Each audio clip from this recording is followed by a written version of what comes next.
Okay, we're on the air. How about that shit? So this is not BDU.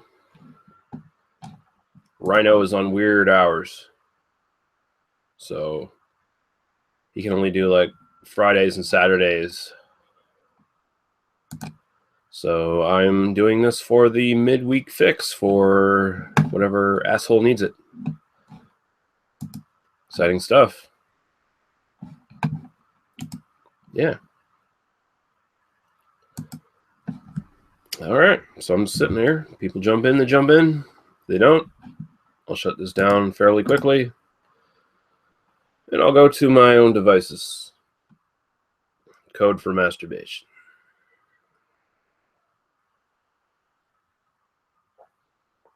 I'm drinking a new beer from Boxing Rock right now. New to me, anyway. This is the Next Chapter Rye India Pale Ale. And, man, it's pretty goddamn good, I gotta say. It's probably the best rye IPA I've had so far. Lots of rye on it, baby. Nice peppery rye. Wish I could show it to you, but my camera's off. Oh, no. So, yeah, the side chat's open, so if anyone jumps in to just watch, we'll be monitoring that for comments. I don't know if anyone's actually going to jump in. I just threw the idea out there to people. If the sad fucks in our group wanted their little Wednesday fix, they could jump in and I'd accommodate them all, and because they're all too dumb to host their own shit. That's my guess, anyway. So, yeah, how about that weather out there, guys? Yeah, it's kind of cold. It's beautiful, actually.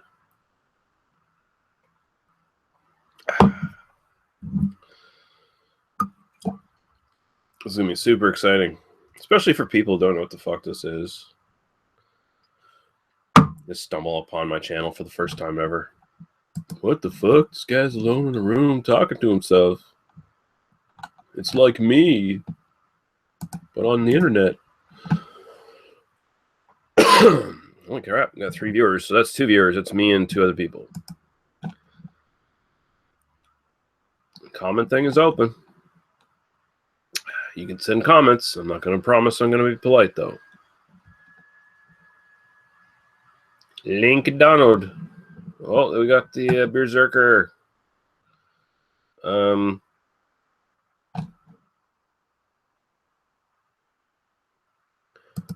will go onto Facebook and I'll send you the link, sir.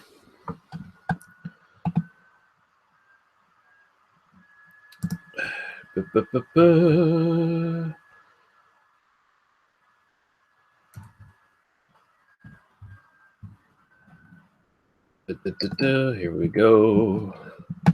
Send a message to the Berserker.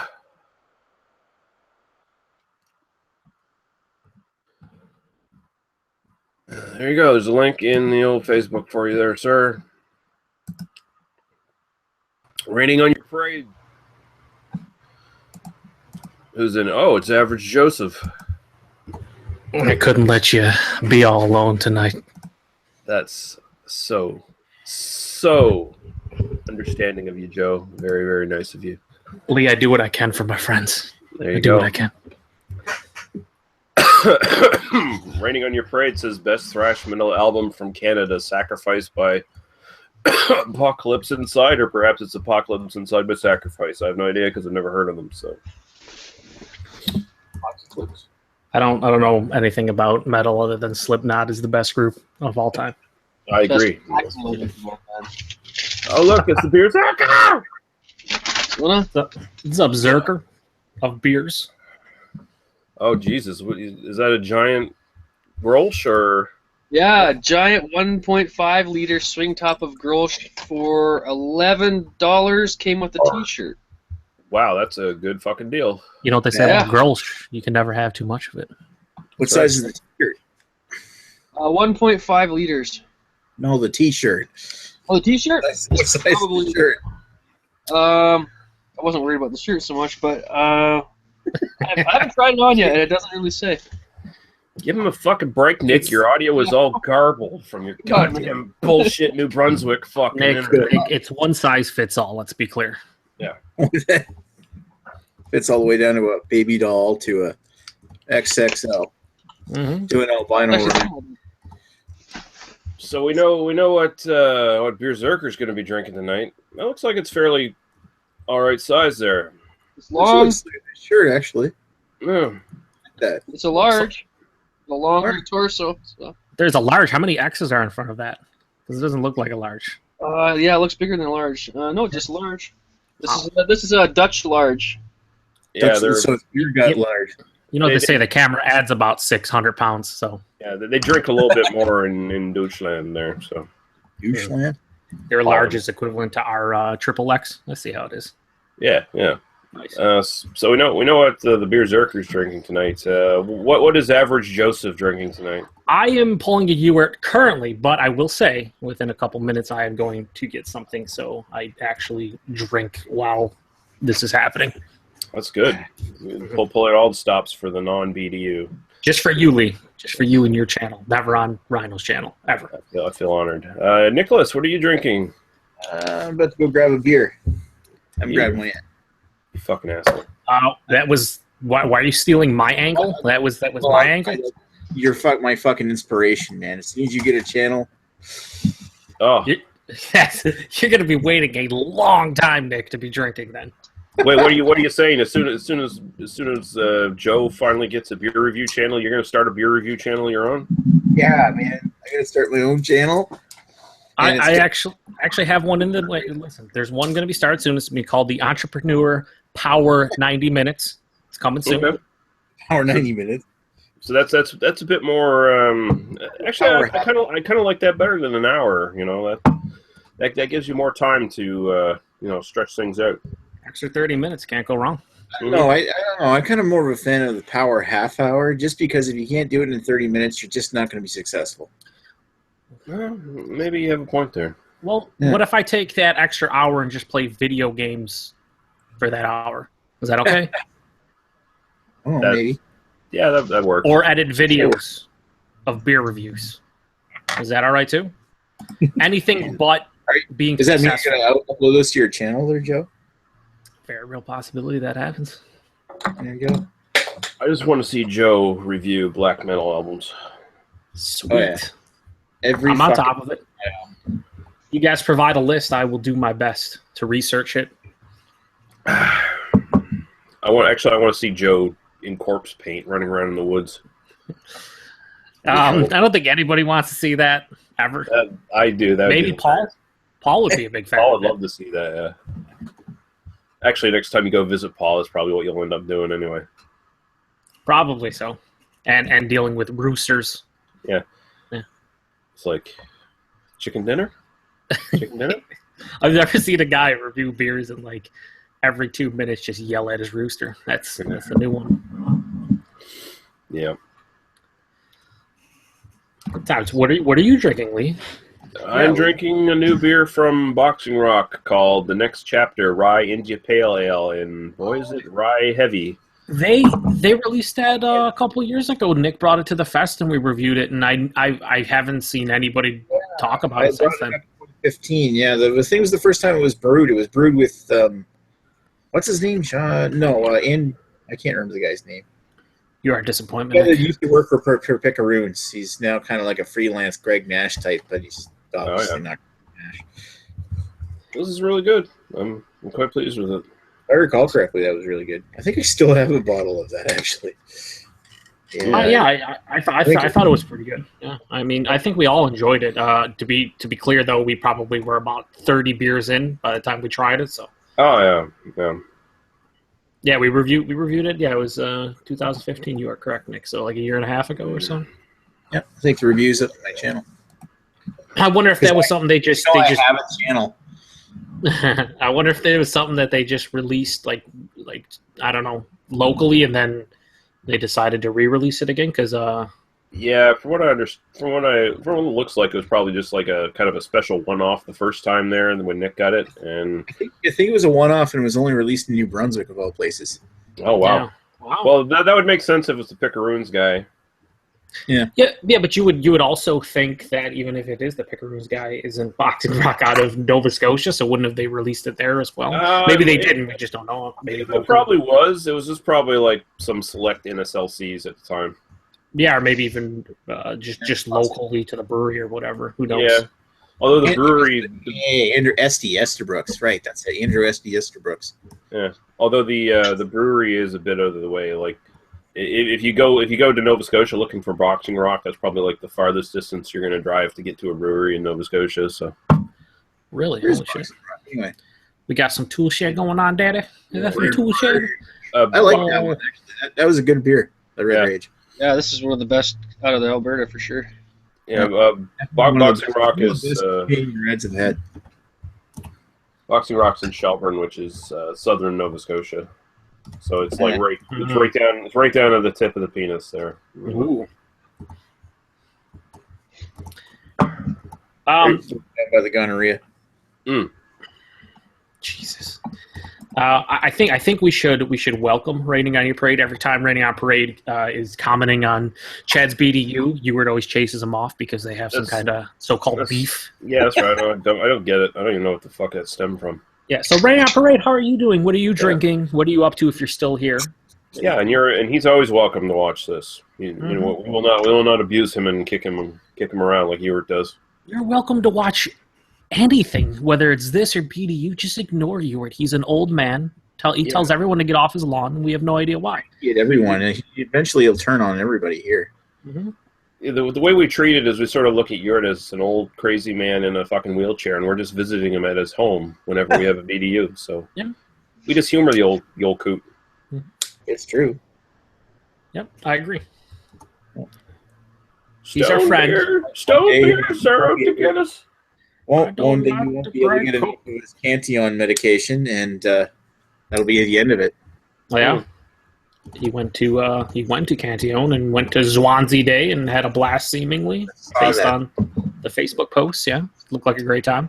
I believe he is all lambiqued out, as he said, like he had all the lambics. So did he actually meet up with Tasting Niche? He did. He did meet up with Tasting Niche, yes.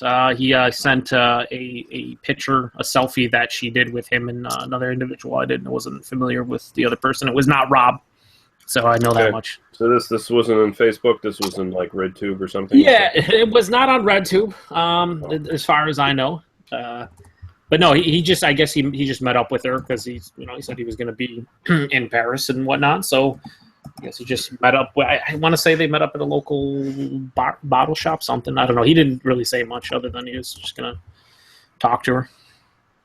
It's hard to smart up without the stuff, the fucking jump cuts. He did say he threw that in there when he talked to her. He did say that. He said he teased her about it. So use so many jump cuts, Jesus. Mm-hmm. Raining on Your Parade, Joe, my band blows Slipknot away. Punch up the kiddie pool on YouTube. How dare you, Raining on Your Parade? I will say it is better than fucking Slipknot.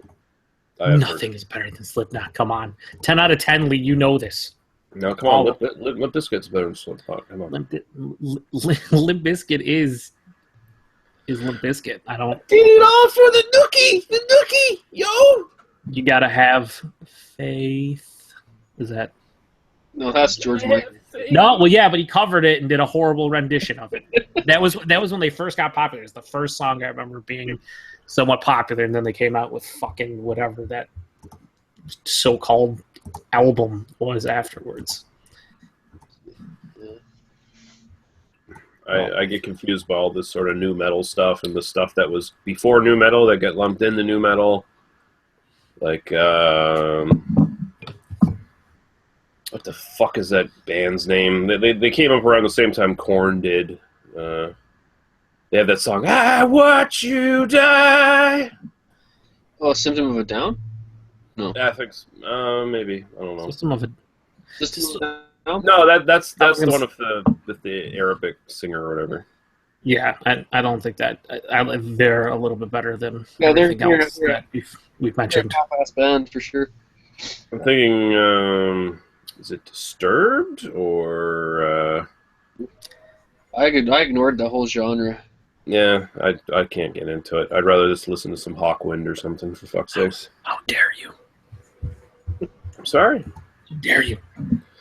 Metal pretty much stopped for me with like Hawkwind and Motorhead. Did you happen though, Lee, being a gamer enthusiast? Did you see the Mafia 3 soundtrack? No, what's on it? Pretty fucking good. Everything from like the '60s, like whole range from the Stones to like Otis Redding and all kinds of crazy shit. It looks pretty solid. Nice. Yeah. I didn't really have much interest in the game, and then it looks pretty fucking good. And then I saw the soundtrack. I'm like, is it any Frankie Valli in the Four Seasons? I don't know. I didn't see the entire thing, but I could probably let me pull it up here, sir. Let me pull it up here. Search the Google machine. There's more than 100 songs, which is pretty fucking crazy. Really? Yeah. Then there better be some Frankie Valli on there. Oh boy. There. I mean, they couldn't get certain. I mean, like they didn't get any Beatles. They didn't get any Zeppelin. They couldn't. I mean, they're gonna have to pay an arm and a leg to get a lot of bands. I don't think any mobsters would listen to Zeppelin or the Beatles anyway. Probably not. But Sinatra and Frankie Valli. Yeah, they will be. Fucking right, boys. The original one bourbon, one scotch, one beer from John Lee Hooker. Yeah, nice. That's on there. I remember that. All right, let's see what else is on here. Neil Diamond. Yeah, in a Neil. There's a lot. I mean, I can just post a link in here. You can check it out. Cracklin' Rose, get on board. You do have to fucking enter your age, so freak out about that, like the Joe. Oh yeah, god damn! I was gonna flip out on that shit. Some inner god of the freedom. Yeah, there's that. There's a lot. Some Jefferson Airplane. So Ronald Terrio's going nuts. Some Somebody to Love and White Rabbit. I enjoy White Rabbit quite a bit.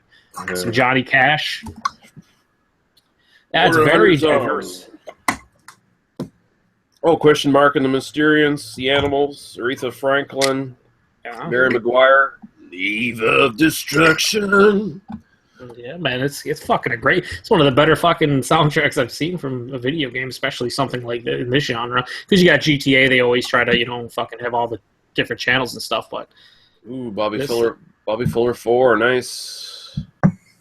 Canned Heat. I like Canned Heat. They're a good band.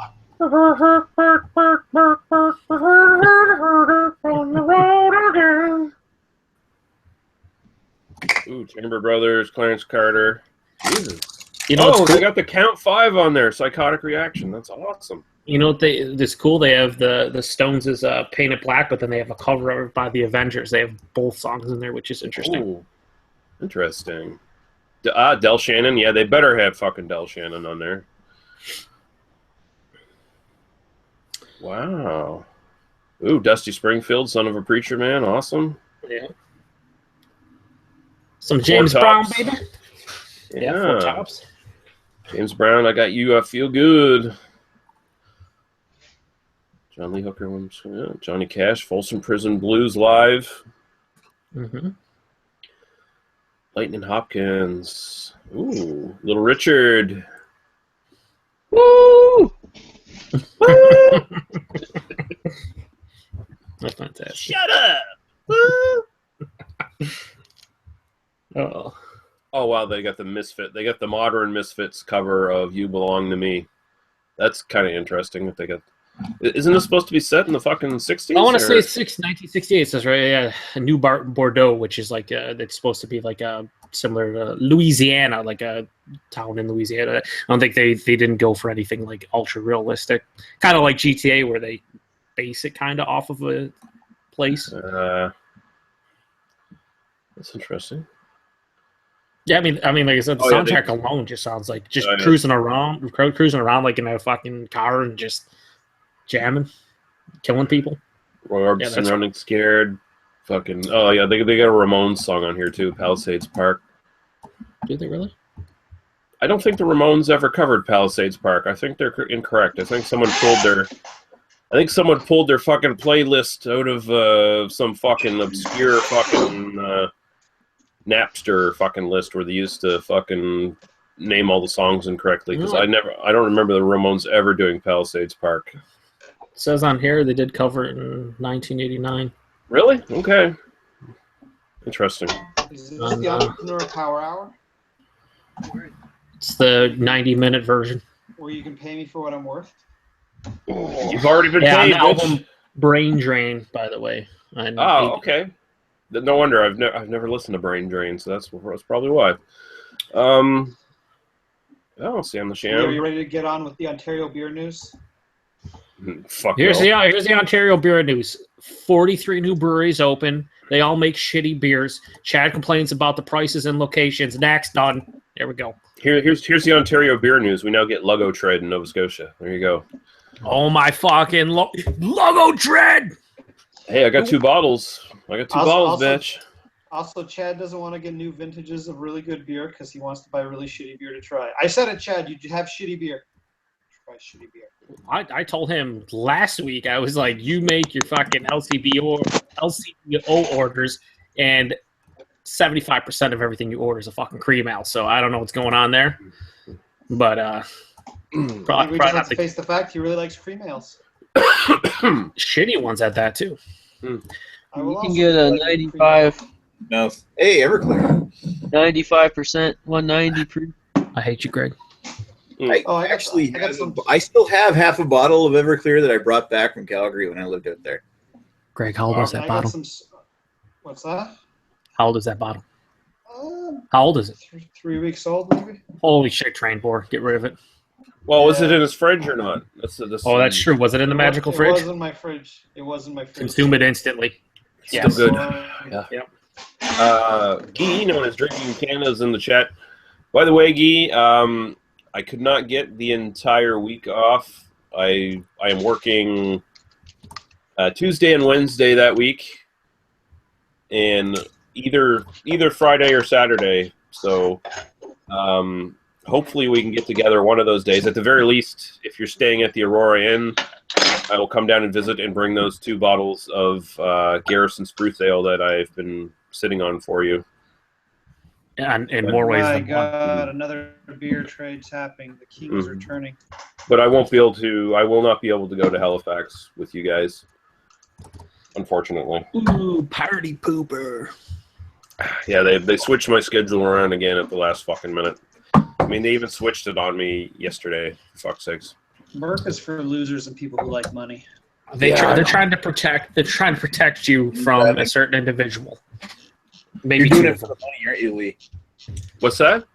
Just doing it for the money, aren't you? That's the reason I'm working, yes.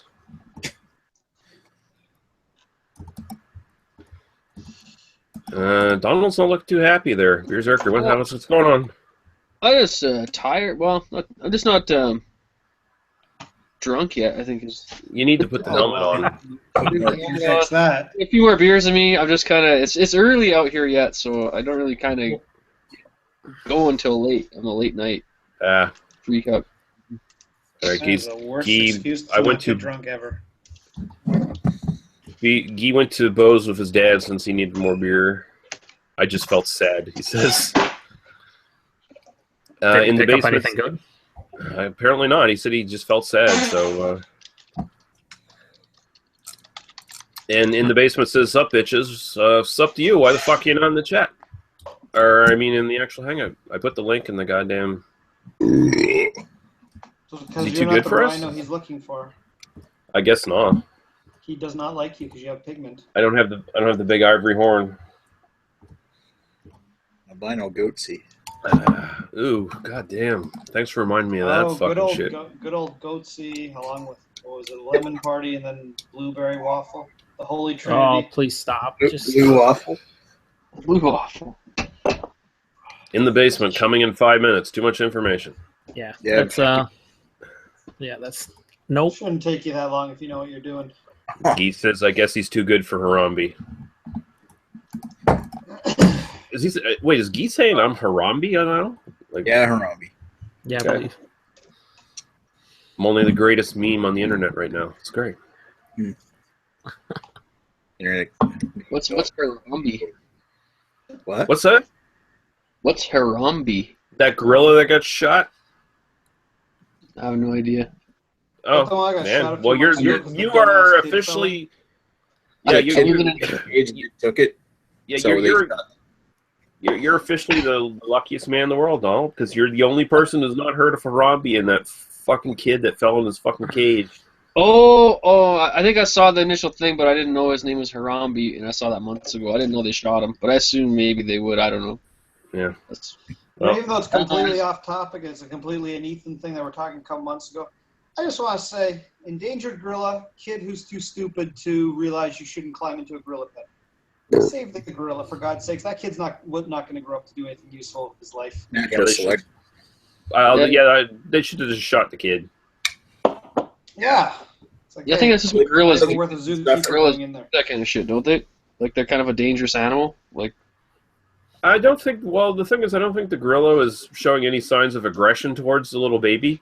Basically, the kid just fell in there, and the gorilla just kind of picked I him up. actually think the gorilla may have been protecting it because everyone was Yeah, shouting it. yeah. Didn't it grab the kid by its foot and like drag it around, but not like in a aggressive way, more like a protective way. They were More in a like- hey, you're a little white hairless gorilla kind of way. Yeah. because they're monkeys that just drag shit around, right? yeah. The parents. And again, I don't want to make it seem like I give a shit. I do not care if that gorilla would have crushed that kid's head and pop his eyes out. They should still not have shot the gorilla. I am 100% pro gorilla in this case. Yeah. Craig, you're pro animals in every case except for when you're eating them. Yeah, no, I do like to eat animals. I'm also pro killing of children. I don't want to kill them, but I'm okay when they get killed. Oh no, that cow! He did nothing. Oh, this hamburger's so good, so good. But I don't go out and kill them myself, so it's okay. It's the best hamburger ever. Oh my God, don't hurt that cow. Oh, medium rare steak. Oh, yeah, that's you, Greg. It's totally you.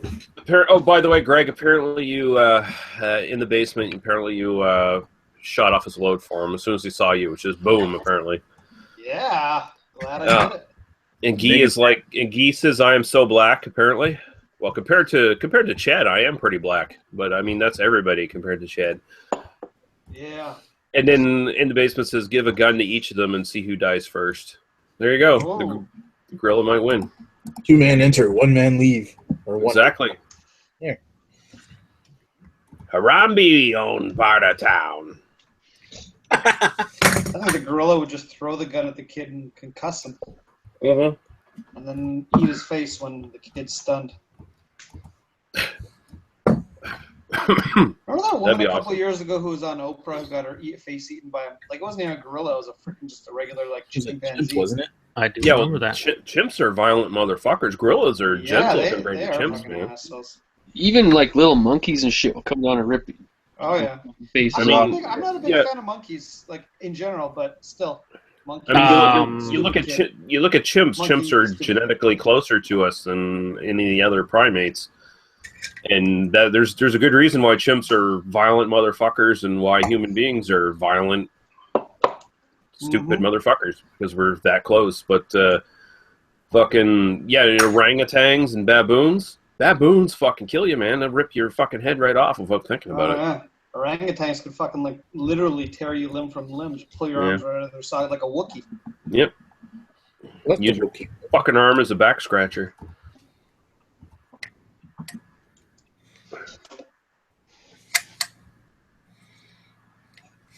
I know Berserker's just tired, but he looks so hard right now. Like he just looks like he's fucking ready to kill somebody. He's just like he don't give a fuck.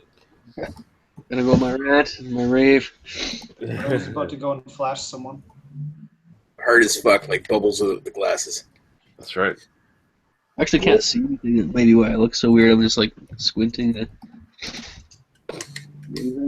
So weird because we've never seen him with his helmet off. There you go. You didn't realize what your face actually looks like. Gary, I gotta put the. From over here, that looks familiar.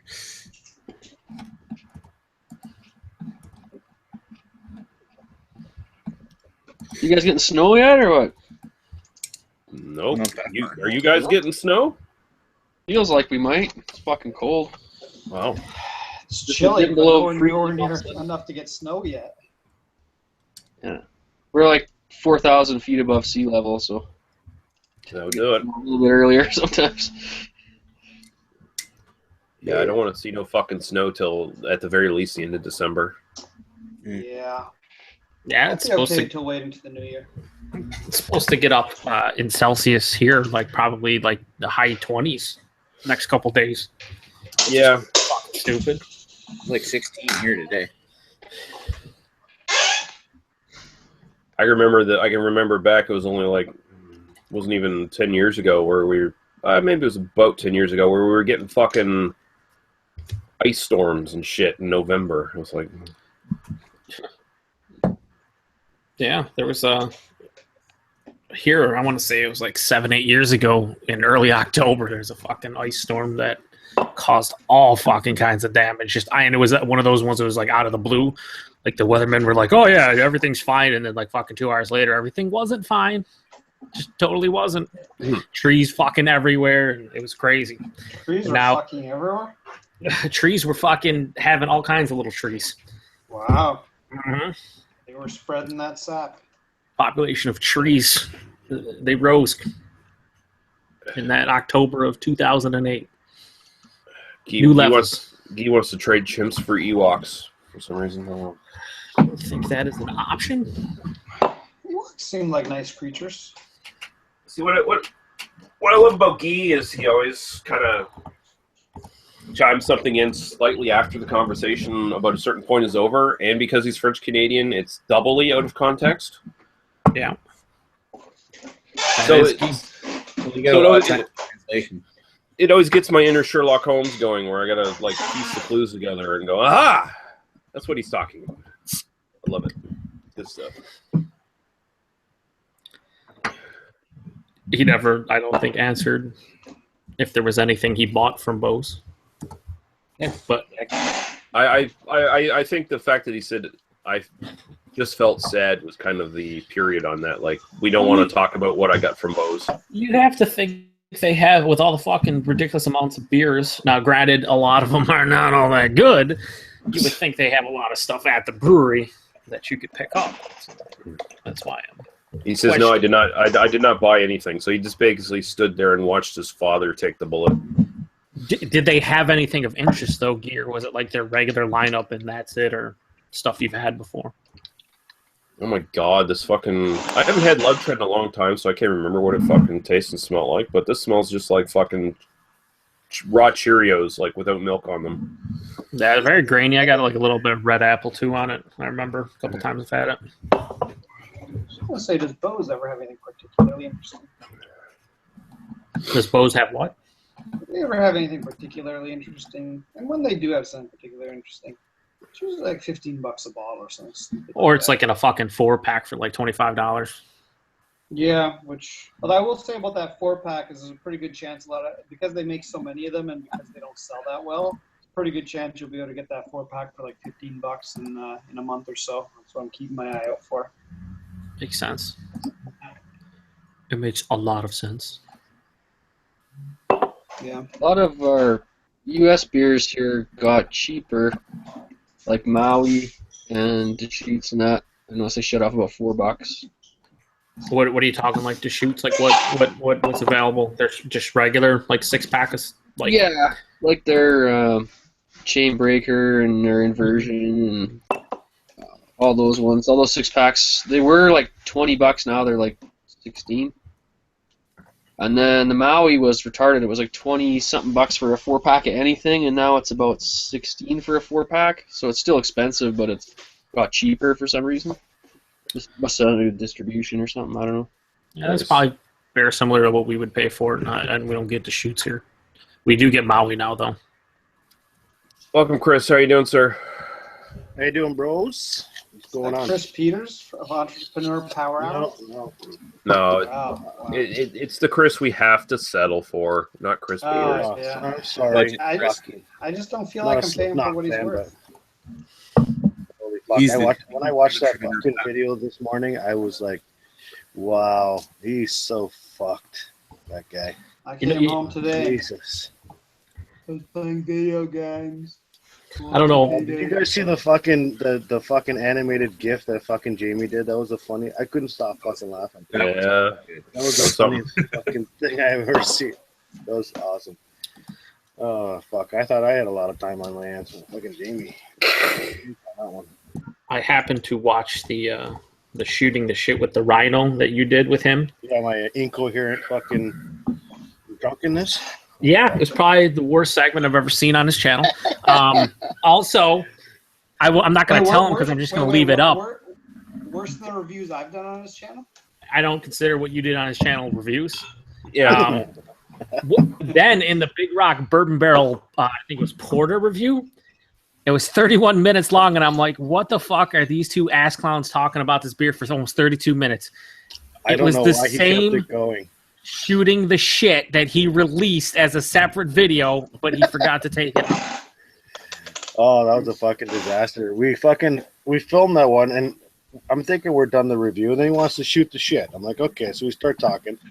I did not know a fucking 31 minutes have passed. The camera stops on him.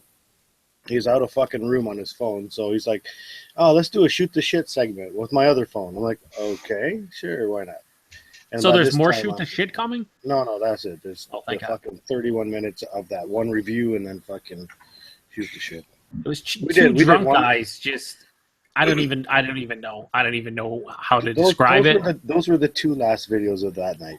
There's more that we did earlier. Yeah, you come on, Joe. I mean, essentially, it was just BDU, but with two people. Yeah, it was like an actual separate video that people might like watch, and then I'm watching it, and it's just like, I don't know, just like not screaming, but like raising your voice back and forth to one another, agreeing but disagreeing at the same time with one another. It was funny because I'm like, hey, so I drove Chad home early that day from work, and I'm like, so is the wife home, the kids home? Let's do some reviews. And he's like, oh no, they're not here. I'm like, oh fuck.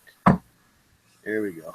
And then that's where that started. And then we got home at fucking 3:30 in the morning, and we left work at fucking 11:30.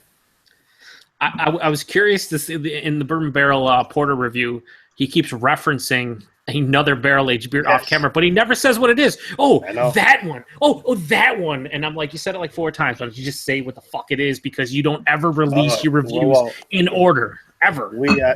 He doesn't, and we did, and we name dropped you, Joe, because there's coconut in one of them, and you would fucking die. That's what Chad was saying. He's like, oh, Joe, it's got coconut. Yeah, he says it every time there's a beer that has coconut. Oh, it was. You know what? It was. I haven't had a lot of porters in my life and shit, but that was so fucking delicious. I was like, oh my god, this is fucking awesome. And it was all coconut cream pie for me. It was awesome. Which one was that? No one ever said. They never said. He just said that one. It's coming. I guess he'll drop that review eventually, but it was. Oh, it's still a secret. He's reviewing the Big Rock Bourbon Barrel Porter, and he's like, oh, this is really good. Referring to the other one. But that one, he's just pointing off camera. That one ruined us. This did it like 4 times. I'm like, all right, you should probably just say what that is at some point. It was fucking so good. Oh, and we did a fucking cider too of shit. Oh fuck! You know what? You can't mix fucking porters and ciders and fucking stouts in one night, man. Fuck! I felt like shit the next day. We got some comments from Guy here. He says, "I went to Bose, Joe. Stop it. Just make them stop." And then he says 2,666 subs for Lee. That's twice the Satan. Yeah, I've been going up and down like 2,660 something for the last year and a half now. Sexy time. Yeah, well, at least you're consistent. Yeah. Did you lose a lot of subs when you retired, even though we know you're returning? Not necessarily, because I started doing the podcast a lot more, and since I do the YouTube version of it, some people were like pimping the podcast, and then all of a sudden I had a bunch of subs jump on. You guys have inspired me, by the way. I'm going to take a time out of my very busy schedule and watch that West movie you played on your last podcast, the Once Upon a Time in the West. Once Upon a Time in the West, right on. Sounds like a good one. Yeah. I like Westerns, even though I've seen almost none of them. I just like the concept of them. Hope you enjoy it. I will. You know, I still wake up every day and downvote all the fucking Dr. Dave shit every day. Ever since fucking that You're that helping time. that man make the YouTube dollars, you know. No, I'm downvoting. I'm fucking just.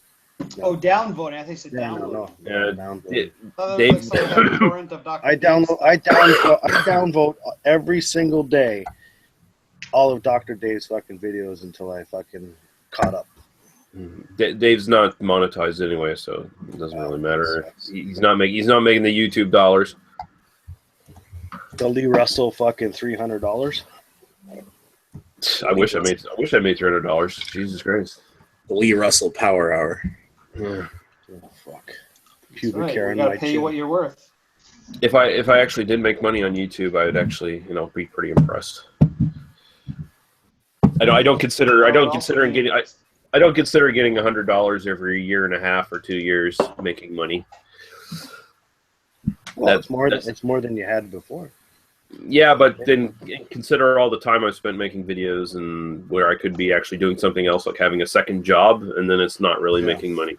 And you usually reinvest it back in the channel anyway by like buying beer back then now whiskeys and. I've heard of this channel out there that if you're trying to promote some stuff, you can go and join their Tuesday night Power Hour. Oh, Wow. And be a panel on there, be a panel guest on there, and if you have any questions or any concerns, When you're you saying can help you make money and it actually entrepreneur works? yourself. Yeah, wow. And it actually works, and you can make apparently. money. I mean, he's not certified apparently, But he's close to being certified, right? Like he just has to make a few more bro- payments to his friend. now right? it's not even his brother anymore. It's his best friend Kareem, who paid for his certification, not certified yet, and fuck, he's paying him back. Best friend. Okay, so Mm-hmm. here's the thing. Okay, Started off as a brother, and now he's his best friend. He's Oh, been No. downgraded. now sometimes people have best friends who are polar opposites from who they are. That happens, but I kind of get the impression that this guy is not your best friend, Chris Peters, because you're a dopey ass metalhead most of the time. You're in debt with him. Yeah, It's you're almost like paying he's into his scamming pyramid you. It's scheme. almost like he's scamming you out of something. It's almost like a pyramid scheme, guys. Oh no, that wouldn't be it. No, I know. not at all. Oh fuck! Yeah, that's a disaster. And when I powered my way through that the video before that one today, he's in the bathroom doing a fucking Power Hour thing. I'm like, really? That's fucking professional. Remember that one review? He was standing in his bathroom, and all you fucking were like, is he actually in his bathroom? Well, in this Power Hour fucking thing, he was in the bathroom standing there with the same book that he was doing with. He's like, oh, this book is great. I have a whole bunch of other books, but I haven't read them yet. But it's fucking awesome. I always read this one when I'm on the shitter, guys. I'll be honest. I actually feel really bad for the guy. He's so easy to make fun of. But I mean, I feel bad because I honestly don't think he has any idea like what the hell he's in, and he's probably like thousands, if not tens of thousands of dollars in debt to this fella who scammed him to get his teaching or whatever what was it, to become a professor or certified fucking instructor, yeah, he's probably like this guy a consultant. That's what. Yeah, he's probably in a lot of debt to this guy, and like he just doesn't know any better. I just kind of feel bad. Definitely, it's a pyramid scheme. He pays money into this guy, and now Chris Peters has to be trained, and then he has to go out and find his own clients to train who will give him money. Exactly. That's exactly how that pyramid scam works. Yep. 100%. And it's funny because you know what, for what they're claiming they're doing, and fucking, it's a joke. And if you see some of these panelists that they have on that channel, you wonder to yourself, like, wow, these people have all been fucking duped. And one of those people is the initial duper. Anyway, I feel sorry for the guy. I mean, the guy sometimes, even when he's doing his beer reviews, he might not know a bunch of shit. But you know what? I can fucking make a good production out of something and not know what the fuck I'm talking about. But at least it'll fucking look good. He's like, he doesn't know what the fuck he's talking about, and it looks like shit. Like, why? Well, And you're supposed to be entrepreneuring yourself or trying to fucking be a big shot, and you have a piece of paper taped to a fucking whiteboard hanging from the fucking ceiling, and you keep bumping into it. Yeah, see, like- it's one thing if you want to do beer reviews and you don't give a shit, then that's fine. But he puts on this pretense of like trying to be somewhat produced and semi-professional in a way.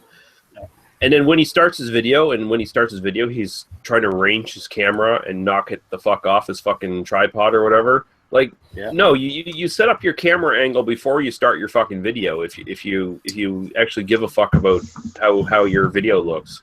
Okay, and he doesn't do that. Take a guess how much a cell phone. It's guaranteed it's a cell phone he's filming on. So, take a guess how much it costs at the dollar store to buy a cell phone tripod.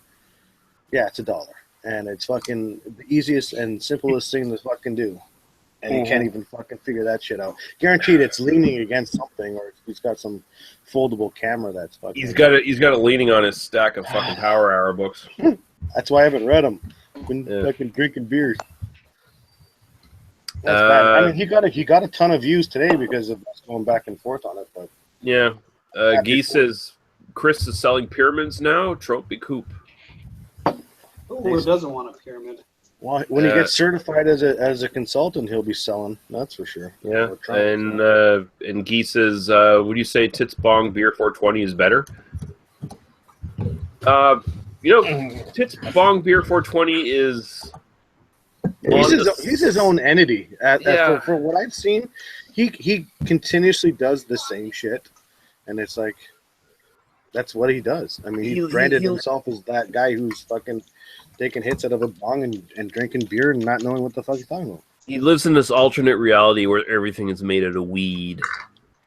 I think he's just happier with his lot in life, whereas Chris Peters is trying to do something with his life, but not really understanding how to go about doing that. I mean, yeah, Tits Pong Beer 420, he seems like a fairly happy guy. You know, like if he runs out of weed one day, he can just like take a piece of plaster off his fucking wall and smoke that and be just as happy.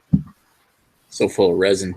Yeah, so full of. I mean, there's probably so much like just infused smoke from all the stuff he fucking smoked already. He could get high off it just by eating his fucking walls, probably. So he can get high from smelling his own breath.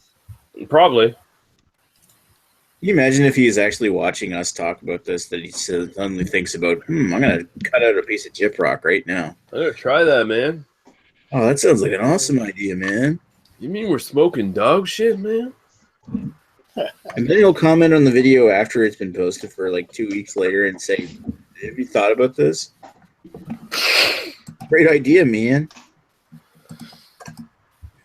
Oh, wow, man. There's fuck, too. So. Yeah. Well, Dr. Dave's a racing. What are you drinking there, Chris? This would be Coors Light. Yeah. Man. Where's the light? I got nothing right now. I was out all day, but I couldn't make it to liquor store. Hey, Coors is nothing to be ashamed of. Yeah. It's free. Something It was free beer. It's free beer, by the way. My father-in-law brought it. Nothing wrong with free beer. Sweet. I'll drink it. And I like best it. Beer. Don't get me wrong. Yeah, I like Coors Light too. I'm not afraid to say. I thought the best beer was, Steam Whistle Pilsner. You just Normally shut I your ales. dirty fucking whore mouth, Nick. There's Peters liked it, and he's I don't know if it's successful. the best beer, but it's not that bad. It's not a bad beer. It's not as good as it used to be. I don't know. I haven't used to had be it in good. like a year, so I don't know if you know what it used to be.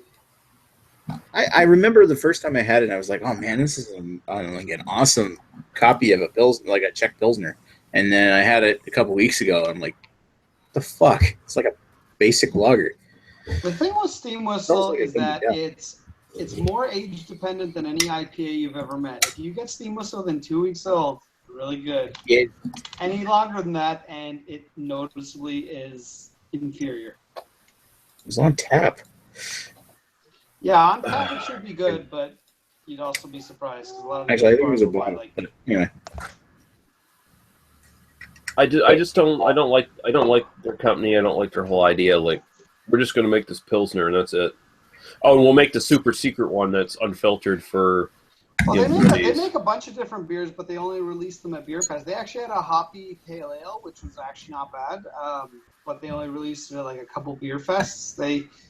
They do make other beers. They just don't want the general public to be able to get a hold of them. Who the fuck do they think they are? Heineken or some bullshit? Which, you know what I don't understand is why the fuck don't you release this shit in bottles and just make it brewery only release? That way I'd actually have a reason to go down to You see, they're not and pick up some of your stuff. they're not doing the craft brew thing. They're not doing the consumer friendly thing. They're doing the macro thing really, and still pretending to be a craft brewery at the same time. It's like you can't have it both ways, guys. Like fucking decide. I'll tell you what they are good at is merchandising, because holy fuck, their merchandise. You go down to the hello. They go down Jesus. to the There's a giant cat. Either it's right up There is. in the camera or it's a giant cat. Pussy. She's probably gonna murder me soon. Yep. You go down to their store and that's fucking cute like a cat. sweatshirt cost you like $50, $60, like it's ridiculous. I thought you were saying that. I thought you were going to say their merchandising was awesome because they have a lot of big titted chicks wearing tight T-shirts. Believe it or not, they don't. Wow. All they have is their steam whistle logo, and really Man, I don't know what to say, Greg. I'm a little disappointed in you.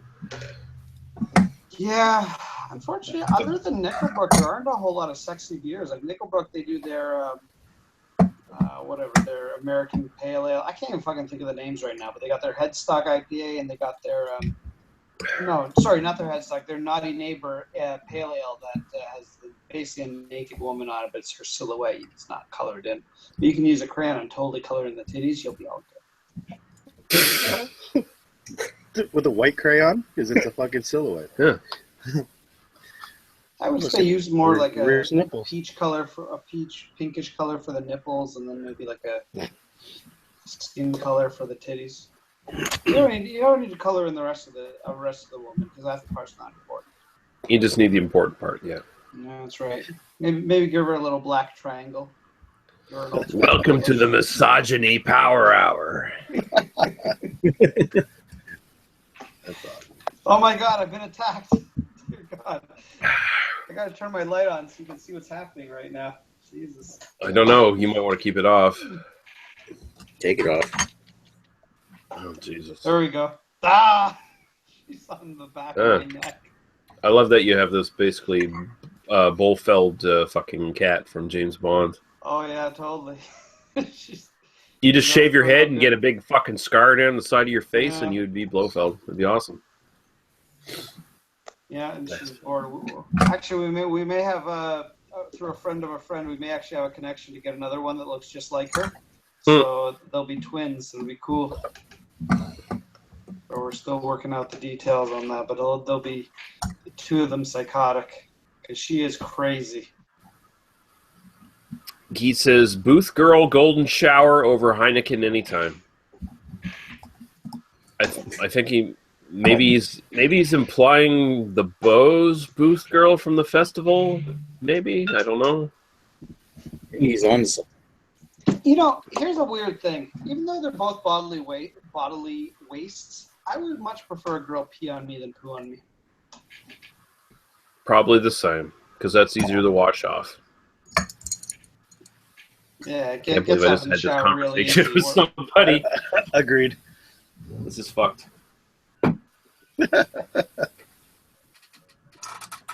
So, on Ontario beer news.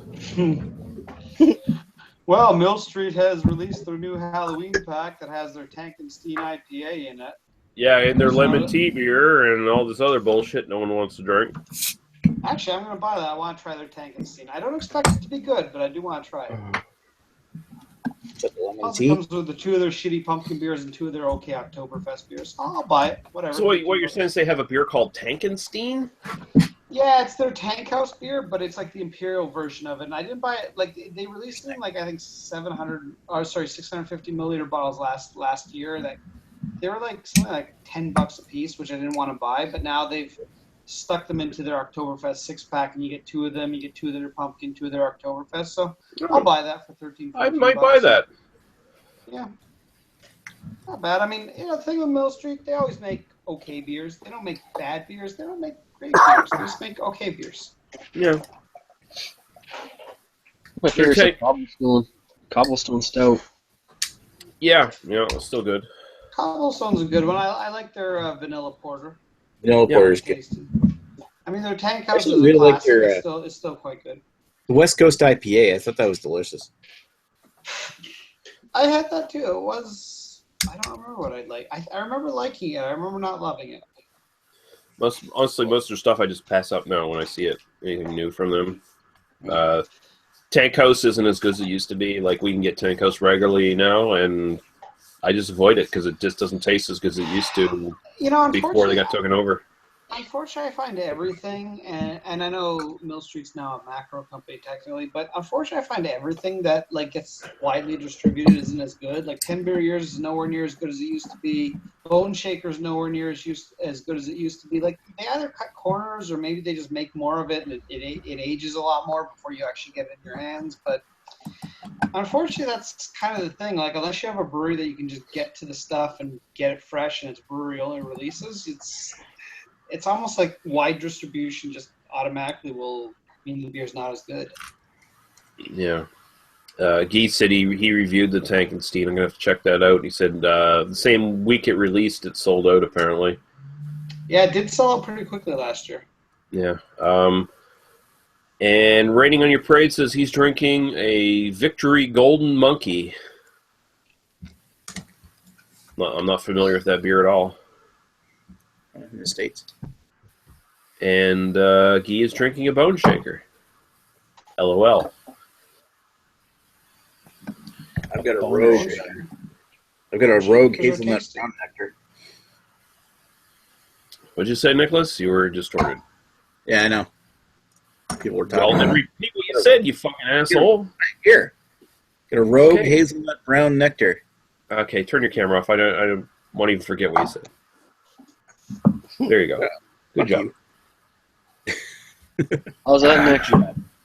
What? How was that? I had that like 3 years ago. It's not bad. A lot of hazelnut flavor, right? Actually, I find the hazelnut maybe a little bit muted, but I have been sitting on this for a bit. Oh, something else. This is weird because I usually hate hazelnut, so. Where's it at? Whistler makes a chestnut beer that is ludicrously flavored with chestnut. Like roasted chestnut is fucking crazy. It's like drinking fucking peanut butter or something. So I've never had chestnuts. So, like, is there a specific flavor from chestnuts, or is it just a general kind of roasty, dry taste? Yeah, Chestnuts kind of weird. Yeah, they are weird. They're crisp, like they're not roasted. It's like water. It's got a bitter. They're bitter. Yeah. Water chestnuts. Yeah, and then if they're cooked, they're like taste like hazelnuts, sort of. Okay. Yeah, I was gonna say, here's the weird. Like, chestnuts are weird to describe. Like, I almost like chestnuts taste like hazelnuts, and hazelnuts taste like chestnuts. Maybe more of the texture than it is the actual flavor, but I almost imagine eating chestnuts is almost like eating cookie dough, but without the sweetness of cookie dough. If that makes any sense. Like, chestnuts, weird. So they're kind of I soft and recommend you kind of try hard. it though. It's not like Soft and hard. yeah, well they're soft on the inside. I mean, I actually think chestnuts are pretty tasty. Like, I enjoy them, but they're weird. It's probably one of those things you'll kind of either like or you won't like. He says, I meant Tankenstein released when Mill Street sold out to Labatt. I said Boner Shaker, not Bone Shaker. Oh, yeah, you did. Bone Shaker. Yeah, I think that's the why last he said release LOL. of Tankenstein was before the buyout, so technically that was the only batch of it you could buy in bottles that was a craft beer. Now it's a macro beer, but I still would like to try it.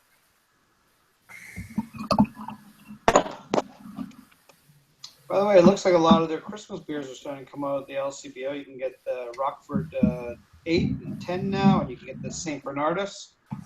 Nice. Good times are coming. And I happen to have found myself with a $50 LCBO gift card. Ooh. Very exciting. That should cover some of the shitty pumpkin beers I'm going to buy this Halloween and some of the darker beers. Some of the darkies, as they call them. Yeah, I've got two. As you call them.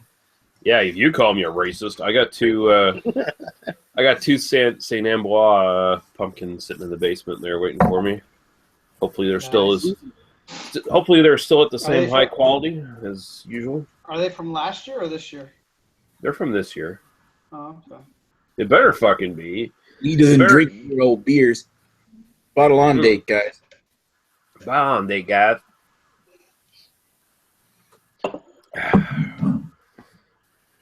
But yeah, it was either that or Propeller Pumpkin Beer, and I'm not fucking buying that shit anymore. Propeller pumpkin. Eat my ass. Yeah, Ontario. Well, Ontario had a really good pumpkin porter, which I think Chad just reviewed a few days ago. That was quite tasty. I didn't like it as much as he did, but it was still a good solid 8.5 out of 10. And then there's a sour pumpkin beer, which I want to track down. We'll see if that's any good. But yeah, otherwise it's the same old shit. And we don't even get pumpkin this year. We didn't get pumpkin last year either. I gotta get my in-laws to pick me up some from the States. What the fuck? What the fuck, Ontario? What the fuck? Fuck.com. What the? So what else is going on? Anybody start watching Luke Cage yet? Watched the whole series. It was fucking awesome.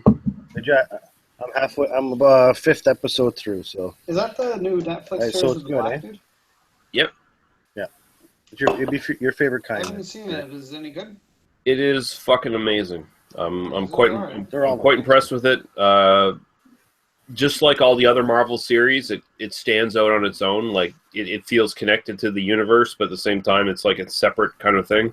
Yeah. I think the biggest thing with this, it's like all New York black music. Basically, it's like I think the only white song in the entire thing is there's like a Dusty Springfield song in it at one point, but otherwise it's all like classic Motown shit up to fucking like classic hip hop and stuff like Wu-Tang and stuff like that.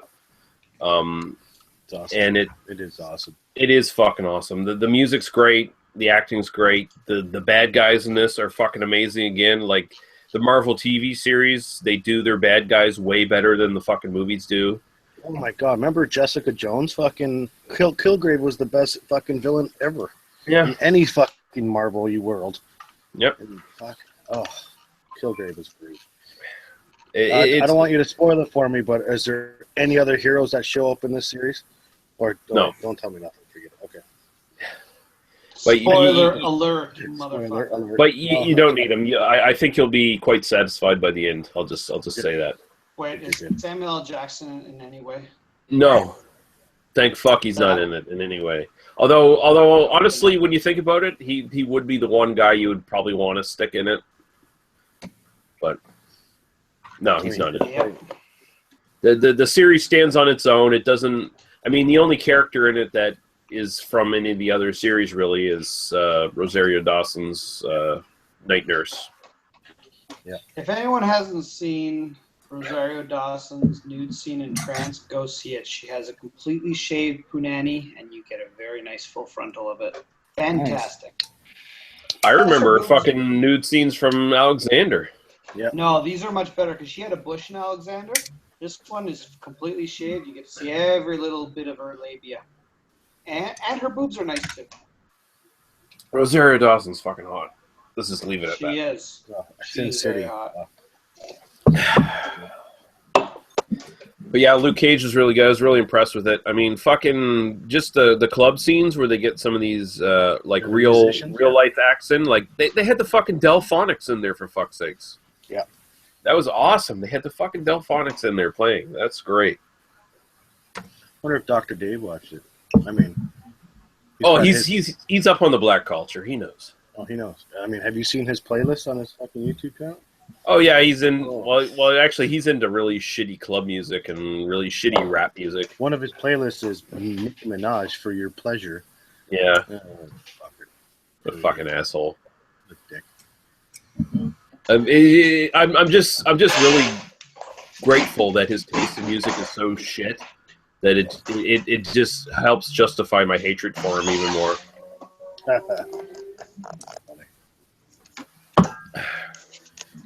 Fucking reporting. Fuck, he's doing more fucking rants now than fucking beer reviews. It's fucking brutal. Yeah, well, he thinks he's a fucking journalist now, for fuck's sakes. Yeah. Well, my friends, we're going to talk about another black man killing a poor white woman, and then I'll talk about it for 2 minutes, and then I'll show a fucking video and not have to say anything else for the entire fucking video. And I actually kind of prefer that compared to his like 14-minute long fucking, haha, my friends, screw all the black people, blah blah blah.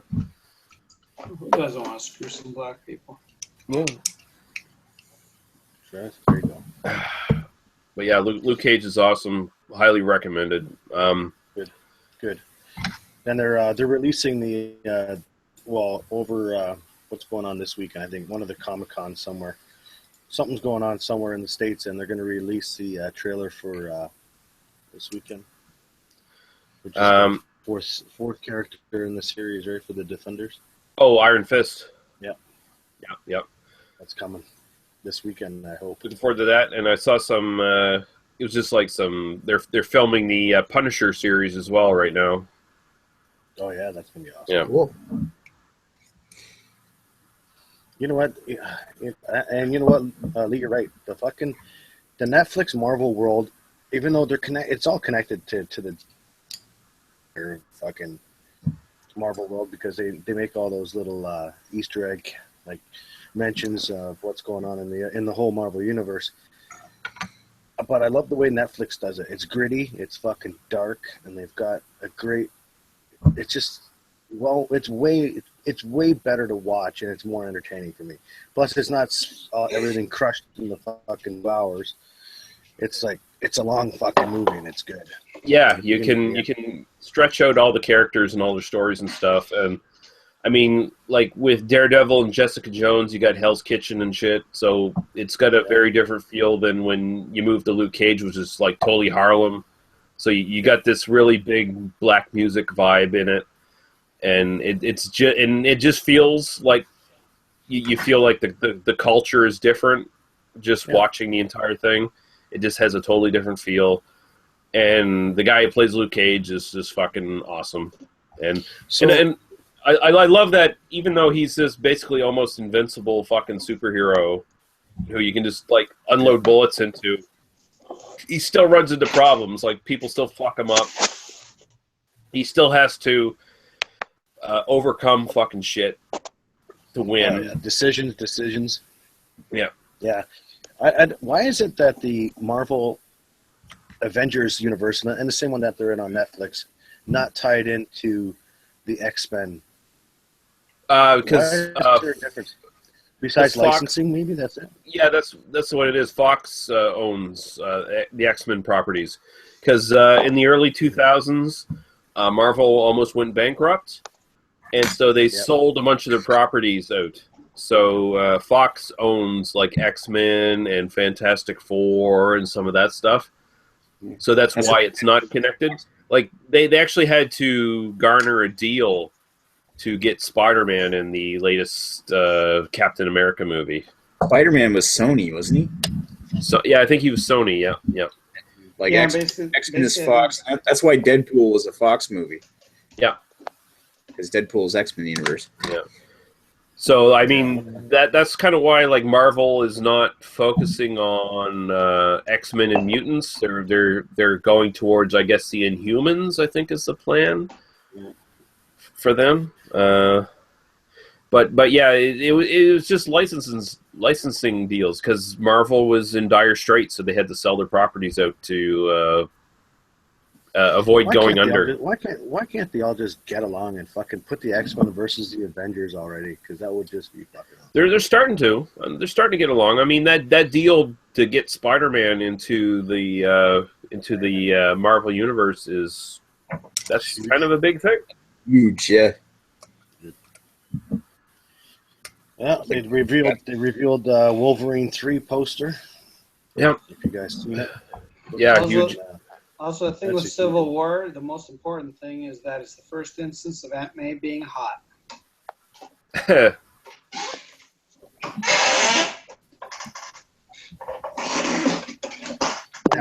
always made Aunt May fucking look like she was fucking 100 years old in the comics anyway. See, I haven't liked the last two, like the big Marvel movies. Like Civil War, I wasn't too keen on, and I definitely didn't like Age of Ultron. I thought it was just like too much shit going on. I didn't like any of the Avengers movies because I had a big problem with the campiness, the fucking costume choices. It was like, I mean, everyone stayed true to their fucking costumes except for fucking Hawkeye, who was just like, why are you not wearing that purple fucking leotard? Like, and Captain America's gonna dress up in a fucking United States fucking flag uniform. It just, yeah. In general, with the Marvel universe, I think all the movies are well made. Yeah.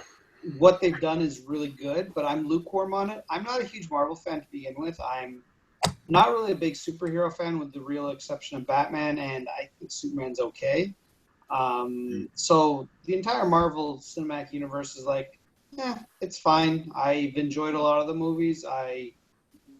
Don't worry, once I watch them, I never really want to watch them again. I enjoyed Civil War. I thought Age of Ultron was meh. It was okay. It wasn't great. It wasn't good. It wasn't that good. I mean, I don't know, like I'd much rather a good Batman movie or a good Superman movie. Unfortunately, we're not really getting much of those anyway, but even something like Batman versus Superman, I kind of am a little more invested into, even though it was a terrible movie. I kind of still enjoy it more just because I really like the character of Batman, so I like to see him on screen even if it isn't a shitty movie. Yeah. I think Justice League is going to be will make up for fucking Batman versus Superman. I really think so. I sure fucking hope so. Yeah, it better, but I mean, they're going to have all the fucking, and then fucking God knows what other fucking cameos are going to appear. Even that trailer that they showed at Comic-Con for the for Justice League you didn't even see Superman, so because apparently it takes place, after whatever happened in Batman versus Superman. If anyone hasn't seen it. And spoilers: Superman died, but didn't really die.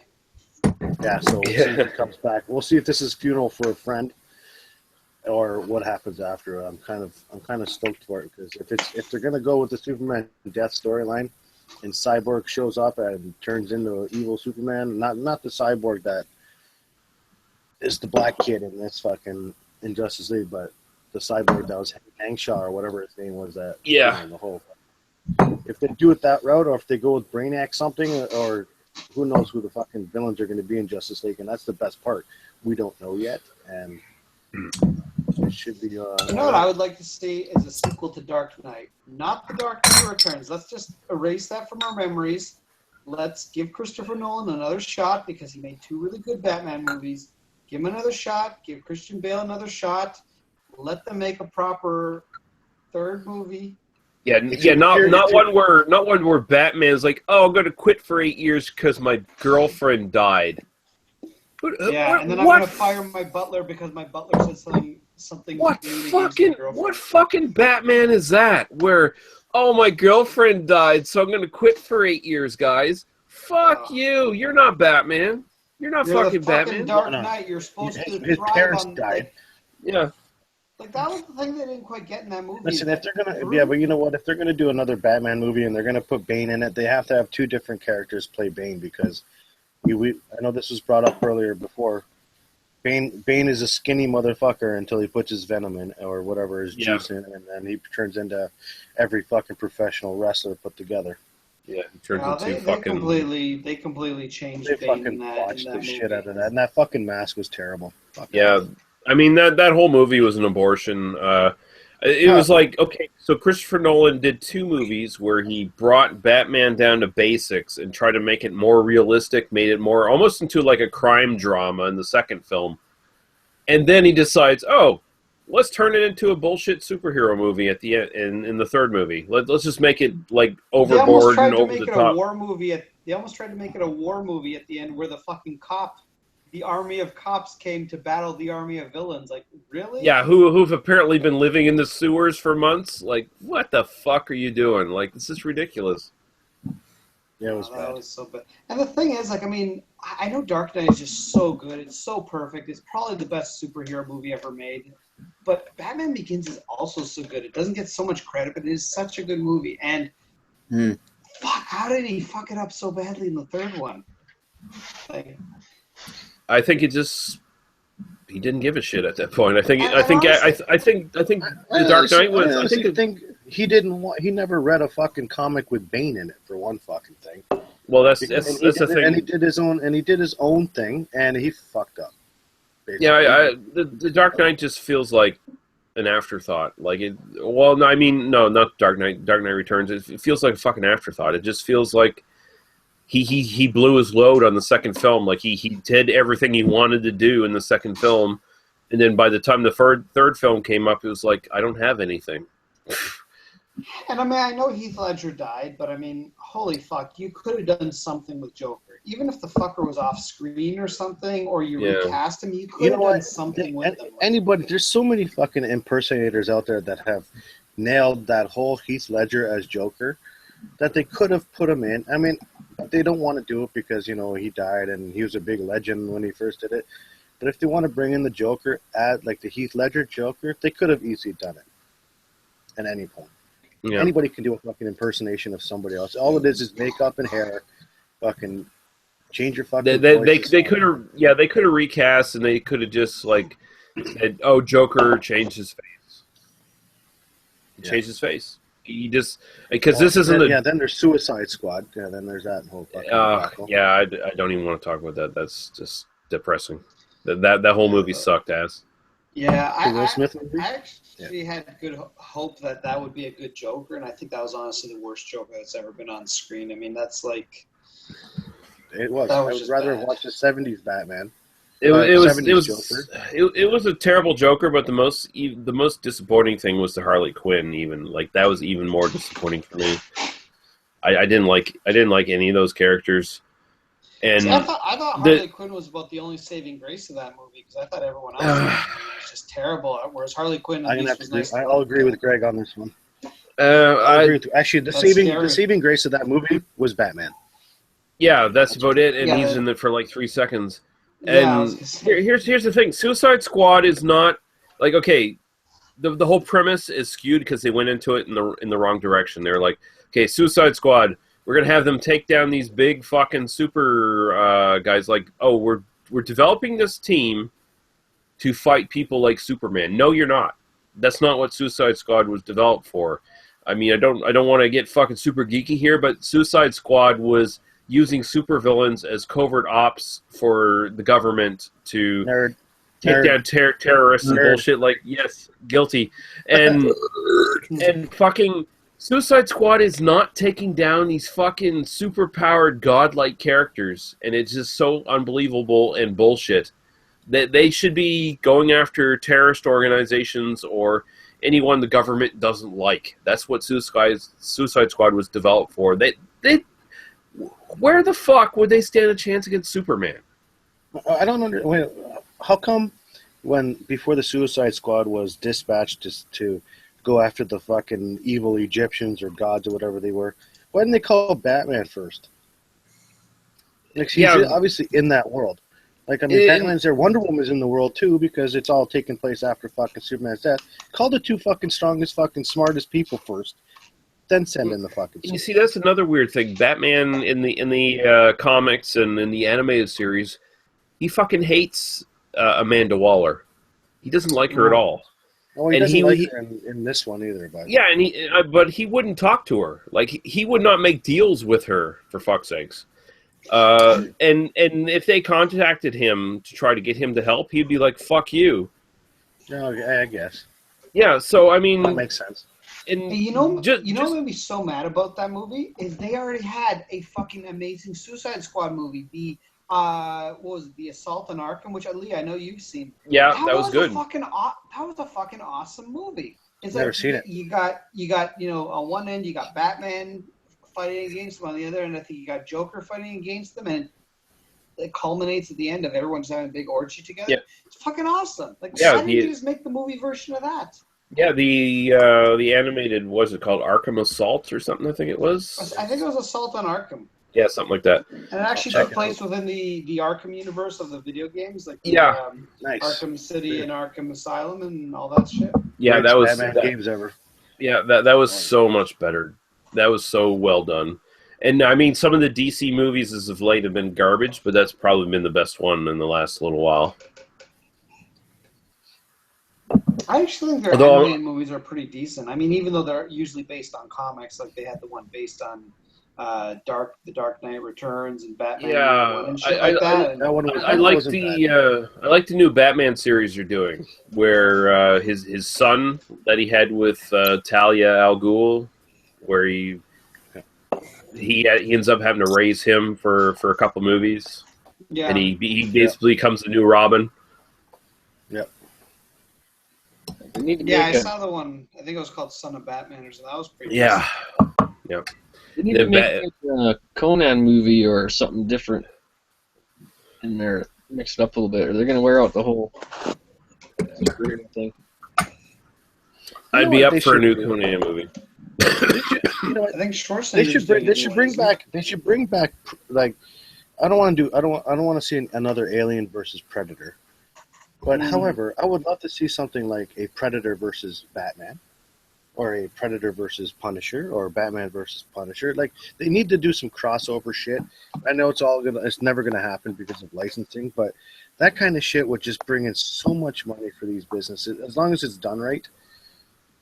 I mean, and just change it up. Like, fuck, how many times are we gonna see the X-Men assemble, or the Avengers assemble to fucking fight the same shit over and over again? When there's so much other shit out there that they could come together. That's the with. thing. Why don't they like? Why is it not exciting? The first Avengers movie, everyone loved that movie, and I was like, it's not that exciting because it's cool seeing the superheroes on screen, even though most of them are like B, C, D list superheroes that nobody knows about. Don't forget, Iron Man nobody knew about him fucking like 10 years ago. Iron Man was shit before Robert Downey Yeah. Jr. made him into a sensation. Exactly. Yeah. But I mean, the first Avengers movie, they're fighting They're fighting what was it? Loki, who's already in the Thor movie, who's already kind of shitty in that movie, and then some random aliens from a giant asshole that came out from above New York. Like that's not exciting. Like, and then the second one was a robot who never really seemed You like do he was any know threat that to them. the whole Avengers first movie at the fucking take out the fucking they nuked the fucking mothership. I was like, wow, which Star Wars movie we fucking ripping off? It was just like, or even Independence Day. Well, here's It's the already funny been rehashed. Well, here's the funny thing about the Iron Man movies and the Avengers movies. All the problems, all the villains, when you look back at it, it all fucking goes back to Tony Stark and Iron Man. Iron Man is actually responsible for all the problems that they run into for the most part. Yeah. So, I mean, if Iron Man wasn't around, they wouldn't have had most of the problems that they run into. He's actually the guy who makes the villains for those fucking movies.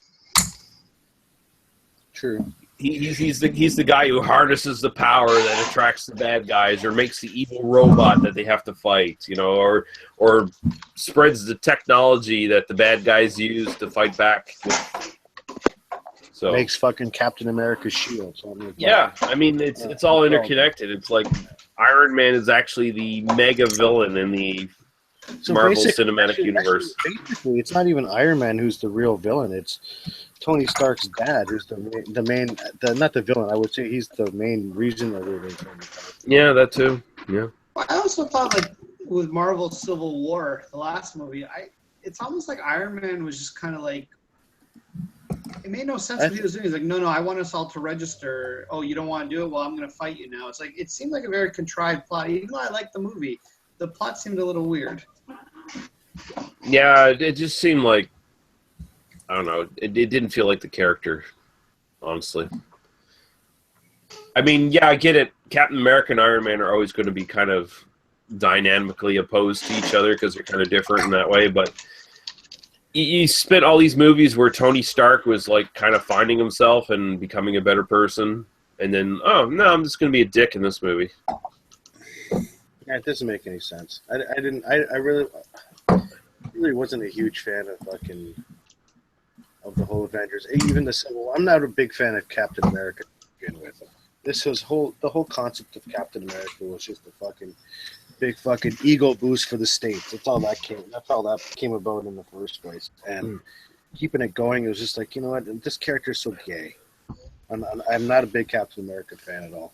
I think the movies do a pretty good job with him though, where he keeps butting heads with the establishment, where it's like he he's definitely got this patriotic bent to him, and say whatever you want about that, but he's this guy who actually is invested in doing the right thing all the time, and he runs into people in Shield and stuff who are like subverting that to a certain degree, and he's like, I don't agree with that. I don't agree with like going behind people's backs and subverting things and breaking laws and shit like that. So I kind of like that. I kind of appreciate that, but I don't think it was handled too well in Civil War. I think the Winter Soldier did a really good job, but I did not mind. Out of all the Captain Americas, the one I could tolerate was probably about the first 3/4 of the original, the first one, where you see him up and then getting it. Yeah, I think if you were to separate the Marvel movies sort of into series, I think probably the Captain America series would probably be my favorite of overall movies. I think I enjoyed it more than the Iron Man movies overall, and I enjoyed it more than even the Avengers movies. But I think my favorite out of that whole Marvel side on the Avengers side, I think Iron Man. The second Iron Man wasn't that great. The third one was good. I like the third one and the first one of the Iron Man series. Yeah, I like those two. Whiplash in the fucking second one was just shit. Yeah, it was weird. Let's read 3 comments here, and I'm going to mute myself and go take a piss and get a beer. I'm going for a smoke. That's perfect. Drinking Canada says, the only Hawkeye you need is The Last of the Mohicans or maybe MASH. He says Daniel Day-Lewis as Batman.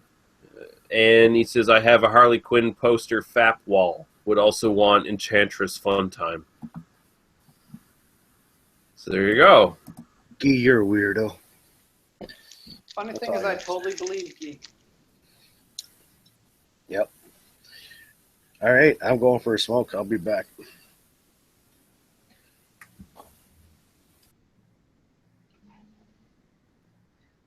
It's just me and you, Nick. If you're there. It's just me. Full control. I'm here too. I'm just making myself some food. Stop muting myself. It's about to get crazy. Oh. Mm-hmm. It's going to be sexy fun times. Yeah. Let's ruin Lee's channel now. We get a flag for sure. Let's post some sexy videos featuring sexy ladies. Yeah. We're going to get Lee banned from YouTube.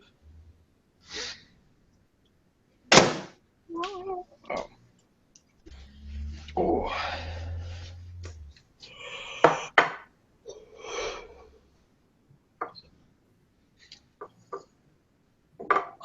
I'm making myself some burritos. Burritos. Gonna be tasty as fuck. Well, for microwave burritos are not bad. I got macaroni salad. Actually sounds pretty good. If you were here, I would totally eat your macaroni salad. It's not that good. It's just the store-bought stuff. A little bland. After I tossed it, of course. Toss macaroni salad. Hey, you gotta toss a salad. It's the only way to make it. Stick your tongue through the noodle. Mm-hmm.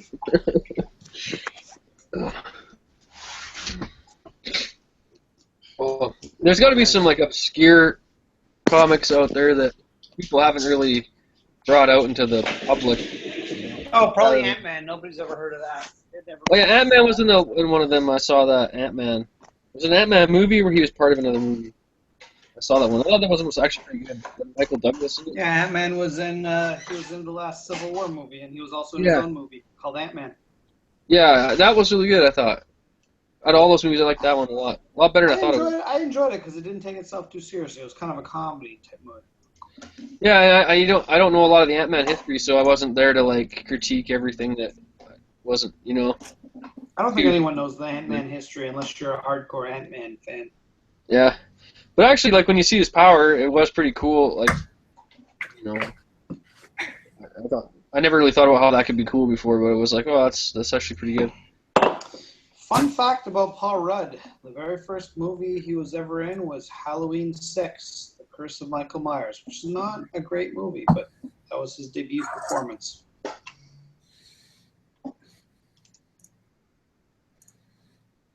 Now you know. And now you know. feel I just killed you with that knowledge. The more you know. Oh my God. Who's here? Is that Nick? What? Nick, is that you? Maybe. What's it Talk to to you? me in a really. Can you talk to me in a really like low voice? You want me to talk to you at a low register? Yeah. Low sex. And then can you and I drink a Goza together? What? Yeah, yeah. Can you and I drink a Goza together? Salty piss. Yeah. That was a very professional review you did on your channel, by the way. I tried to be professional. I can't speak for anybody else that was with me at the time. Oh my God, there's 2 berserkers. I'm really afraid right now. The artist formerly known as Beerzerker. Yep. Yeah, I see your face hasn't changed on the other account. I think your computer crashed. So, well, my internet signal crashed temporarily there. Alberta internet. Yeah. Average Joe is back. Holy fuck. Yes, I have returned.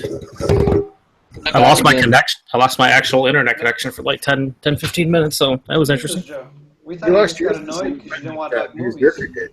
I was listening to you guys, talking your movie talk and all the great comic book stuff. It was good times.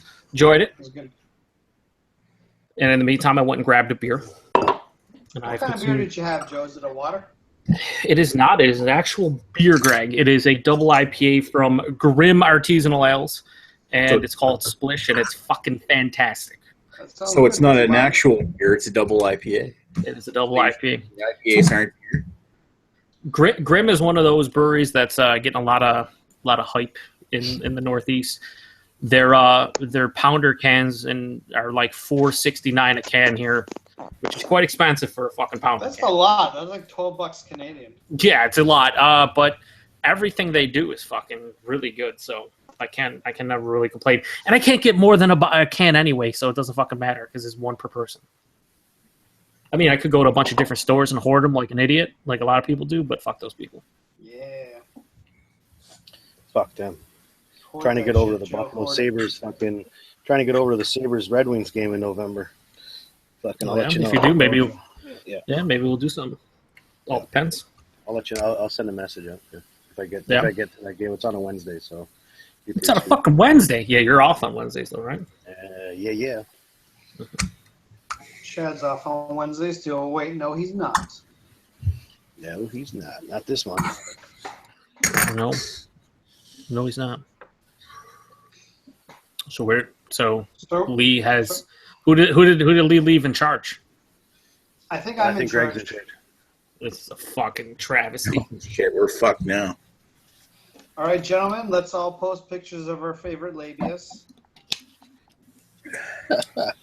I feel like Lee probably wants to keep his channel. That's just an uninformed opinion, but I would think that he would. The second he goes offline. Just post in the chat. The second he goes offline, I'm posting Smurf porn. Why do you gotta wait until he goes offline?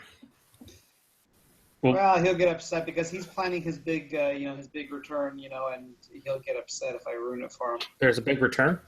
Yeah, the King of Beer Tube is returning. Have you heard? It's like that Lord of the Rings movie, Return of the King. That's basically Lee's life. Yeah, The King's returning. Lee's never coming back to beer reviews, even though you want him to, Greg. No, he's coming back, 100%. He's gonna ditch his podcast. He's gonna murder Daniel. Paul will eat Daniel's corpse so that they'll know there won't be any evidence of it. Rufus And Roy. It seems less likely that Lee would murder Daniel, but Paul eating Daniel's corpse seems like a very, very strong possibility. Yeah. I mean, don't get me wrong. I never said he wouldn't have sex with it first and then eat it. All I'm saying is that Greg's in charge. Paul will take care of that corpse.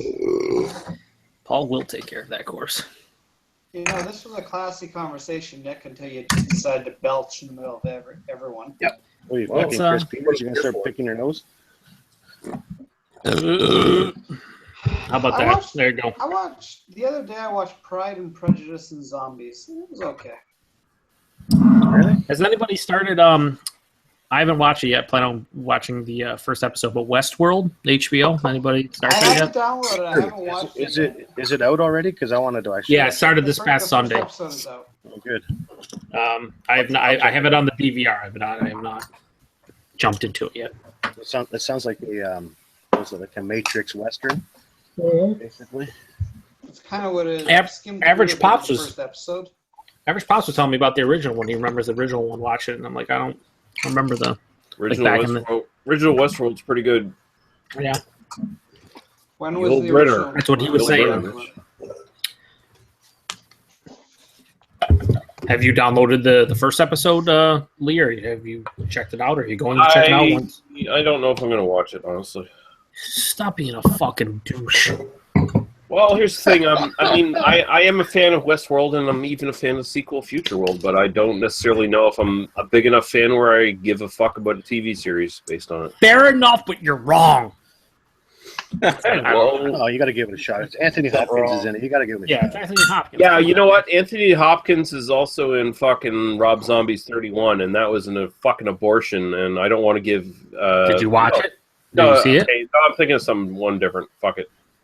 Just scrap what I just said the last 30 seconds. 'Cause I was thinking of Malcolm McDowell. It was the Lug-o-Tread speaking. The Lug-o-Tread. Yeah, I'm trying to abort that now with this Garrison Rye and Ginger IPA. I was saying I actually dived into a beer and I'm drinking a double IPA, so you know Hey, you can feel McDowell was respected, also- Lee. Malcolm McDowell was also in Rob Zombie's Halloween, which was a masterpiece of cinema. You're fucking. You're off the chat. Where's the ban button? Greg, even for trolling, that is terrible. That is terrible, even for trolling. It is pretty bad, isn't it? It's It is fucking not good. believable. Hey, Slice. let's see I don't why. watch Let's see scary why movies. Let's see why Michael Myers became a killer, guys. Because he was abused as a child. Hey, And his let's parents learn were about fucking Michael rednecks. Let's learn about his white trash family. That makes him scary. Yeah, every fucking Rob Zombie movie. Oh, white trash rednecks who say "fuck" every second word. That's great. Sounds like a Rob Zombie movie to me. Yeah. See, I'll be Doctor- honest. Of all the Rob Zombie movies I've seen, and I've seen most of them, I actually think Halloween the remake, if it wasn't called Halloween, probably would be one of the better ones. But because it was called Halloween, you compare it to the original, and it's really shitty compared to the original. Yeah. I feel like you're drunk. I like the Devil's Rejects, and that's about where it ends. Yeah, Devil's Rejects was Reject alright. was all right. Yeah. Mhm. Why not? There's nothing wrong with it. It was an enjoyable flick, I would say. But then he decided, I'm gonna make the Texas Chainsaw Massacre over 4 times. Yeah. I'm just gonna keep doing it. It's like, no, Mhm. dude, you need something different.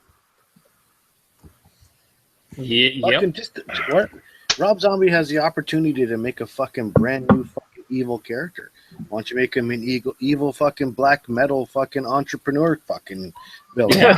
and you're good to go. Have him take New phase of horror. Here's Creatures. the brand new Slipknot. It's almost like these all killings would take place over an hour, a power hour. I should say. Yeah, power hour of killings. He's all killing fucking Kareems every fucking movie. Yeah. Welcome to my country. How would you like your computer fixed, sir? I feel like, Lee, that you should spend less time on your podcast and playing video games and more time learning about how to be successful at being a failure. And what you should do. And you know what? Go out and buy about 7 books and not read any of them and tell everyone how great they are. Now, listen, I've spent my entire life learning how to be a successful failure. I'm trying to move on from that now. So, I've already got like 30 years invested in that. I don't need to do that anymore. That's cool. So. What's the over-under on the amount of books you've read that lead you to being a successful failure? Is it 6? Is it 12? How many? How many books have you read? I don't think I've read any books that... See, that's your problem. You got to read the books. If you don't read the books, you cannot be a successful failure. Well, That's I've got other books to read, sir. So I don't think I'll have the Oh, time. no, you're wasting your time. You're I'm wasting your sorry, time. I'm sorry, Joe, that you're not going to be as impressed with me as you were before. It's You all know right. what's fucking funny about the Chris Peters and those books? He's reading the back of the books, quoting all these people that we have no idea who the fuck you're talking about. So that's great. Good for you, Chris Peters. I read the books. Fucking read I someone's read the name. books, Chris. I know who he's talking about. Okay. No, you don't. Hey, at some point he's probably gonna fucking quote like Deepak Chopra or some shit, and it's like he's gonna be. Oh, This- no, he'll quote Slipknot. Are you kidding me? What a great fucking quote by this guy. You need to infuse the spiritual giving of your inner child, and if you put that in, you will be able to break through the walls of diversity and oppression, and you will be able to really to accumulate more feelings of goodness and less ineptitude into your life. And don't forget, one who scratches itchy bum has stinky finger. That's right. Until you get a handy wipe, and then all your problems are solved. I feel like he'll at some point start quoting like Snoop. Bitches ain't shit but hoes and tricks. Lick on these nuts and suck the dick. Gets the fuck out after you're done, and I hops in my ride to make a quick run. That would be a little bit more up my alley. That is sage advice right there. Holy shit. Life ain't money. Life ain't nothing but bitches and money. That's it. That's the entrepreneur fucking motto right there. Yep. And we've seen the women on that channel. This Ryan Ginger IPA is pretty good. Nice. It's a Ryan Ginger IPA. Yeah, and the ginger is just so small it's supporting the rye. Basically, the rye is just super big, and the ginger is just giving it a bit more of a little kick. It seems as though, and I don't want to step on any toes, but it seems as though that could be reviewed by a certain somebody, so I have more information on said beer. Well, maybe if I team up with Guy and we have a night where we can review some stuff together, then that might happen, but it's probably otherwise not going to happen. Well, that's a disappointment, but You could do a live review of each other. Yeah, well, And I don't do reviews anymore, but you do a dissection of that beer. If Guy needed a review for his channel, I would accompany him in a review. If you could provide him with said beer, he might be up for that. Yeah. See, he's going to be in Nova Scotia, so he should be able to grab this without any problem. I'm very much hoping that we'll at least have one day where we can hang out and at least in local areas, so we can probably like go to the NSLC and grab some, and then go back to the Aurora Inn and how about going to Sea Level? I never even mentioned it. That would also be an idea. Go to Sea Level. Enjoy that, right? They have good food too, right? Go have supper. Get some Sea Level beers, and then there's that other brewery that's in their fucking parking lot now. Apparently, I remember that. That I've not had anything from. So I think they probably have their pumpkin beer back, right? Was it a wet hopped pumpkin beer? I forgot what they released. I'm pretty sure they're probably on that now. Yeah. Yeah, that sounds like the one that tasted like a saison by the time you got it. Yeah, dude, I will say this. Even though it started to get slightly sour, a little bit infected or whatever, it still somehow worked. And I remember having it, and then Ewert said the exact same thing, and I had two thoughts. The first one was, holy shit, I agree with Ewert, my palate's stupid. But then the second one was, I can't believe like we were both getting the same thing out of it and both actually enjoyed it, because it was, when a beer starts turning, 95% of the time you're like, this isn't good because it's not how it's intended, but it fucking actually worked quite well. Yeah. I don't think I've seen a single pumpkin beer here yet. You should be happy, really happy about that. Other breweries have kind of mellowed out on that. Are you guys seeing lots of pumpkin beers already? Brohanan, I see pumpkin beers in like early July. I have seen officially two since I went to the NSLC today, which were the Saint Amboise and the fucking Propeller.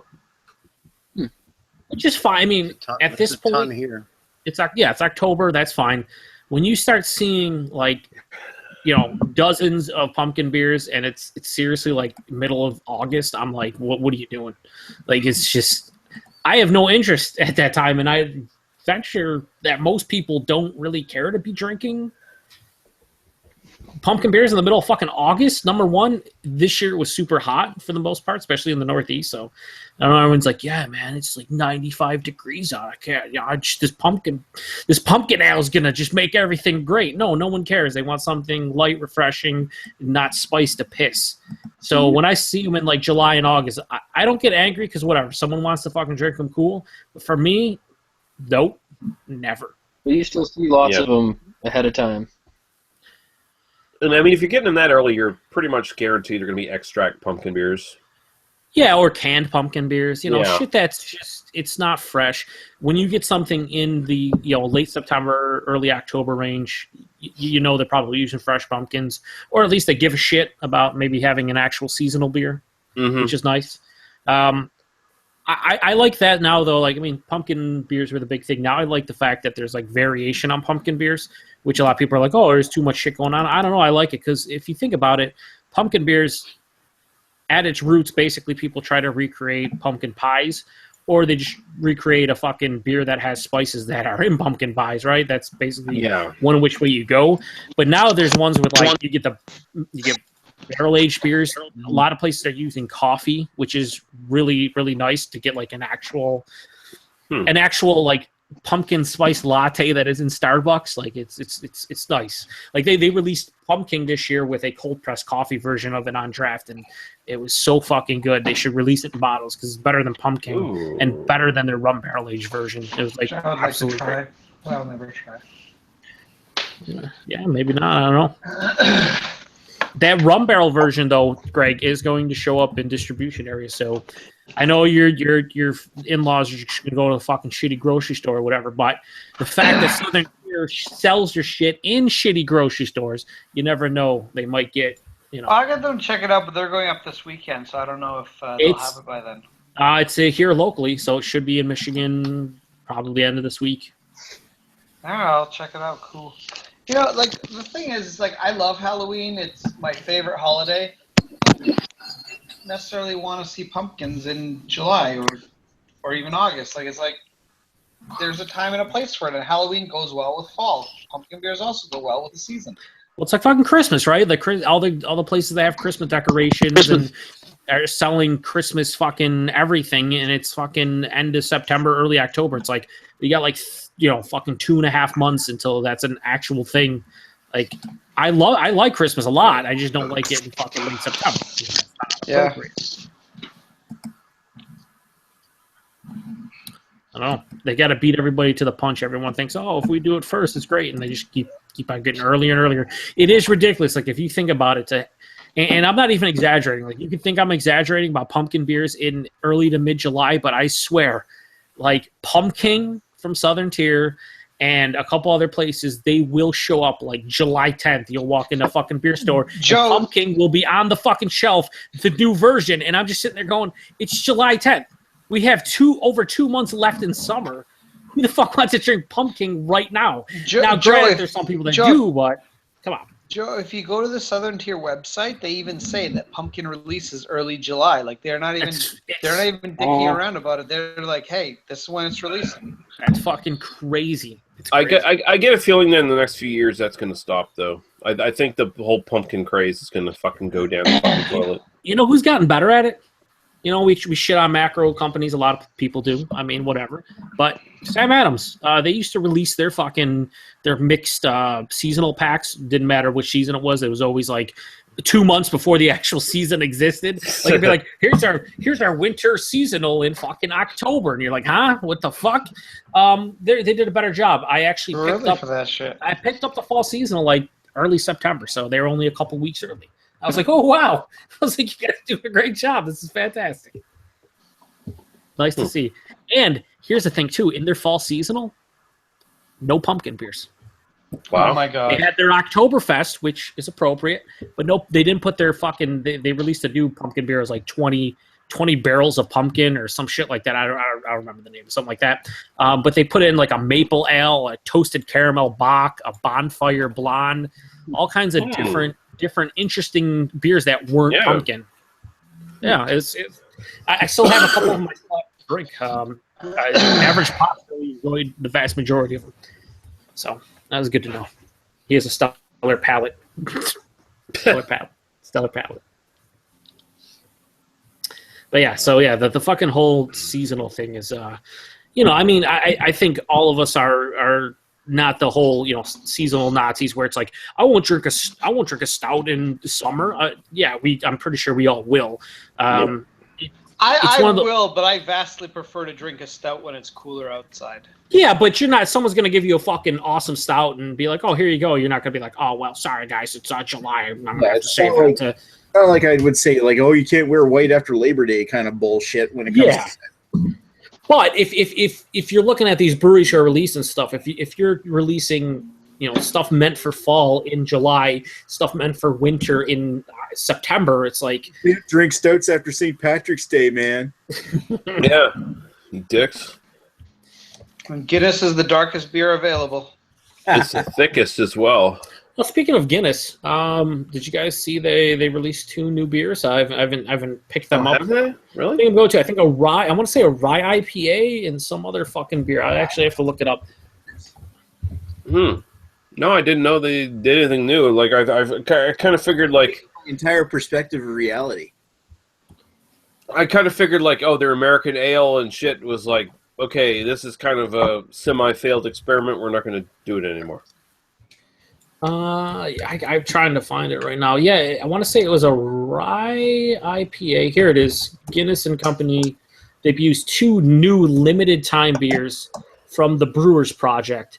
Let's see what it's going to be here. It is a Guinness Rye Pale Ale and a different stout. Let's see what the stout is.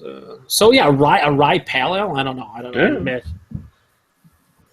Might be good. Might be good. I mean, Guinness Blonde isn't terrible. I mean, No. It's way better than fucking Guinness Dark. Or their Black Lager, or whatever the fuck they called it. I'd agree with that. Which was just garbage.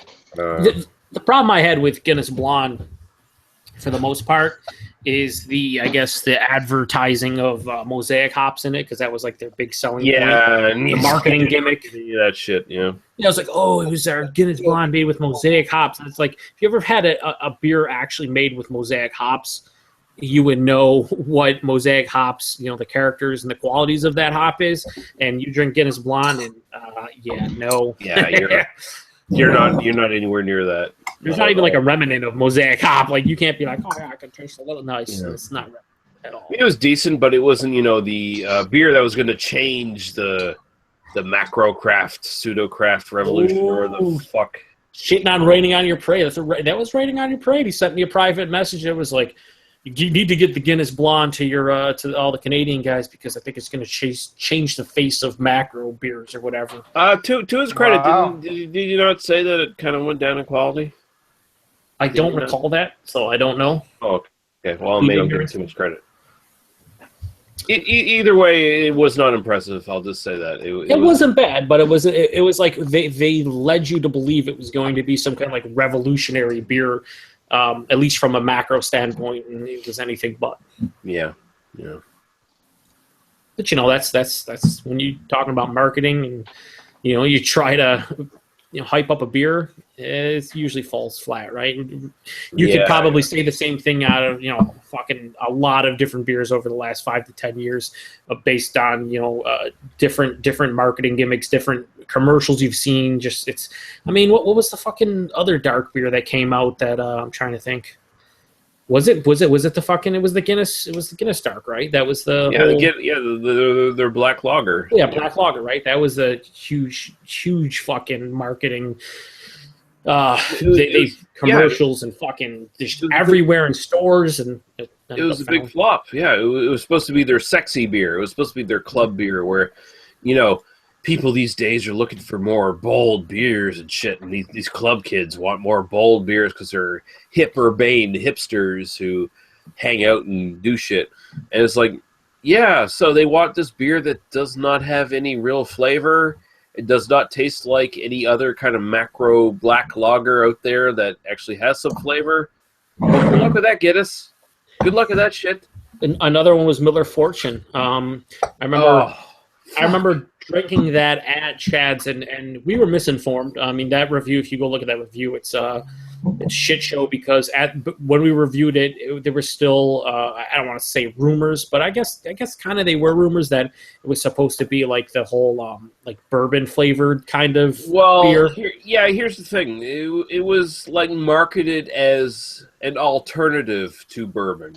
Yeah. There was these commercials that were like these super sexy, sleek commercials. Like instead of having bourbon on the rocks, have fucking Miller Fortune on the rocks. And they had the glasses. They came in the fucking gift packs with the 2 glass like spirit glasses and bourbon glasses to drink them out of, and yeah, I mean they were not the intention wasn't to be replicate a flavor profile of bourbon, but that's where it got misconstrued and we kind of fucked up in the review because we're like, oh, bourbon flavors were, but honestly it just came off as like just a macro beer. It wasn't bad. It was just a fucking macro beer. It wasn't anything different than the vast majority of a lot of macro beers out there. So it was like I don't understand the point of all the marketing.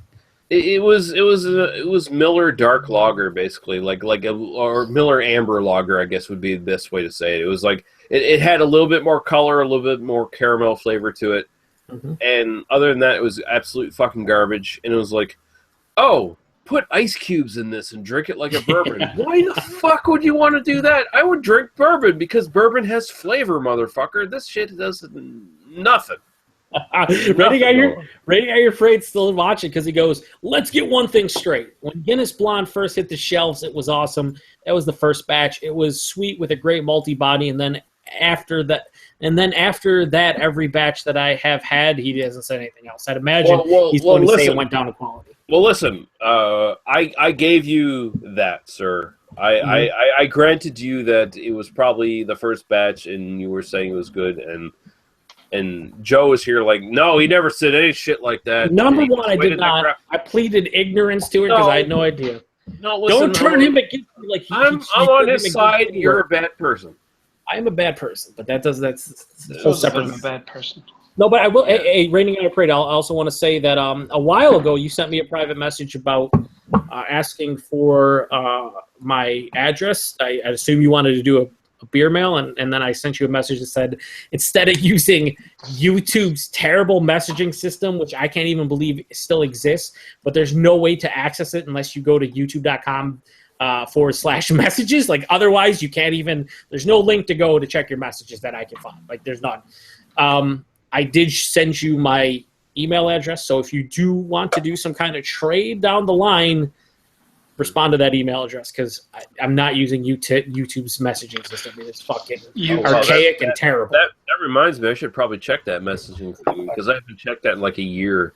Same here. The last time I checked it was I think when he sent me a message, and I was like, oh, that's cool, dude. I was like, but here's my email. Why don't you message me there and we can chat because this thing is fucking terrible. Like it's so bad. Like it's like they did the very least they could possibly do just to make it work, but at the same time, it's so fucking horrible. I don't know why they haven't erased it totally. Like I don't know. It's just a vestigial kind of fucking limb to Google YouTube. Like no one uses it anymore. It exists, but they make you like jump through hoops to get there. And by jump through hoops, I mean you have to know the fucking URL. Otherwise, you're not finding it. Like if you don't know it's /messages, then you're out of luck because there's no place for there's no link anywhere in your settings. You're fucking it's ridiculous that they just removed it and was like, yeah, because the last time I checked it I felt like a dick because like 4 or 5 people sent me like direct messages through that. It was like,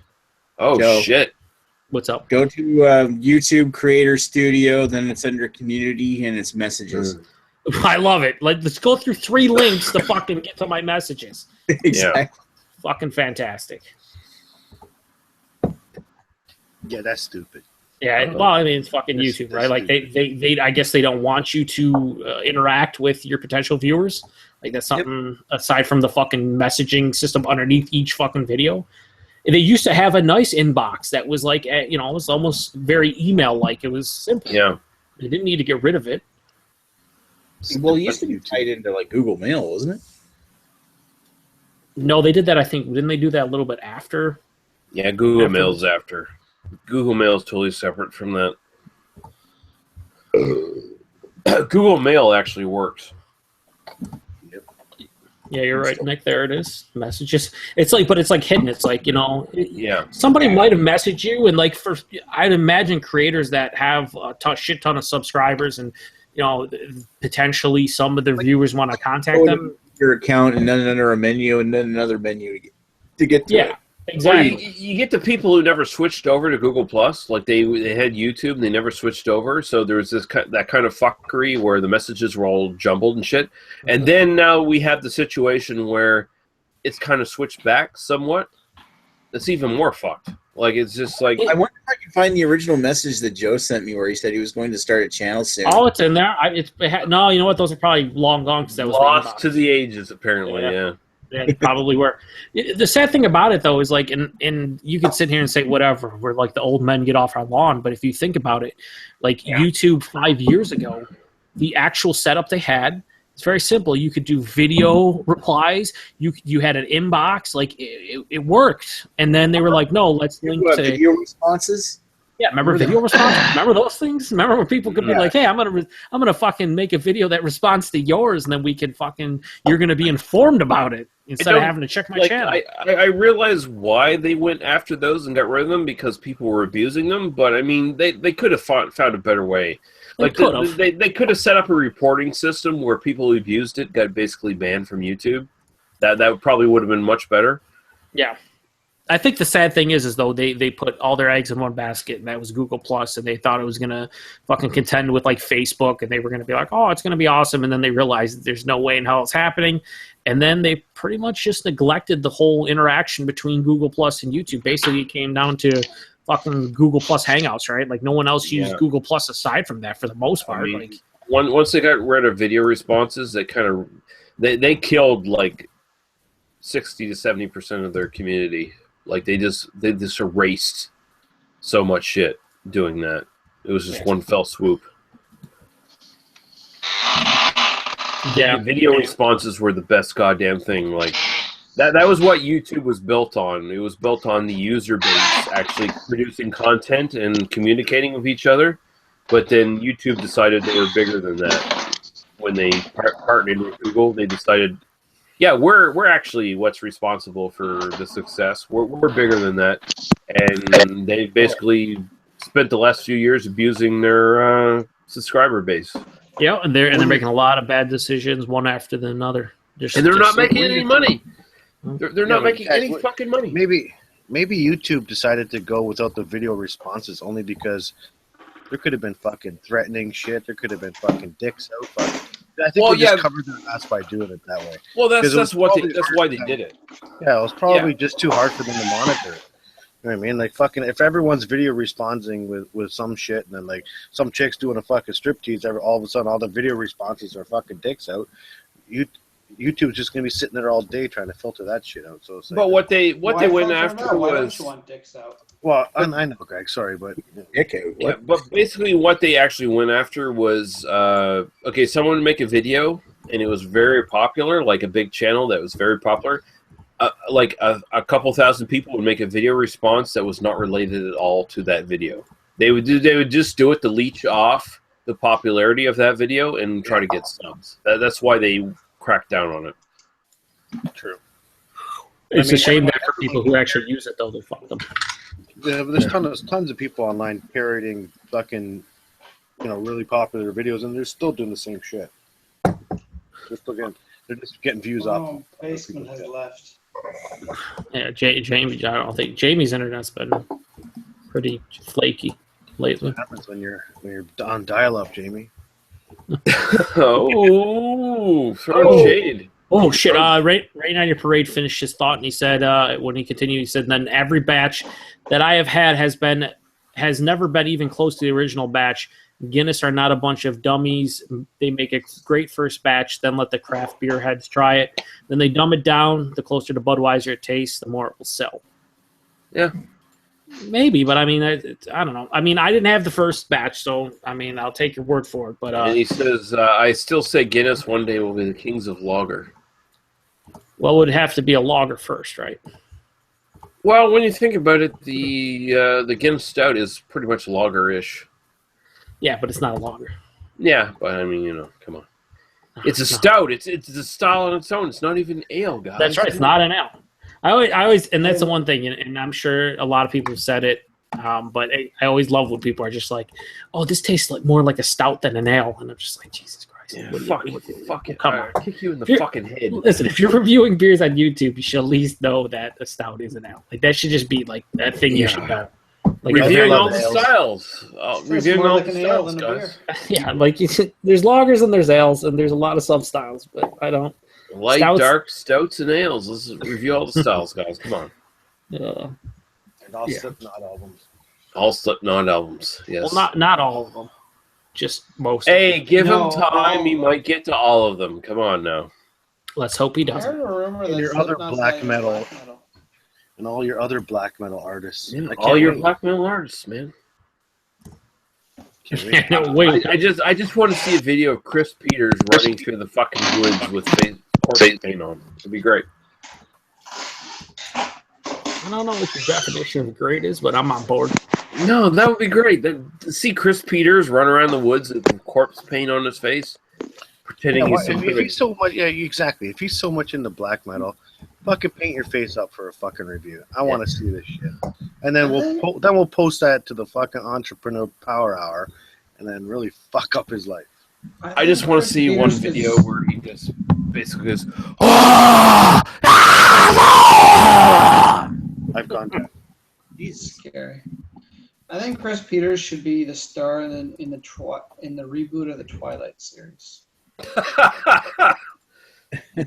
do we fucking need a reboot of that series? Jesus Christ. Yes, we do. That series was so fantastic. Need a better that movie. we need a new version of it made for the new generation. Oh my God. Already? Sparkly two series of sparkly vampires in 20 years. Can we sustain that? I would say let's go for 3. That's fucking funny. God damn it. You know, it was a good werewolf movie that didn't feature sparkling vampires. The Howling, also American Werewolf in London. I'm just saying. Yeah. Those were pretty good. Yeah. Hey, great job there, Greg. Name 2 of the most classic fucking werewolf movies. You know what are good werewolf movies, guys? These 2 bona fide classics that everyone agrees on. My favorite, Teen Wolf. Oh God. Teen Wolf. Michael J. Good old Fox. Michael J. Fox. That's right. No, maybe not. I'd be Captain Obvious, but I don't like to waste my time watching less than stellar movies. Watch Big Bad Wolf. That's a fun one. That's one that kind of like dips back into like the comical slasher villains of the 80s, but it's like got a lot of gore and it's funny. I liked Wolf Soldiers. I liked Wolf. Dog with Jack Nicholson. Soldiers, I thought you that mean. was kind of fun. Yeah, Dog Soldiers. I thought Wolf with Jack Nicholson was kind of a fun movie. Dog Soldiers is the single best werewolf movie in the last 20 years. Yeah, It's it was great. good. I mean, that's kind of a bit of a backhanded compliment because really, how many of them are there? But yeah, There's it a was ton of good. them. There's actually a shit ton of them. Honestly. Are there? I know there's Ginger Snaps. I don't know what else there was. If Paul was here, he would school your ass right now. Yeah, unfortunately, he posts a lot of stuff on Facebook when it comes to the fucking werewolf movies and wolf movies and every fucking thing under the sun. He likes everything. Everything. Everything Also, werewolf. he also likes. Well, he's also a brony. That's right. That is also a thing. But yeah, Dog Soldiers is the single best werewolf movie in the last 20 years, hands down. Yeah, it was a pretty good movie. I love that I film. enjoyed I it. love that film. Actually, I've watched it quite a few years ago. I need to Actually, that's going to be a Halloween rewatch movie for me. Sweet. Definitely need to line up of movies to watch for October because I watched a lot of the same shit. Like I want to watch all the original Friday the 13th 1 to 8 again, but I need some new shit to watch.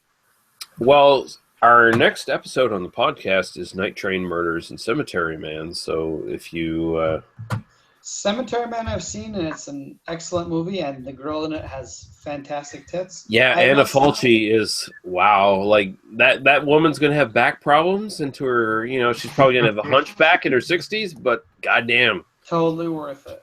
And I've Yeah, not seen totally that worth Train it. Murder, so I'll check that out. Now maybe I'll actually send a comment into your podcast. Yeah, that's on one of these YouTube. days. I would love to see another comment from you, sir. It's been a long time.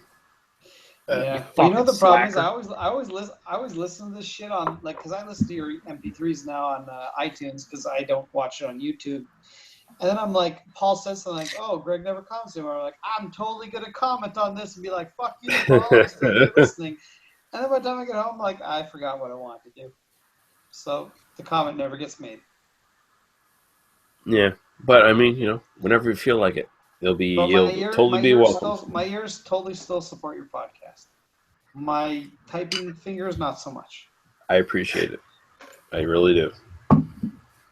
My typing fingers. Do you really What else though? you gonna fucking type with? Oh, don't even answer that question. I enjoy these podcasts. What'd you just ask, Joe? What the fuck? Was this some sort of deserve fucking? I said, do you really appreciate the fact that he listens to you? Yeah, I actually do. You fucking prick. It's fucking Greg. You don't like it. I appreciate anyone who fucking listens to my bullshit little fucking podcast because I'll take anything wherever I can get it. I think Joe needs his channel started. Joe, why don't you He really start your does. channel? I'll start. He's sounding very bitter, very like I have Just no don't bitter. listeners. Joe's You have upset 'cause listeners? He was You going to have call listeners? it the Beer Power Hour. I will do the beer power 73 minutes. All right, and that's what we'll do. And it'll be nothing but Ontario beer news for 73 straight minutes. God damn, that'd be That exciting. would be fucking super show. entertaining. That would be a show you could totally do at least once a week. Please do it in some kind of accent though, No accents. but not Dusty. No, Dusty. Baby, Dusty doesn't deserve the Ontario beer news, baby. Right, Lee Russell, baby. Come on, man. Both is starting up with the new Oktoberfest, baby. They're throwing it down. Oh, hello. They're going to be putting some Marzen style fucking hops into the Oktoberfest, baby. It's going to be really good. Then they got a pumpkin beer coming up. It's going to have real pumpkin in it, baby. None of this stuff. It's coming out in July, motherfucker, so you can get your pumpkin on. This is real pumpkin, baby. It's been stomped on by Ole Anderson, baby. They just stomped on it and got all the juices out of the pumpkin into the malt, baby. It's actually served in a pumpkin. Also, if a grown man has sex with a pumpkin, it tastes better in beer. That's right. Get some semen into that pumpkin, baby. Get some That's salty right. taste into A the little bit pumpkin of beer. They call it a pumpkin. Got that theme and goza going on, baby. That's Have right. you tried? It's a pumpkin goza. There you go, Nick. Have You're on you tried that. the Collective Arts pumpkin sour yet, Greg? Pumpkin. I can because else said they had some and didn't have some, so I have not tried it yet. But I will purchase one, then I'll try it, and then I'll report back to you. No, I was just curious if you tried it. I don't really care about your opinion about it. I have not tried it, but you're going to care about my opinion because I'll tell you my opinion, Joe. It'll be on tap, and it'll be the most generic check-in of all time by Greg. This That's what pumpkin beer was really okay. Thanks, Greg. Thanks. That really helps. Where's the titties? Because half the time, Joe, I make those check-ins like a week after I've actually had the beer, Yeah. so I'm just going by my memory. This pumpkin beer tastes like pumpkin and beer. Okay, I got you. Yeah, pretty much. I thought you were saying Quimby or something like this pumpkin beer. I did not have sex with that pumpkin beer. This stout has I- a lot of I- stouty flavors. All right.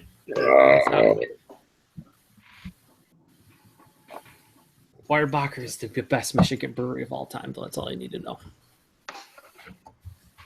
Weyerbacher is an excellent Michigan brewery. I don't know if they're the best anymore, because possibly Lagunitas might be better, but I haven't had them in ages, but it's still Weyerbacher is excellent. pretty good. Weyerbacher makes some good stuff. They just released they remember that Sunday morning stout that we had at the fest when we had like Bring Out Your Dead and all that stuff. They just released Sunday Mole Stout, which is basically their equivalent to like a Mexican, hot chocolate stout. So like It's racist, Joe. the Hunapoos and the Prairie Bombs and the Mexican cakes and Yeah, all poo, in a similar vein. Jesus Christ, you're racist, Joe. Only when it comes to beer. You're racist against the brown beers. I'm not a huge fan of Mexican Beers. I'm a huge fan of Mexican beers, baby.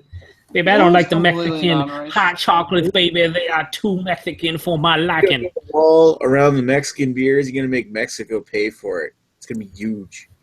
It's ooch. We should make a wall around Canada, because why not? It's gonna be made with bricks from China. I did grab a beer this week that is pretty funny and kind of up Greg's alley.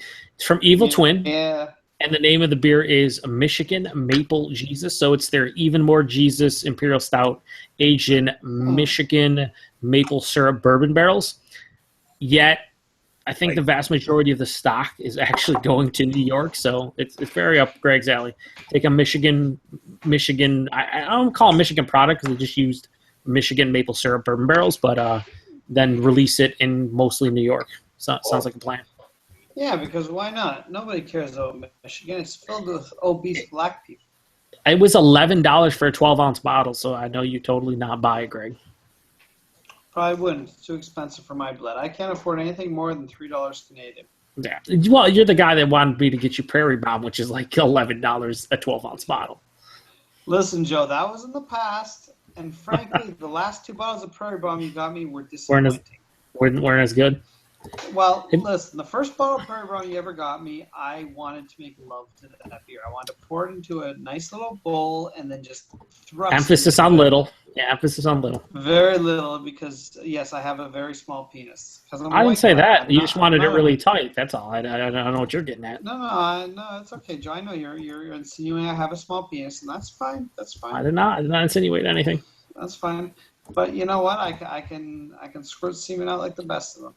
What Canadian, what Ontario breweries have brewed like a Mexican style hot chocolate beers? I know Bose has, right, with their what was the name of their beer that they fucking did, the Ocho Cinco Ocho. Well, they probably did, and then blended with like another bunch of like Lug-Treads that were Lug-o-Treads. And didn't Sawdust City do one with like cayenne peppers and chocolate and something else? I forgot the name of that beer too. I never tried. I don't know. That. I have not tried a single Ontario beer. Like you haven't tried one single Ontario beer in your life, like ever? No Ontario beers, not Greg. I've never had a. Let's go to Untappd. Oh, Untappd says you tried 1,200 Ontario beers. You fucking liar. I'm just doing it for the badges, Joe. Oh, okay. I'm just doing it for the badges. I got you, Chad. I got you. I've actually never even had a beer at all. Like, I pretend to drink beers, I actually pour them, and then I just drink colored water. Yeah, they're Roman candle or caramel colored water. I know how you roll. Hey. No, that's the thing about Prairie Bomb. It's fairly unique. I don't know of any other brewery that makes anything like that. I know you told me that they do. Southern Tier now has one that's like a copy of it or something. No, dude, this is the thing. I mean, basically when it comes down to Prairie Bomb is a Mexican style stout. So basically you're looking at, they can be, the ingredients aren't exact all the time, but basically you're looking at some kind of chili peppers, most of the time cinnamon, cocoa nibs, vanilla, kind of in that vein, like those ingredients are most of the time very similar. Sometimes it's bourbon barrel aged, sometimes they don't have like cocoa beans or vanilla beans. Like it can vary, but it's basically like a style within the stout style now. It's basically a Mexican style stout, and a lot of people say it tries to replicate a Mexican style hot chocolate. So Prairie Bomb is one of those. Like it's one of the more popular ones now in the U.S. along with Stone just released this year. They do it every winter now. They release their Chocoveza, which is very similar. Westbrook does their Mexican cake. Cigar City does their Hunapoo. Perennial. That sounds dirty. Perennial artisanal ales it's perennial artisan ales, not artisanal. It's artisan. They do their Abraxas. But a lot of places are doing basically that now. And now Weyerbacher came out with their Sunday Mole Stout, which is very similar as well.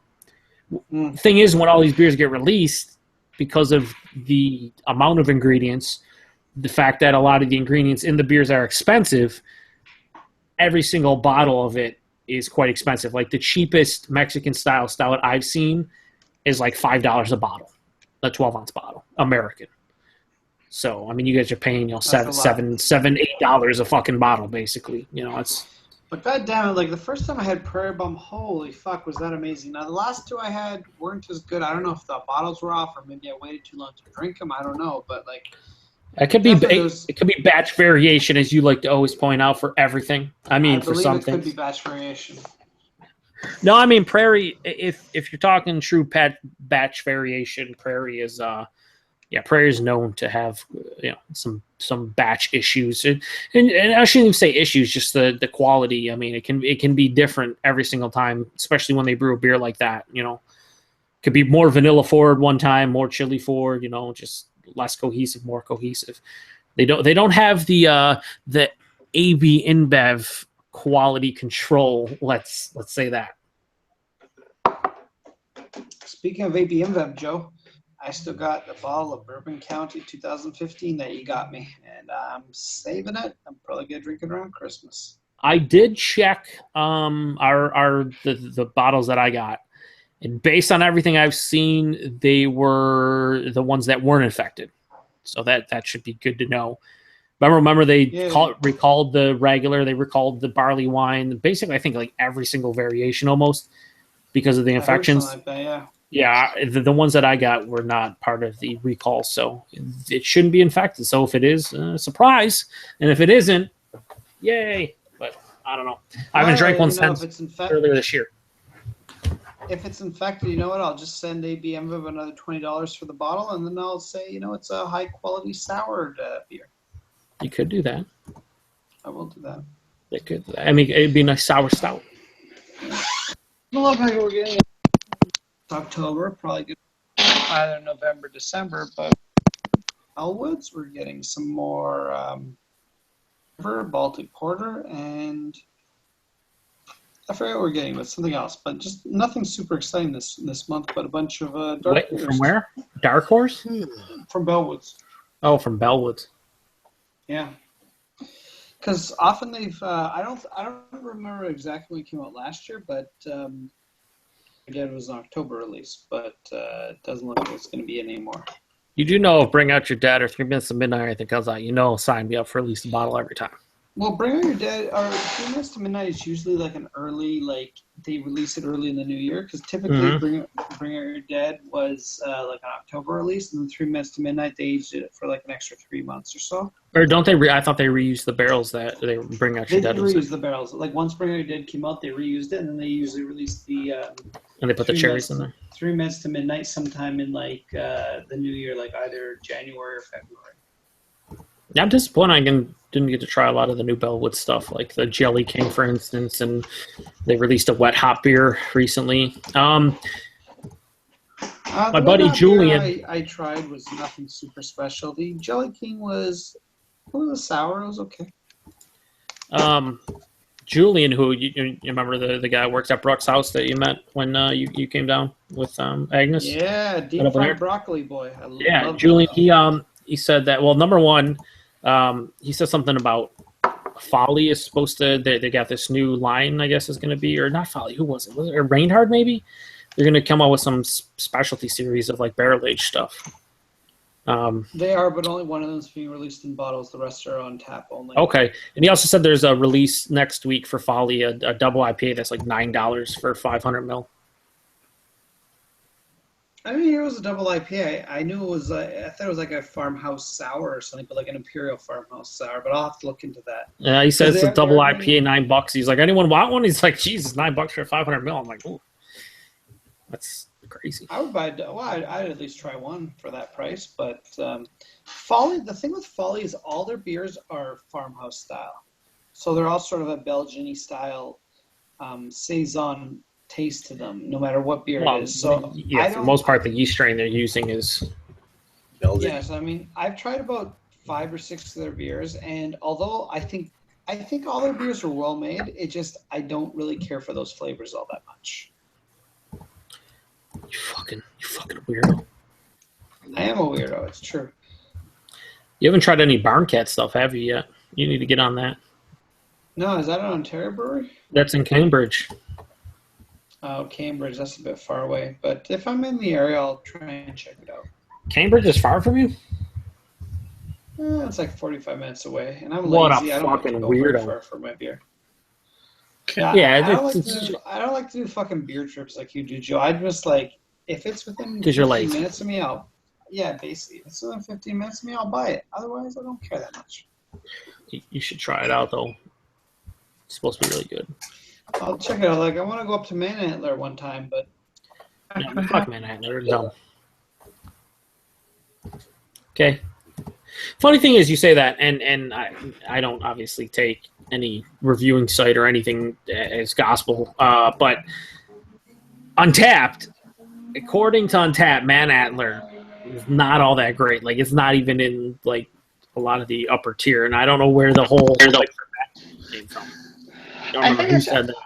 I think it's just because that they have like they make a lot of really unique styles. Although again, I haven't tried any of their shit. Maybe they may make a lot of unique styles, but it may be not great beer. Maybe.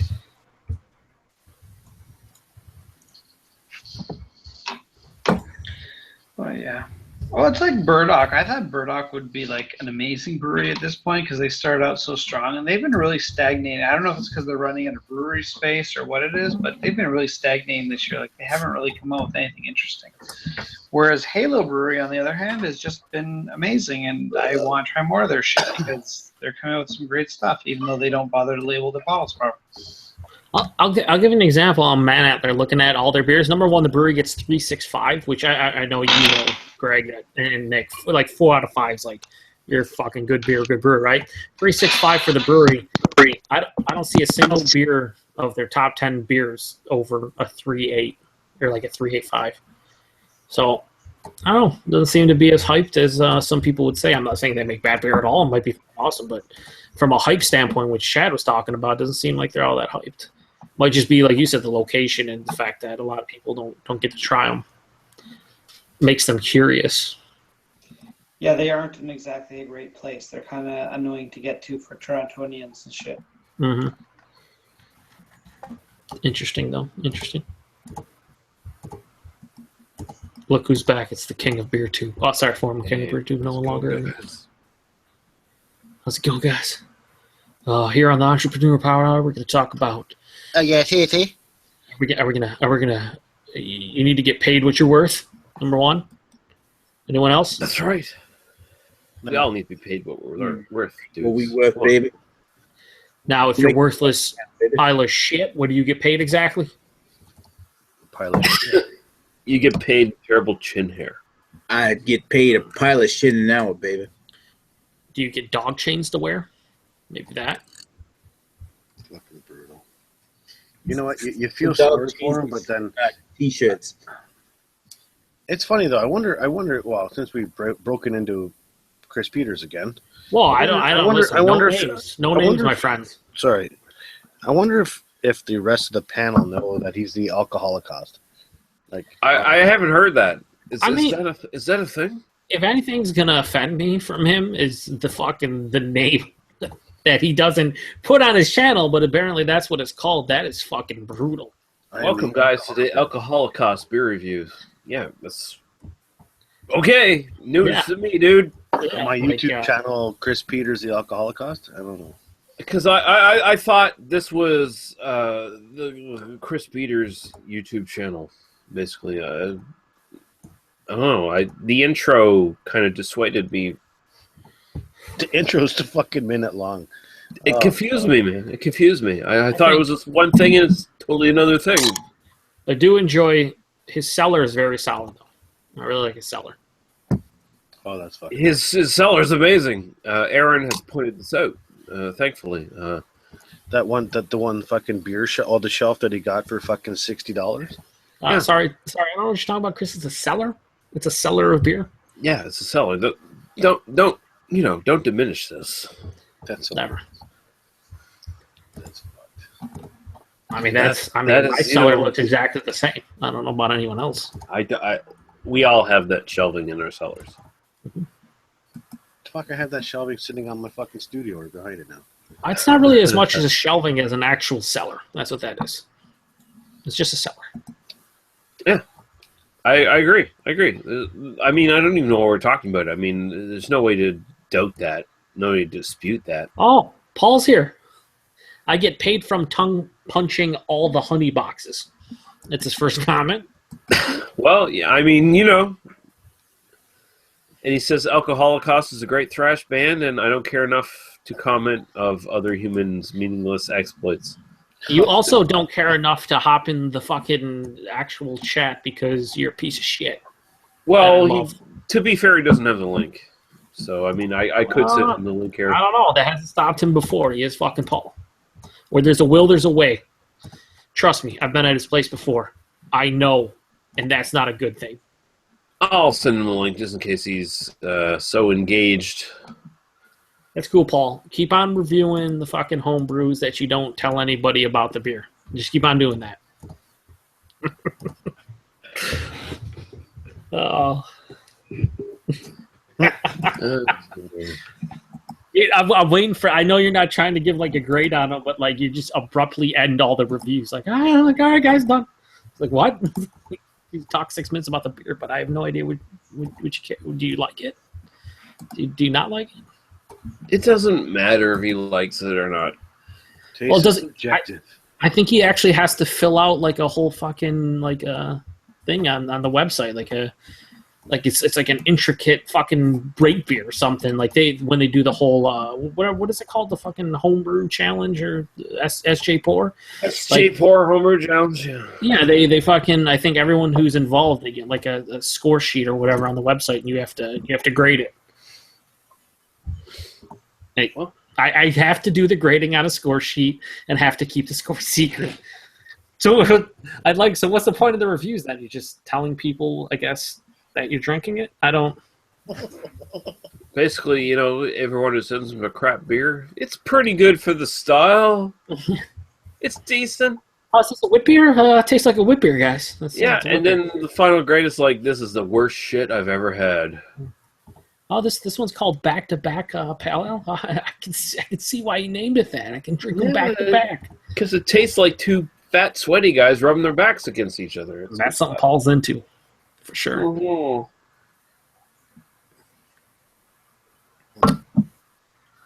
What have you been up to, Paul, since you're apparently creeping on the ass to ass, huh? He said ass to ass. Oh, wow, man, yeah. I mean, you know, he's a free man now. He's not... I picture you as more of an ass to mouth type of guy there, Paul. Hey, you know, that's only after he's had some scope. And when I say picture, I mean picture. All right, in my head, ingrained. He's working, fixing the house, and reviewing beer. Are you doing that all currently, or just one of the three right now? No, he's doing all those. I know I know for the fact that he's doing all those at kind of the same time. That's why it's going so slow. So now he works at home while he's drinking. So that's basically what he's saying. Yeah, he does that. There's nothing wrong with that. I do that. No. Hey, I didn't say there's anything wrong with that. I was just trying to clarify what Paul's up to. So fucking dick, Joe. Jesus Christ. I cannot. It's in my DNA. You know this. This is not possible. Yes, man. God damn it. I think a more proper question would be like, could you just be a solid individual, a nice person? And my answer to you would be probably not. Although I would try. Terrible. I like the Tits Beer Bonk 420 review and shit. It's just the accumulated disappointment I've had for everybody I'm associated with, where it's just like, it's a big the big sigh. Yeah. Fuck my life. It's basically an old curmudgeonly Clint Eastwood sigh. Get off my lawn. Goddamn zips. Get off my lawn. Yeah. Get off my lawn, you zips. Don't fuck with my car, you zips. You fucking what? You say zipper? Get out of my cellar. Have you never seen Gran Torino? Yeah, Gran Torino. Where you call the Asian kids that were living next door to him zips? Yep. Gran Torino's basically Greg in 50 years. That's or Lee in 50 years. Don't you nigger up my car, you zips. Basically. Pretty much. That's a crazy. But that's a great film because it's like, hey, racism can be funny. It can be charming and funny. It isn't so much that racism can be funny, but it's real. This is a guy that he feels real because of it. Well, this is a guy who went into the Korean War and was scarred by it, and he has certain prejudices, but he's also a decent human being at the same time. So even though he has these weird fucking racist things he says, at the same time, he's actually not really a racist. He's actually a decent human being, and when he, connects with these people, it is, it's genuine, but at the same time, he still has these sort of shields on him, basically, where he's like he still says racist shit and still says epithets and stuff.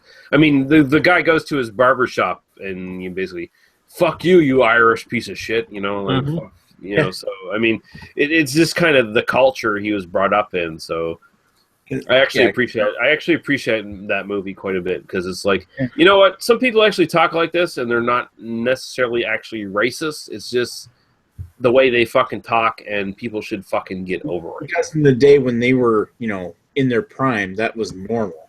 Yeah. And I mean, they don't mean anything by it. It's just the way they fucking talk. It's their actual language. And I mean, a lot of people are going to find that fucking offensive, and they're going to be hurt by it. And, it's like, well, fuck you. It's get over it. Get over it. Didn't he also have a little bit of post-traumatic stress in him too? Maybe that fucking yeah. I mean, he's a Korean War vet who is set off by the fucking gangsters in his neighborhood, and he meets these Asian kids who are really good kids who are in danger of being sucked into this gang lifestyle, and he protects them. But he protects them the only way he knows, by actually breaking the law and sacrificing himself, basically. It's not so much though, like PTSD can be, where you're afraid of certain situations that made, like, from your traumatic experience, but seeing other people going through it triggers that emotion as well. Yeah. That'd be the smartest thing you've ever said on a show like this, Nick. Oh, shut up. I'm so fucking rewinding that one and hearing it again. Yeah, no, but Gran Torino's a great fucking movie. I love that film. Yeah, it was. I've watched it a lot of times. Good movie. It's too bad that he likes to talk to chairs. Well, he's old. I mean, the dude's in his 80s. And I don't give a fuck about his politics. I mean, the guy never really actually signified himself as a Republican or Democrat throughout his entire career. And honestly, I'll ignore his political stances. I love that guy's movies. Yeah, I mean, fuck it. I don't give a shit. Sounds like Facebook to me. I mean, the dude made a fool of himself doing that shit, and that's sad. But at the same time, you can't ignore the fact that the guy has just had this stellar fucking career of great fucking movies. I mean, The Dollars is amazing cinema. That have not been political. I mean, this guy has not been political through his entire career. All of his stuff has been more humanist than anything else in his movies. So true. But like the Dollars trilogy, that's just classic Western cinema. That's like at its peak. And he learned all of his lessons from that in his future Westerns. I mean, he basically took that and ran with it in the 70s. So, Two Mules or Sister and Sarah. he's a great fucking filmmaker. Like I don't think anyone can deny that he's a great fucking filmmaker. Oh, he is. And like $1 Million Baby. Yep. Are you guys talking about the best actor ever, Ronald Reagan? Yep. Bonzo. Bit time for Bonzo or whatever the fuck. Goddamn. Oh, what was it from Back to the Future 2? Try the Iranian. Yeah, or the Ramones. Bonzo goes to Pittsburgh. There you go. Who doesn't want to be in bed with Mr. Reagan? And Nancy Reagan. I don't know. Was she hot back in the day? Of course, I don't know. She was never hot. Okay, PA Bruno says Suspiria remake. Thoughts, Lee? Fuck that shit. I don't want to see it. 9 times out of 10, remake anything. No thoughts. I wouldn't even say that. 9 times out of 10, I would not agree, because there have been great remakes, and There's actually been a lot more great remakes than people would have expected. But Suspiria is a weird movie that does not deserve a remake at all. Suspiria is not. It's like trying to. It's not trying to remake Cannibal Holocaust. Like you just can't really do it in today's day and Book age. of Holocaust. Well, Suspiria is not linear. It's not really kind of a linear kind of movie that makes a lot of sense. There's kind of a dreamlike kind of quality to it, and I got this feeling that if they try to remake it, they're going to go for, we got to make this make sense, guys. We have to set down a story in stone that everyone can follow, and think everyone's stupid. Yeah, and I don't want that because Suspiria is much more about the music and the feel of the movie than it is the story. So fuck that. I don't want to see that remake. Well, will you see it? If BeerTube has spoken. Will you watch it? I probably will watch it, sadly enough, but I really don't want to see it. Don't be a fucking liar.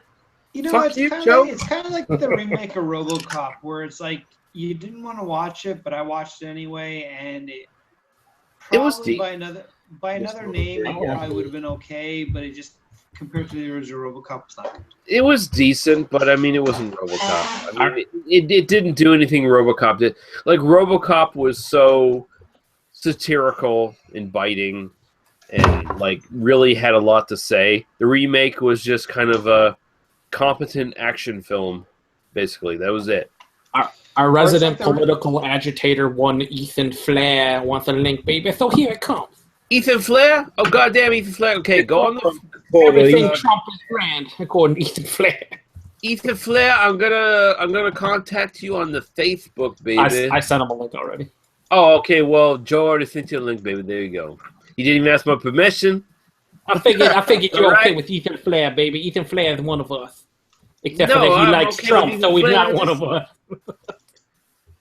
And Pierre Bruno says, glad to say the Ghostbusters remake Lug-o. And yeah, it did. It was garbage. It was absolute fucking garbage. You guys just hate women. No, I don't hate women. I just hate fucking bad movies. And that was a bad fucking movie, man. I've not seen it yet, so I don't know if I actually will, but I probably will give it a go. If it was a good movie with women, female characters, I don't give a shit. If it worked, it worked. But it does not work. It's a bad fucking movie. The jokes are bad. The female characters are actually fucking wasted in it. Kristen Wiig, I think Kristen Wiig's fucking funny as shit. She's wasted fuck in this movie. She's just nothing. There's nothing going on. Leslie Jones is a fucking black mammy stereotype. Like, oh no, you didn't. That's basically her fucking character. Oh, fuck. And it's like, oh wow. Wait, how many times did she say it down? That's what I'm talking about. That's what I'm talking about. This is the big feminist fucking Ghostbusters. Fuck you. And any real feminist would be fucking offended by this shit because this is bullshit. It's not a good movie.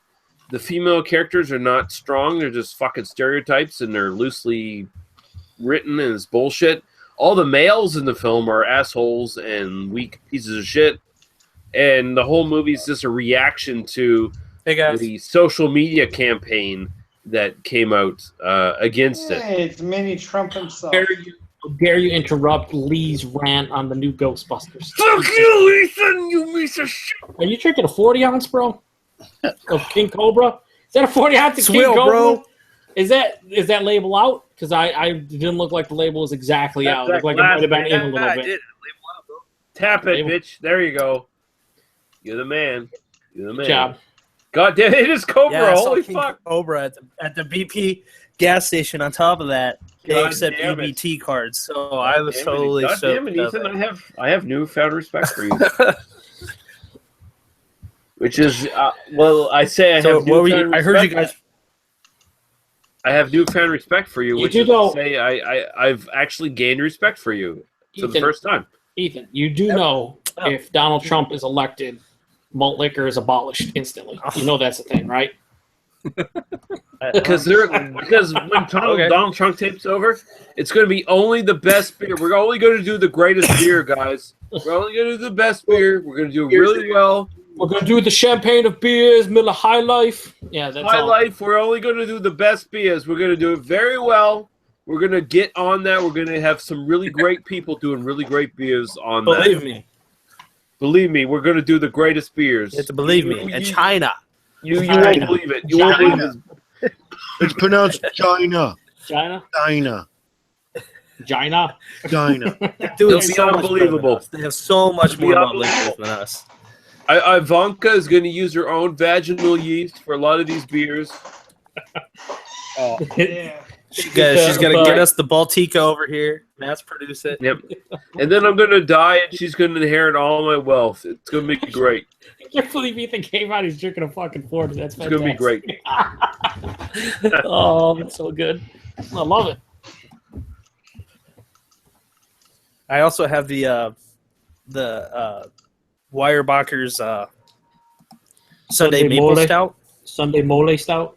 Mole? Is that what it was? I thought it was maple. I don't No, know. it's mole. It's like Yeah, I was like maple. I was like, oh, Chocovesa. sweet. And then I read it and I go cinnamon, and I'm like, that doesn't sound like maple. It's dude. It's That doesn't basically sound like what I. it's like Prairie Bomb or Chocovesa or It's the that Mexican style. Chocovesa.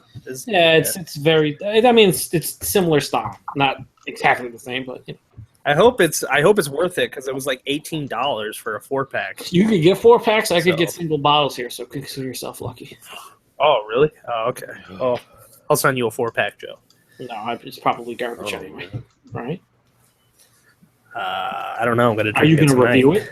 Are you going to review it? I don't know. Maybe. You probably should. I was thinking about You making. probably another- should, Ethan. You probably should get back on your I'm- fucking channel and do shit. Yeah, you should. eventually. I mean, someone has Um, to pick up the fucking gauntlet. I fucking quit, dude. What the fuck are you doing? You need to be king of fucking YouTube. Come on, Oh. Ethan. Only You can be be the the new king king. of YouTube. Yeah. Okay.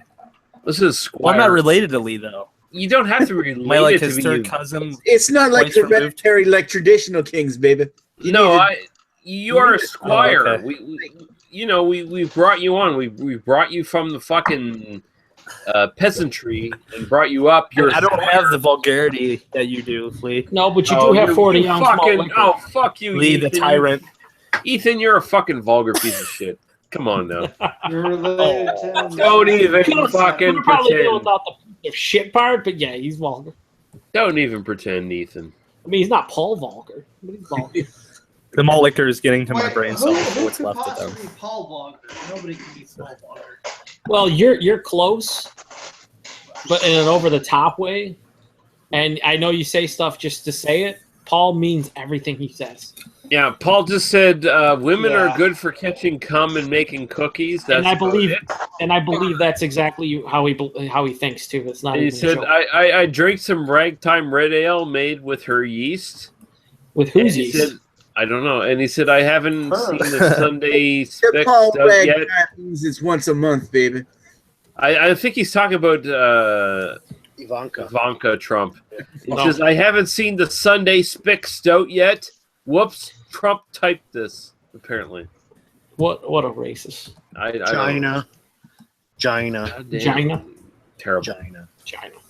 Okay. China. Yeah.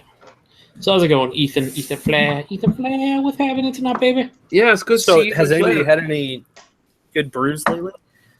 Nah, just Coors Light. Any Oh, good wait. Ah, beers? Coors Light's good. That's Chris's favorite. Coors? You know a movie I have to fucking watch. I'm It's drinking that right Night I of just the had two Creeps. really good rye beers. I had the Boxing Rock Rye, and I had this Garrison Rye Ginger shit. Both of them were excellent. Both We of them started heavy getting on the rye. the. Who's at Nickelbrook? Their IPA in a can. Headstock. I started getting those. Headstock's really good. My God. I think so. Yeah. Or Naughty Neighbor, maybe. Yeah, in a pint Naughty can. Neighbor. What? Did you say N-word? I think What? somebody just said Naughty that. Or Neighbor. probably it was Joe who said I that. said naughty neighbor. I That's said not two what it N-words. I said two N-words, but not the N-word, you fucking racist. Sounded Did you like, say, Joe, did you say naughty? sounded naughty? like you said an epithet. No, I said naughty neighbor because he was asking about Nickelbrook IPAs, but even though that's a parallel. I think they're the only two beers that would come here in cans, but probably more headstock than naughty neighbor. Naughty neighbor. No, it's not Naughty Neighbor. It's definitely Headstock. Yeah, Because Naughty Neighbor was definitely the black. Because we get those in 4-pack bottles. Yeah, Naughty Neighbor. it's weird. The Even other one is Headstock- it's like a blue. It's got like a blue film over it. So I don't know. I didn't really look at the label. All I know is that Go on their website and look at Headstock. All I know is Headstock is releasing cans and canning it out. And when it came here, it was bottles, and it was really weird because I don't recall seeing bottles of Headstock ever in Canada. I mean, they might have sold at some point, but I don't know why they had bottles. They distribute it through Esper. It was in Yeah, bottles. we get the best. What's that, Nick? When it first came out, it was in bottles. That's when I had it. It was in a bottle. But And that was probably like 3-4 years ago, right? yeah, it was like 2012 when I first had it. Yeah, so it's crazy that they I don't know, switched to We bottles. just started they getting imported to the more. States. We just started getting more Kentucky Bastard, but 2015 versions. Yeah, we get the Kentucky Bastard as well now here. Yeah, I still have 2 bottles, so I don't really. Well, Kentucky I Bastard just thought it was. I was like, wow, I haven't seen this on the show in a while. Kentucky Bastard is amazing. That's an awesome beer. It's all right. It's all It's right. a very solid beer. I mean, it's no Yeah, doubt. I live in America where I can get beers all the time. So, Listen, like I said, Dick, if you think it's amazing, that's your opinion, and I respect it. you're allowed to think it's amazing if you want to, but in America we can get awesome beers all the time. Nick, so that's you've had Parabola, haven't middle you? of the road. Yeah, I've had a Parabola. All right, then. I think I've had Parabola. It's their. Yeah, I don't even know what It was Parabola. nickel. Isn't Parabola the one that's like a amalgam of everything? No, that's the anniversary beer from Firestone Walker. Oh, the anniversary. I've had the anniversary beers. I was gonna say it I was don't know if I've had Parabola. Nickel Brooks I think I did. I think I had Equilibrium ESP. Chad's.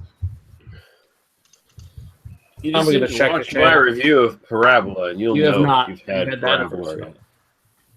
Yeah, Parabola is one of those. You will know. It's You've very had good. Parabola. You will know. It'll be the definite. You had the anniversary, the 15th anniversary. You've had on your channel 2011. I could have sworn I had something at Chad's though. Well, I I got Parabola for Chad and Lee, and I don't think Chad shared it with you. I think I want to say he drank it with the cartoon and someone else one back then. So I don't think we had Parabola up there as a group. Or So Paul says I convinced my girl to get a passport. Finally. oh boy, Oh God. you know who you're better than? Chad. Yeah. You know, Well, I totally told her, bang I was in another like, country now. We should see the Canadian side of Niagara Falls and then maybe head up to the beer festival. yeah, you should probably do that, you fucking bitch. Oh, you say that Lee's not going to come because he hates you.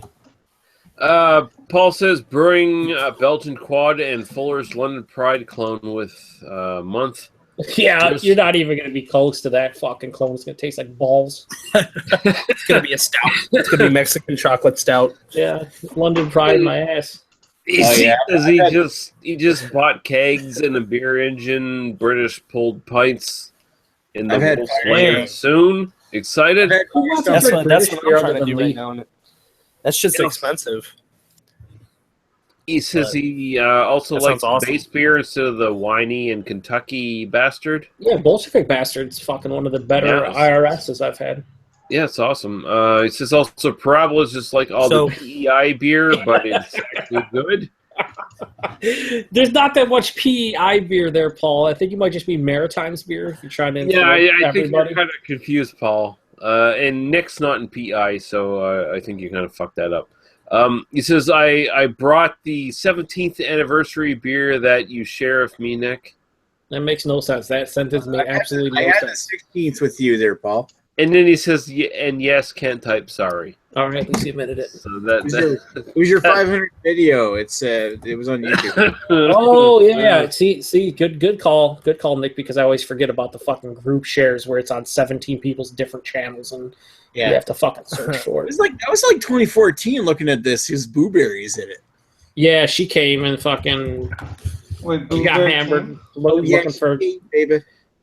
Maybe she was looking for a lot of things, more specifically vodka. Yeah, she was looking for vodka or dick, one or the other.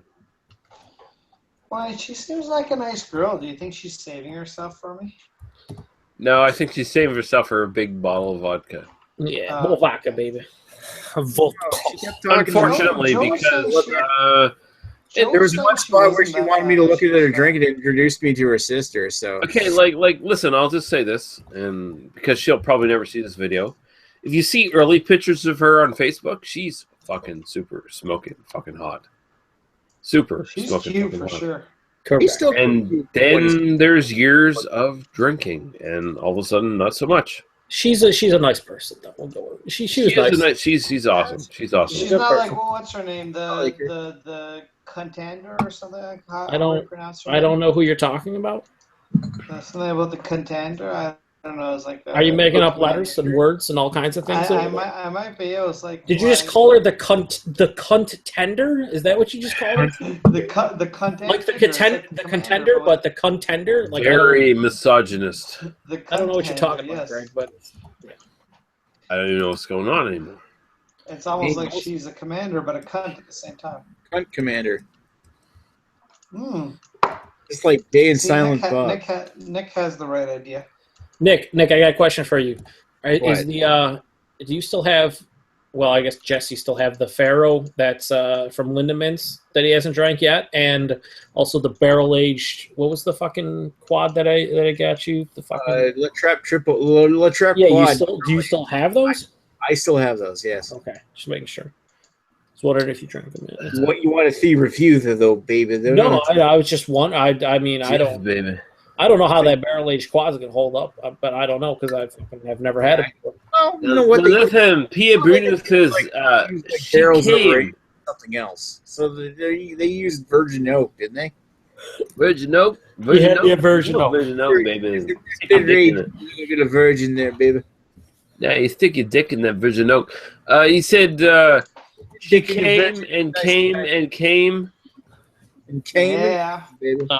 Fucking Paul tainted. That's a He bit is tainted. He said, I like thick chicks. Greg sounds super drunk.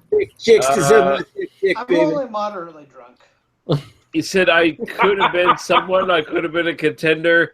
Are you cellaring it near future, Nick? Oh my You're god! near a furnace, Nick. That's the greatest one. Storing it near a furnace. It's There was a review where what's your buddy's name? Sean. You guys were reviewing a beer, and he came out and he was like, "Yeah, I think that one was in the hot room by the furnace," and you guys were all wondering why it wasn't that good. Forgot what beer it was though, but he totally stored room that was super warm.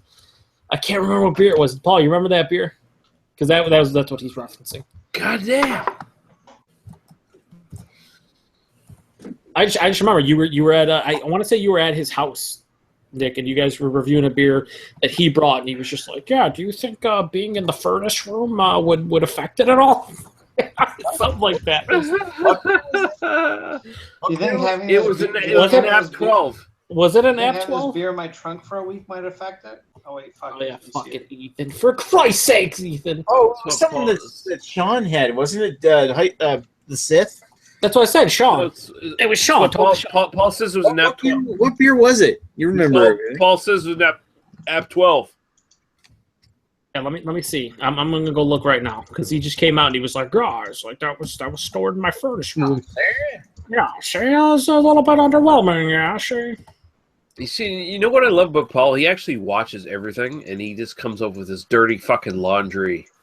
He just brings it up. He just jumps on everybody with this shit. It's great. Yeah, see? Yeah, see? Yeah, see, dirty laundry, see? And screws are going to put it to me, see? I'm going to take these coppers, I'm going to show them who is the boss, see? Let me see, see? You're not going to get me, screws, see? Yeah. Ah, I see right through you, see? I see right through you. yeah. Wow. Ethan says, are you forced carbonating, Paul? I'm looking at your St. Bernardus App 12 review, and there's a fucking comment from a guy a year ago, Nick. He's like, quote, "I love quads, the guy drinking out of a beer mug. Decent review, but you guys look half-cooked and shouldn't be reviewing a beer this complex after a night of drinking." That is true. We were So unprofessional. God damn. Oh, Joe like, shouldn't be reviewing a beer online too are. complex when he's The only one that really posts professional beer reviews online is Chris Stelz. Oh, I think it's say Chris Peters. I'm super. Yeah, I'm Chris super, Peters. I'm super insulted right now. Fuck you. You're retired. Oh, What do you? fuck you! Fuck you! fuck you all. You I wasn't fucking even bitch. thinking of you. You don't exist anymore. You piece. If I don't exist anymore. Oh my god. God damn. That's Yeah. true. All of Piece of these shit. accomplishments Piece of forget. shit. You're retired, bitch. God damn. God damn. Fucking Paul and his Goddamn. English. Good cat job, bullshit. Nick. You made me feel like a small man. You Where'd it piece go, of Nick? garbage. That's what You are what you eat. You Nick's- feel better. You feel better about yourself, Nick. Now, huh? You Oh, run yeah. me down. Yeah, baby. Oh goddamn, baby! Run me down, baby. Put me in my Rub it. place. Make Dusty Rhodes feel like a piece of garbage there. Fucking Nick Flair. Holy shit! Like, when was the last time I posted a beer review? Other than the Goza video from Greg. Oh. Yeah, you How many shouldn't reviews post do you videos have of lined up? those. Oh, I've got a ton of reviews lined up. I just haven't uploaded anything lately. Why wouldn't you done fucking just? I mean, it's just uploading, or do you actually still have to edit them? No, I've got a whole bunch of reviews actually edited. I just been lazy. Sounds pretty lazy. You That- fucking that- have to that's click a couple buttons. It precedes being retired, baby. Yeah, baby, but you're not retired, baby, and you never were the king of beer tube. So get going with these uploads. You say I never did the king of beer till I didn't take position after Lee retired. Baby, you don't post anything. How can you be the king of nothing? That's exactly it. So what the fuck did anybody care? I post reviews and only like 15 people watch the reviews. I just watch them for little nuggets like the Sith fucking aging St. Bernardus App 12 next to a furnace. Like, that's the type of stuff I like.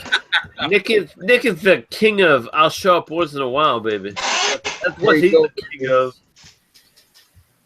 I will bestow on the albino rhino. He is the new king of beer tube, baby. No, he's not, baby. No, He you has shut not Joe. been You don't even. Baby, he is the fucking- new queen of beer tube, baby. That's Joe, what he you is. don't even have a fucking say in it because you don't have a channel. You shut. the fuck up. Baby, that makes it even better because Listen, I'm not baby, biased, I dropped the baby. bionic elbow in your goddamn forehead, baby. I thought I was like the Baron of beer tube or You something. are the You are the Baron. You if not the Baron, you are the Viceroy of beer You tube, are baby. the Maritimes, The the Maritimes king of beer tube, baby. That's what you are. What sounds better to you, Nick? Is Baron or Viceroy sound better? I like Baron, baby. The Baron of beer tube, baby. It is exalted. Influence, yeah, Yahweh shit. It is written into the exalted script of the royal, baby.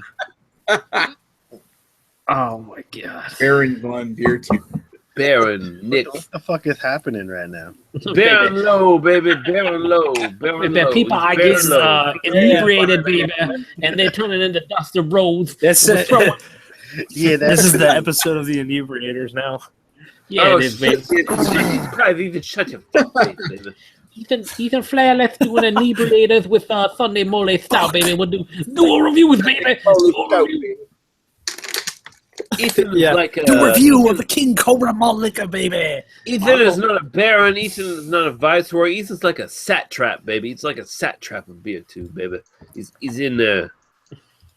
He is a name, but he's not a big name, baby. Ethan, why are you not eating snacks with that 40-ounce of King Cobra, baby? You gotta have some kind of snacks on you, baby. Get the snacks going. Get that Eat Cobra some bite. Smash with that, you pervert. You got some Doritos, baby. You got some kettle cooked potato chips, baby. Some almonds. You gotta have something. Some almonds. Take those fangs and dig them in, baby. Almonds. I got I nothing. totally- I'm totally straight raw smashed with it. Oh, I baby. totally smashed myself with a Belgian IPA from Northwinds. My stomach's hating me right now too. Who's hating you? That's my stomach. Oh, From yeah. drinking this malt liquor on a dry stomach. Your stomach is Ole Anderson, baby. He's kicking you in the face. I got the bubble guts, baby. God damn. There you go. Gatekeeper Belgian IPA. Hey, so to change the subject, I picked this up today for $5. Spawn? It's the animated series. Oh, cool. It's a DVD So- or is Yeah, it's only 18 episodes, but still. So wait? Is that like a Cartoon didn't they have a pornography. cartoon? Wasn't that like a cartoon from the 90s or something? I believe so. Yeah. Was I- that? I- What was it? Spawn? Oh yeah, Spawn. That's a great fucking series, dude. Yeah, I vaguely remember that. this I is think the yeah. I think it was on Teletoon in Canada. It was a good Yeah. Yeah, series. it ran 3 seasons. That's an awesome fucking series. I haven't Yeah, seen that. it's a 4-disc set with 18 episodes and then 3 hours of bonus material. Yeah, I just rewatched that a little while ago. That's awesome. Yeah. Boner material, man. Yeah. Got up with a couple of some anime. Yeah, TV no, shows too. that was really well done. That series. Yeah, no, I love Todd McFarlane's. I have like a whole collection of his action figures too. Nice. So, yeah, just that was like one of my. That's like one of those. What do they call those? Like arc heroes or. He's an anti. I don't know what he's the correct term for anti-hero. that. Yeah, like he's not really there. Like if someone was in danger, he's not like Superman where he's gonna go rescue him. But if he sees something that's really fucked up, then he's gonna go and Yeah, he's in his little sort that. It's kind of like the Punisher. Yeah, he's kind in, of like the Punisher. well, kinda he's thing. in his little So- system of alleyways, and he protects that, Yeah. and he's trying to resist using his powers, because every time he uses his powers, he goes closer to becoming a member of the army of hell. But Never- it was like brand new, still in the plastic. So I was like, hell yeah, I'm picking that up. Yeah, no, Spawn's awesome. That's a great series. You buy it used or something? No, it was brand new actually. I was at we have this store here. I don't know if you guys have one, but it's called the Exchange. But it just has like where people sell stuff like games and movies and stuff, and like they had this there, and my friend works there, and he told me that they just got this in last month, and it was still in the plastic and everything, and it was brand new, and Okay, so he like knew I was into that kind of stuff, so he was like, "I'll give it to you." like not like a pawn shop, but place where people sell and buy stuff. Like that. Yeah, But it was still shrink. but they just do a lot of media stuff. They sell like action figures and records and all sorts of stuff. So, and so I go there all the time, and he always tells me when they get like some stuff in that he knows I'm into that are like brand new right out of the box, and so I go there, and he always gives me a deal. Like I picked up 6 DVDs, cases for I think like $20. Yeah. So, Like I got this a month ago, and it's like the Lord of the Rings, the 9-disc set. I got it for $10, Blu-ray. Nice. nice. Oh. I was actually gonna pick up the 30th edition of Alien Here tonight. of the. Sorry, I was gonna pick up Aliens, the second movie. It was the 30th edition. They had it there, and I was gonna pick it up, and it was still in the plastic. Aliens is a good So- movie. And it has like the cool, like it comes with like the posters of the face suckers and all that stuff. Oh, nice. So, I've got the or the collector's face huggers. Sorry. I've got the collector's edition like laser discs for the first 2, and I've got the Alien anthology on Blu-ray. God damn, the Laserdisc. Do you have a Laserdisc player? Yeah, I do actually. Sweet. It's I don't know if you can see it. It's right above my head, actually, up on the top shelf up there. Oh yeah. It actually still works. That's great. It still works. It's like a combination Laserdisc and 5-disc CE player That's awesome. from Pioneer. So it's actually Nice. Laserdisc brand. Yeah, that's sweet. Where's the? Let's see if I can find those Laserdiscs. Because a lot of first generation DVDs were basically just Laserdisc rips. There's the first Alien. Yeah. Because this is like a collector's edition. Yeah, it's a special widescreen collector's edition where it's got like 3 discs in it. Not the Laserdisc that come on multiple discs, but it's got like a huge special features book. Yeah, Laserdisc is such a weird format because you get these big fucking record-sized discs where the initial first like run of them, all of them were like you had to have 2 discs to get a full movie on them, and then like the later ones were all on 1 disc. and then the format just fucking died altogether. And then they came out with It had to do with the quality. Like if you bought a laser disc on like the highest quality, they had half an hour storage space per side, so you had to flip the disc, and change the disc, and flip the disc and change it. But if you bought like the lower quality ones, they had an hour per side, so you had to flip the disc halfway through the movie unless it was over an hour long or 2 hours long. But like this Aliens is like half an hour per side. You can see Greg. Mm-hmm. I remember the first time I ever seen one of those. I thought that was a Blu-ray player. Yeah. When I was like really young. I mean, I didn't even have a PlayStation at the time either, so I had a Sega Genesis. It was a great format, but I mean, it it just got killed by DVD. Like the video format itself was great, but it was just a fucking pain in the ass to use. Yeah, that's the thing. It was not as user friendly as DVD. DVD just kind of ruined it. But not wrong. But yeah, but like a lot of DVDs basically just ripped. There's Aliens. Yeah, a lot of DVDs just ripped fucking that format. They just took it. They just stole from it. Basically, they just took those transfers and stuck them on. So. Pretty much, yeah. I mean, the quality was about the same as DVD. Yeah, it was pretty much the same. Natively, they were 4x3, but they would letterbox it, right? Yeah. So a lot of DVDs are just Laserdiscs ported over. Yeah, the first generation DVDs were basically just Laserdisc rips. For the most part, there were some remasters, but not a lot at that point. Where is it? Oh. And now you've got Also got the special collector's edition of Jurassic Park as well. You know, Nick, now they've upgraded to World, so come on. I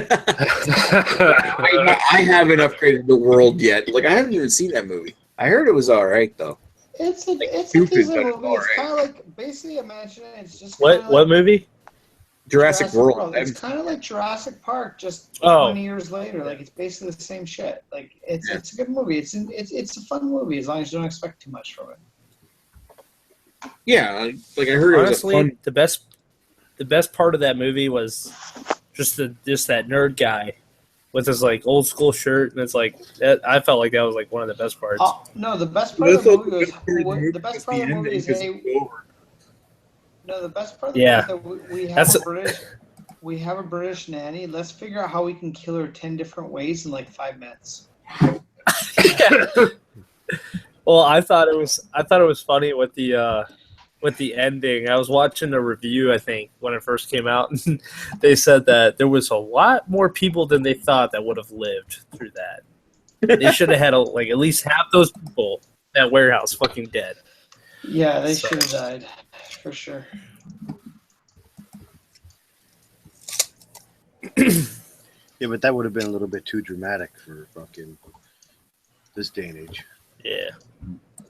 Killing kids on camera, not a good thing for. They should have had like dinosaurs eating the children's guts. You don't have to kill them on camera. I mean, well, they're all there with their families. They're all gonna die anyway, right? Everyone's gonna die eventually. But at least they know what their families are. Might as well make it sooner. They were fucking wasting your time living, you know. That's pretty much all children. Yep. All right, I gotta hit the bed. I will see you guys next week if Hougly decides to have another poster tire. Well, next week I'm actually working on Wednesday, so it will not happen. So oh my God! We'll have to have a new King of Beer to step in. It'll be the first annual Greg Dreams. It'll be the first annual Greg. God damn! Fucking Greg can't even talk. The Greg. We'll have the entrepreneur powwow of a Greg video. Oh, that's gonna be sexy fun times. God damn! All right. Everyone wear their fucking button-up shirts. Quickly, get offline so we can have some Smurf. And your metal hair and your goatee, paint your face and shit. All right, Nick, have a good one. Label out, Ethan. Goodbye, Nicholas. Label out. That's right. Label out. Over. All right. See you guys later. Later, Nick. See you later, motherfucker. I just spent the last 20 minutes trying to find the Nick review in which his buddy aged the beer next to the furnace. I was not successful. Oh, the Rochefort? You could say I Isn't had that success Ethan's at being a beer failure, and that someone needs to Yeah, pay I think me it was the more. Rochefort 8. You don't even know what the fuck anyone's talking about, Ethan Flair. What's up with the Blue Jays beer can thrower? Oh, I Does he believe about he that? is a racist person, I believe is what you're... I don't think I was a racist. Yeah, Somebody threw he a beer can. apparently he Oh, no, threw a it's beer because can nobody out in to, Canada's racist? Is that what you're telling me? No well, the racism Aerials in were that. trying to catch an outfield. And I guess the guy was, wow, the picture is very devious. He's just kind of looking at the camera like this, like, while they're taking this picture. So, but Go on. they actually pointed out the guy, and I guess he's actually a journalist. So he's probably fired. Good. But- Maybe it just slipped out of his hands. Yeah, why not? Damn With Canadians. that story. Yeah, I've never met a bad Canadian ever. Never. They're all, Honestly, when they're all I saw that super beer great can being people. thrown on All of them. Sports Center, I thought of that. Who's the basketball player who got that beer thrown at him? He jumped into the stands to whip Ron his ass. Artest. Yeah, Ron Artest. yeah. That's the Ron first thing Artest. I thought. But I'm like, and again, I'm thinking the outfielders probably can't jump over that wall. Yeah. So, but I'm sure he would have whooped his ass. Well, whoop some of that ass, baby. Oh, Ethan Flair, you better settle down with that ass whipping, baby. So, Too much ass. I'm gonna do a rest in pieces video Rest for in my peace. Sam Adams Winter Lager Oh boy. glass. Oh, you broke the shit out of it. Coming up. Look at that. What happened to it, baby? Good thing I have two of them. What happened to it, baby? Oh, you got two of them, baby? Oh yeah. Did you break both of them? No, I was trying to get my girl in this one position, and Yeah. the back of my heel position. hit it on the floor, and it just kind of knocked over, and I heard a loud crash, and I'm like, oh shit! Good thing it's just a I shitty knew I fucking broke Sam the Adams beer winter glass. lager. I couldn't stop. Glass. You know, Who cares about that glass, right? It's terrible. I know. God damn So, it, Ethan, you have a I just like it because it has a snowflake laser etching on the bottom. Oh, so the snowflake laser Pretty cool. reaction. Oh, the do you drink any? snowflake, because that's what I am. I'm a precious little snowflake. That drinks So. fucking King Cobra 40 ounces. Settle your roll. That's right. Oh, for fuck's sake, Have I Greg. drinking what? Greg, how What's fucking up? drunk are you right now on a scale of 1 to 10? Let's be honest. Not that drunk. Oh no, you couldn't even say your name. Like Like a a 2. like you tried 3 times to say your name. Greg. No, we're not looking at fucking China fucking Hulk porn. Look at China You're gonna- porn.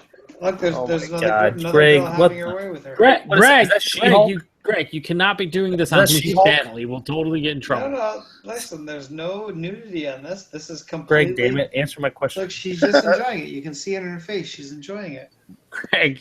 Greg, this is not ideal. This is not allowed. We can't look away.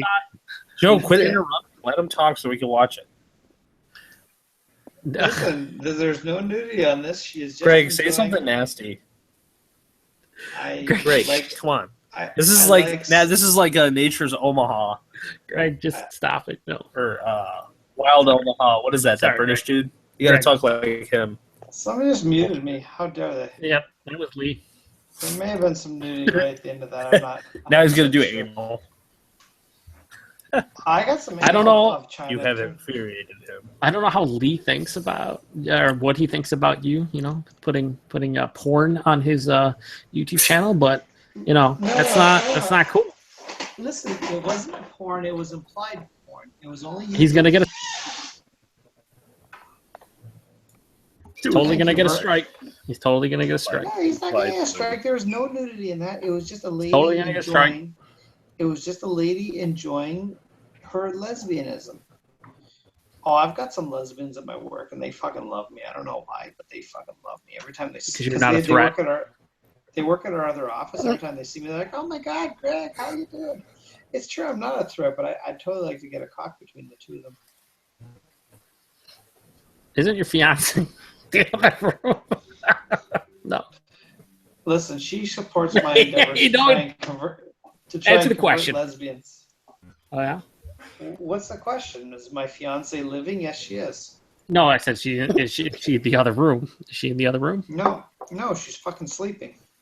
In the other room. You had to pay. In the other room, yes. In the room. Did Ethan just freeze in the middle of saying something? I think Ethan got horny because he wants to fuck Caroline. See, if he were to disagree with me, he'd say something right now. Clearly, he doesn't. He wants to fuck Caroline right now. But 3. You just froze for like 15 seconds. There's 3 of the best sports movies. That's totally a boner killer. Ethan absolutely gives no fucks about freezing. He's still going to continue to go on his rant. Good golly, Miss Molly. Lee is muted. Chris I'm is actually muted. Ethan's frozen. I'm actually trying to find a bunch of Halloween movies to watch throughout October, but I keep finding porn because I have a lot of porn on my hard drive. Believe it or not. Oh, I totally believe it. Ethan, you there? You're still... Ethan, say something. Ethan. I guess not. Okay, what? You are totally breaking up for us. Well, for me, anyway. Ethan, come on. When are we going to get that porn of you and Caroline? No, that's not happening. It's totally happening. You know it is. Did you hear the disappointment in his voice when he said that, though? Did you hear the disappointment? There was a moment. Let's see. Wait, shh, quiet. I have to whisper because she's in the other room. But Who is? Caroline? where it was possible. That's weird. Maybe. Listen, Ethan, I've heard a rumor. But I can't say it live. Listen, Ethan, I've Well, heard a I have to rumor wait until we're offline. Look, I know she's getting married, but I've heard a rumor that your cock is 3 times as big as his. So Shut don't worry up. about it. Just go for it. This is very awkward. I Okay, feel like well, you know what? You weren't there for the measuring contest, Greg, so you just need to calm your ass down. Listen, I support you in your giant cock measuring contest. Okay, back to what I was originally saying. Movies that I would watch. Like I'm pretty sure Joe's is bigger, but Joe's is gigantic. nope. Totally Nope. not. I'm Polish. If it's like think. And Cool Runnings. What? You're thinking kielbasa, but you're getting a hot dog. Yeah. I mean, I don't want to say Top micro penis, but I'm going to say micro penis. Like that's. Jesus, I just wasn't lying. Well, she was not. Oh, so Ewart has one too. Okay, well then that makes sense. Oh, Ewart totally has one. It has a little beard on it to try and make it bigger, but it's not bigger. He fucking puts flannel on it. I'd imagine some Oh, yeah, glasses, totally. some glasses. Puts a like fucking super glues a Teku glass to it. He's on top Well, of it. you know, hashtag proper dick glass. Yeah. I feel like Lee just fell asleep on us. That's a strong possibility. We're going to be Also, live until the end of time. Also, possibly Chris Peters did too. Lee's going to wake up and his channel is no longer going to be active. He's gonna wake up on it. I'm gonna stay on this thing. I'm gonna If you guys try leave, I'm to gonna stay on here. Where's get Phil? log out of. There's a bunch of gaming things that are open right now, so I'm gonna try to log out. You totally sound like a robot. But go on. You sound like Max Headroom. Is that you? Yeah, nice. Max Headroom. That's such an old ass reference, Chris. You're so old, but so am I. So it's fantastic. I That's love awesome. Get out of here! Get out of here! it. I don't think Ethan gets it. Lee would. Greg is in between, but he should get it. Wait, so is Lee making me king of beer too? Is that what he just told me? He's the what? So if I'm king, if I'm king of the beer tube now, all right. The first thing I'm gonna issue is that everybody boy. sticks their finger in their butt. Okay, I'm Everybody put their doing finger it. in the butthole right now. I'm doing it. I'm Ethan, doing to it. be the actual king of BeerTube, you probably need to upload a video more than once every 3 months. I just say like that probably should be. First off, Fantastic. I posted a video a week ago. Wait. Okay, Okay. why don't you look up on your sources Hold first? on. And how many videos have you posted in the last 6 months? Guys, relax. Hold on. Can we smell our fingers afterwards? Well, you can because you know you want to. That's good. That's gross.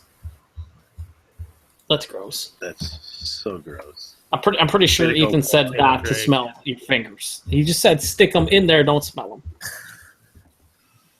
But you're a rebel. I feel like I betrayed Ethan. Everyone should betray Ethan, you freak Oh, is it Lee Russell, baby? The greatest character and vice principal on HBO, baby? It is Lee Russell. And he is back as the king of BeerTube. Sorry, the former king. The new king is Ethan Flair, who wants everyone to stick their fingers in their I butthole feel overwhelmed. and not bitches. smell. title So of King is of BeerTube. Ethan a new king? Is that what we're saying?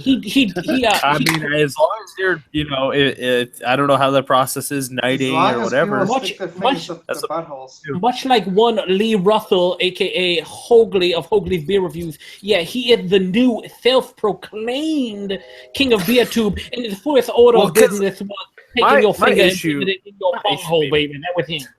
That's Well, what he said. I'll tell you what, Ethan. I'll take my long, strong, straight sword, Yeah. Scepter and, of and justice. I will put it on both of your shoulders, and knight you, anoint you, At the same time, and at the same Leah, time, yeah, because I'm that versatile. I will knight and anoint you, the new king. Leah, I of beer. think you should be aware that Joe possibly may have put pornography on your channel. That's to all be right. clear- I could be to be king clear, it of, wasn't me. you could still be king of the Canadian. Now, I I'm could not just be a- king No, of the I am U.S. I territory. am not associated in any way with BeerTube at all. Lee Russell, a.k.a. Hougly or Hougly's Beer Reviews. Oh, I'm okay. not a snitch at all, baby, but I would like to point out that Greg Barlog, the Polish, I wasn't just something inappropriate. I'm just going to say Greg Barlog. We're going to stick with that. Greg Barlog may or may not have put some pornography on your channel that included a now deceased former female wrestler, and she was painted green like She-Hulk. Now, She-Hulk. Oh, yeah, goddamn. that wasn't me. That wasn't me. I don't own such pornography, baby. I was frowned upon in my household. Yeah, but see, this is the thing, Joe Flair, is that She-Hulk is not actually a non-fictional character. So see, here's we the don't thing. have an issue here. Here's the thing. It was a big green beast with her pussy out, baby. So I don't know about anything else. But it's pornography on Lee Russell's channel, baby. And then Yeah, So but wait, it's a wait. fake pussy. Where did he show this? Did he show Hold this on, hold on this on. actual live stream, or what's going on? he did. Now, Yeah, to but- be clear, Yeah, live stream, yeah. to be clear, like Lee Russell, listen here, baby. To be clear, there was no actual pornography. It was just her Penetration. face. There was no showing of the It was private like a part. 69. It was more her face enjoying the action that was being performed. Yeah, upon her. there was I'm no actually sound. There was no sound. I'm actually slightly disappointed. That's like something Paul would say a little bit, like a little, just I something mean, Paul would say. I was kind of hoping Greg was like basically going to destroy my channel, so I didn't have to make videos anymore. He gave it a little bit of thought, and then I don't know. I don't want to harm my friend Lee Russell. I want him to be able to procreate and make new videos, Okay. possibly featuring Average Joe. Okay, number one, that is a total lie because he gives no fucks about your channel. Number two, there is no train of thought in Greg's mind when viewing the pornography, baby. And number three, he said if you fell asleep, that when you wake up, your channel would be non-existent. That's what he said. That's Roll what it back. he did, baby. He did say that. God damn, baby, that is hard shit. That's Ole Anderson shit right there. He was gonna turn heel in the middle of this live broadcast. God damn, what did I ever do to you, Greg, baby? What I did not turn you on a tag team match. Yeah, and Listen, I mean, when you think about it, there's a lot of things you could do to an individual, a lot of bad things. And the worst thing I could think of is probably bringing up China porn and putting it on their live stream. That's pretty terrible. God damn, is Greg associated with Baby Doll? Is that what's going on? It's a very real possibility. Baby Doll associated with you. She left fucking Tully Blanchard and moved with you, baby. God damn. He did not get the reference because he does not watch wrestling, but I assure you, Greg Barlog, it is hilarious. The thing is, I don't care if Greg don't get the reference because I'm amused either way. Yeah, I'm amused too, baby. I'm amused looking at Greg trying to think. Oh, I'm so drunk, baby. Let me just bring up the China porn again. Stop, Greg. I'm not that drunk. Listen to me. I just want to say, you know what's a decent werewolf movie that came out recently? It's called Late Phases. You don't have to tell you're drunk, yes, Greg. That's a great fucking werewolf movie. It's a pretty reasonable, good werewolf movie. I enjoyed it. Yeah, that's a good one. An old age home that has a werewolf problem, and it's called Late Phases. Great. It's an old age home that's taken over by I like how werewolves, this has changed. and an old man that moves there is going to defeat the werewolfs. Do a little bit of a favor and just open your eyes a little bit, baby. That's all we do. Open your eyes a little bit. Open. Okay, now they roll back in your head there for a second, baby. You're getting close. Yeah, you're not allowed to take it yet. Soon though. No, I agree. Late Phases is great. That's a great movie. Love it. It's a good movie. I'm looking through my horror movie collection to see which ones I should watch in October. I'm just looking through, and Late Phase is a good movie. You know, also, well, not necessarily a good movie, but still a fun movie to watch is called Lena Quigley's Horror Workout. Are these movies in the same folder as your pornography? Because it seems like that might be the case. Linnea Quigley's Horror Workout is pornography. It really is, but it's the best kind of pornography. Because you said that, Greg got a big smile on his face. So that is Linnea Quigley at her peak, where she was the hottest, and she's just basically gyrating on the camera for like 90 minutes. It's amazing. For instance, let me give you an example that will not give Lee. I will not get Lee's channel canceled, but this is basically a segment of it. Yeah, it's basically hot 80s chicks in underwear. Very good quality video. Yeah. It is great. It is great. It is great. Be like it's basically hot 80s chicks in underwear gyrating for 90 minutes. It's the best thing ever. Yeah, they're working it well. Where's the China porn at? No, you don't want to see the China porn because China sadly has a clitoris the size of a small penis. Honestly, we might get more views on here. I have a lookalike of Hulk Hogan that sticks in her ass. Oh, don't need to see that. Without even knowing that was a thing. But you know. Joe, now you know. Oh yeah, unfortunately I do. I'm sure Paul would be. Paul probably. I think did you make copies of all this stuff for Paul? Yeah, Paul wanted a whole bunch of China porn. I made him a bunch. I couldn't make him all of it because I guess I couldn't fit all of it onto a bunch of DVDs. So let me be clear. Paul smuggled China porn over the border back in the U.S. This is what happened, right? Right? This actually happened. That's funny. And why like not? this was fucking awesome. Just answer the question, Greg. Did this happen or not? This totally happened. Okay, just be clear. That's how it went down. If he would have been stopped, you'd have had a whole bunch of DVDs with fucking China porn on them. Who the fuck smuggles China porn? The reason why he would not be allowed. Oh, yeah. Be like, sir, we're questioning your ability to make a proper decision. What fucking black market wants China porn? God damn it. No. This lady has a bigger clitoris than most men have dicks. Like, what are you doing with your life? Her clitoris is a small penis. Yeah, okay. Emphasis on the word small. She took it and slapped X-Pac in the face with it. She made a cocksucker clitoris dick.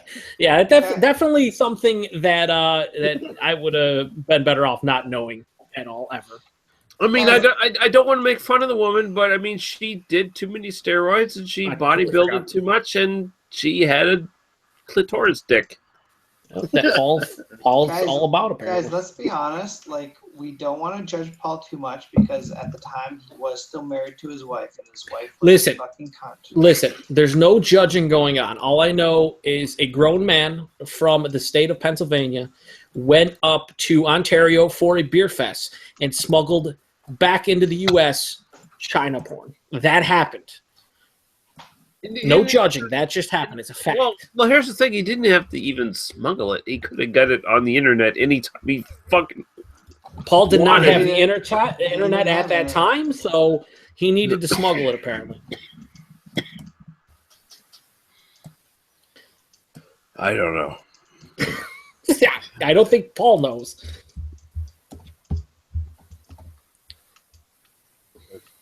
Yeah, I Apparently, him and Ethan are having a fucking conversation in the comments about homebrewing. That I have. That's very useful. Hopefully, it's sexy homebrewing. Yeah, sexy homebrewing. Is it China porn homebrewing? I hope. Couture stout. Get some Couture stout. If it is, my dick will She-Hulk be stout. right. She-Hulk stout. Yeah, there you go. Make a She-Hulk fucking She-Hulk beer. Make it green though. Yeah, it could be green beer for St. Patrick's Day. Yeah. Yep. I don't know if you guys noticed, but Brad fucking posted a review for like the first time in 6 month. So he's alive. What the fuck is he doing? What the fuck is he doing, that motherfucker?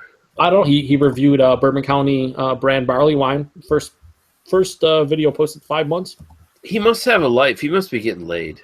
That must be what it is. Yeah. I think he has a lady friend. Yeah, that's the only explanation. So good for him. Good for you, Brad. Glad you're getting laid. It's awesome. Good job. Yeah, good job, dude. Good job, dude. Good job. Good job. Great job. Pictures. Get his pictures. Get his pictures. It's great job. Great job, Sherry. Screenshots, Brad. Screenshots. Great job, Sherry. Good job, Sherry.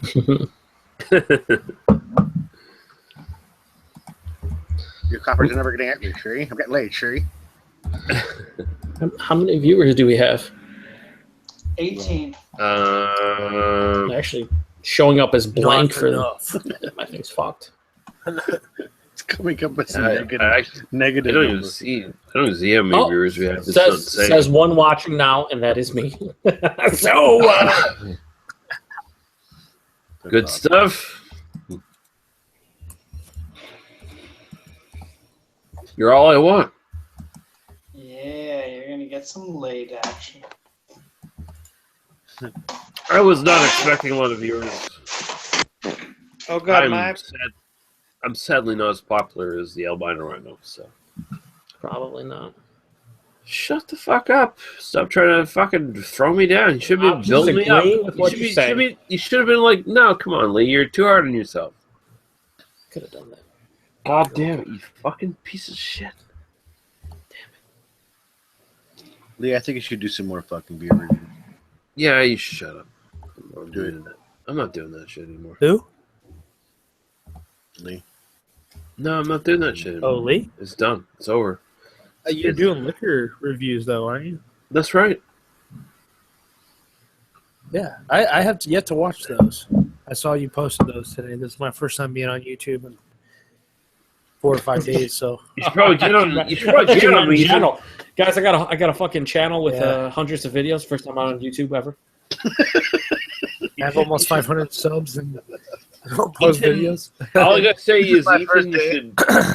should jump on my booze reviewing dick. You should just jump right on it and enjoy it. I look at it like the Lee approach. Okay, I don't give a fuck. You subscribe to my channel. If you want to watch what I put out, that's fine. If I don't put out anything, then you can go fuck yourself. So God damn. I don't even think So Lee's it's that harsh ruthless. Yeah, Lee's not even that Harsh ruthless. shit. Jesus Lee Christ. appreciates his Ethan, viewers Ethan, to a degree. you're a mean person, Ethan. Yeah, you pretty much just said fuck every single one of my I know, viewers. but I you know produce what I It's want to like do. You decided Why to don't watch you guys all my go fuck content. yourselves? If I don't put out content, then that's on you. Why is that on me? I don't get that. Because you came off as a very clean-cut, nice Yo, you individual in decided your earlier it's free. reviews, and now you're just a piece of shit. Like it's you went from one extreme to the other. Really nice, awesome guy to not so much. Like that's not. Hey, listen, guys. I have this channel, and I'm I just haven't trying to be posted anything honest here. I'm not. months. So go fuck yourselves. Yeah. Oh, you want to watch my channel? No, you don't. Okay, suck a dick. Like that's not the way to treat your viewers. I'm really surprised. Ethan's a bad man. I mean, he's just throwing me around. Do you see the mustache? I mean, come on. Like that hairdo. Like I kind of suspected that hairdo. You're kind of evil, but I didn't realize. the full extent of this. I feel like your outro, Ethan, should be like, you know how a lot of people are like, please like, comment, subscribe. You should be like, please like, comment, or subscribe. But if you don't, I hope you fall down the stairs and break your leg. Like something like that. Like that. You like very evil intentions. Like I don't like it. I'm hurt. I'm broken. Yeah, well, you know, hurt that's and broken. your opinion. That's your interpretation. You want to subscribe to my channel? Oh, you don't? I hope you get hit by a bus. said. Like that's like the stuff that you're saying right now. Okay, well, see, now you're You see, Ethan, I'm not used to. I'm not used to making it worse than what it really I'm sounds quoting like. you. I'm not Getting used- real political with what I'm saying. I'm not really used to negativity on YouTube. Like, I mean, you look at me. I never see anything negative about anybody, and it's just kind of really weird. Yeah. See you act this way, dude. No, I've seen one of your videos before where you said, you know, if you don't want to watch my videos, whatever, I don't care. I've never seen a video. I was like, I put out He's my- never talked to his audience like that. I have never said that kind of thing. No. Ethan, like this negativity is really weird. I've never said anything negative or bad about anybody else on YouTube. And Ethan, have you never watched one of Lee's beer review? Like his opening is so heartwarming and very inviting. Like it's always like, "Hey guys, welcome to Hougly's beer reviews. I hope you're coming this along must for have the been a journey. rare This is going to occasion. be a great time. I'm glad that you're here with me. I cannot wait to open this beer and share my experience with you." That's Lee. That's what Lee does. And Ethan, I am now the 9 Inch Nails song. I'm not. Okay, first off, I'm not. You just ruined me, dude. Come on now. I'm not. I feel like Lee's saying he wants to fuck you like an animal, and he wants to feel you from the inside. That's what he's saying right now. I mean that is probably a thing. That's probably a thing. I'm not judging Lee of the basis of his YouTube video. All I am saying is that I heard Lee say it once, and I kind of took that mentality as well. Well, I don't think I'm not saying. I don't think I ever said that. Ethan, I'm not saying that. Okay, well, that could be true, but I'm just saying that I'm not going to base my view of who Lee is, who I've never met before in my whole life. Ethan, that's Joe saying that. That is not me saying that's not that. me. Joe, Ethan, I don't want to insult you, but I kind of think you're a psychopath. Ethan, listen. Thank you. Thank you. You can rectify the situation by. You can rectify it by. I'm not villainizing the people who subscribe to my channel. I'm just saying that. I'm not saying you are. I'm not saying you are. I'm saying you can rectify the entire situation by making and uploading a single video called Heart to Heart with Ethan Flair. You need a Heart to Heart with Ethan Flair. You upload it, and it's about 20 minutes long. And what you do is you tell everybody how you feel. In my last video, if you watch. I do not watch. That's why you need to make a specific heart to heart. I'm not going to be posting fucking videos every week. Heart to Heart with Ethan Flair. You make a 20-minute long video where you just get it all off your chest. If anybody, I'm going to make a 40-minute long video. It could be 40 minutes long, but if anybody tries to help you, just a 20-minute video of you attacking on Carolina. If anybody tries to help you tell them no. You have all the answers. That's what you do. Can you do that? Ethan? Well, I am the king of YouTube now, so I have to have all the answers. Heart to Heart with Ethan Flair. I'm all right. Heart to Heart with Ethan Flair. You just get it all off your chest. Whatever you want to talk about. Jesus I think Christ. it's a good idea. I mean, I've seen it done a couple times. I'm really not trying to come off as a dick. You need to really let that hostility come out. I'm not saying you are. I'm just saying have a heart to heart with your viewers. I'm just saying I look at it as viewers who decide to watch my channel. That's your personal decision. I don't control you. And this is what you have to convey in your feelings in a heart to heart video with your viewers. You got to just be like, look, guys. Right, but that doesn't mean that they burden me to have to post a video every week. I'm just saying, post a single where's the heart-to-heart fun in video. that? Just one heart-to-heart. Listen, Ethan. This is the baseline. You're a difficult person.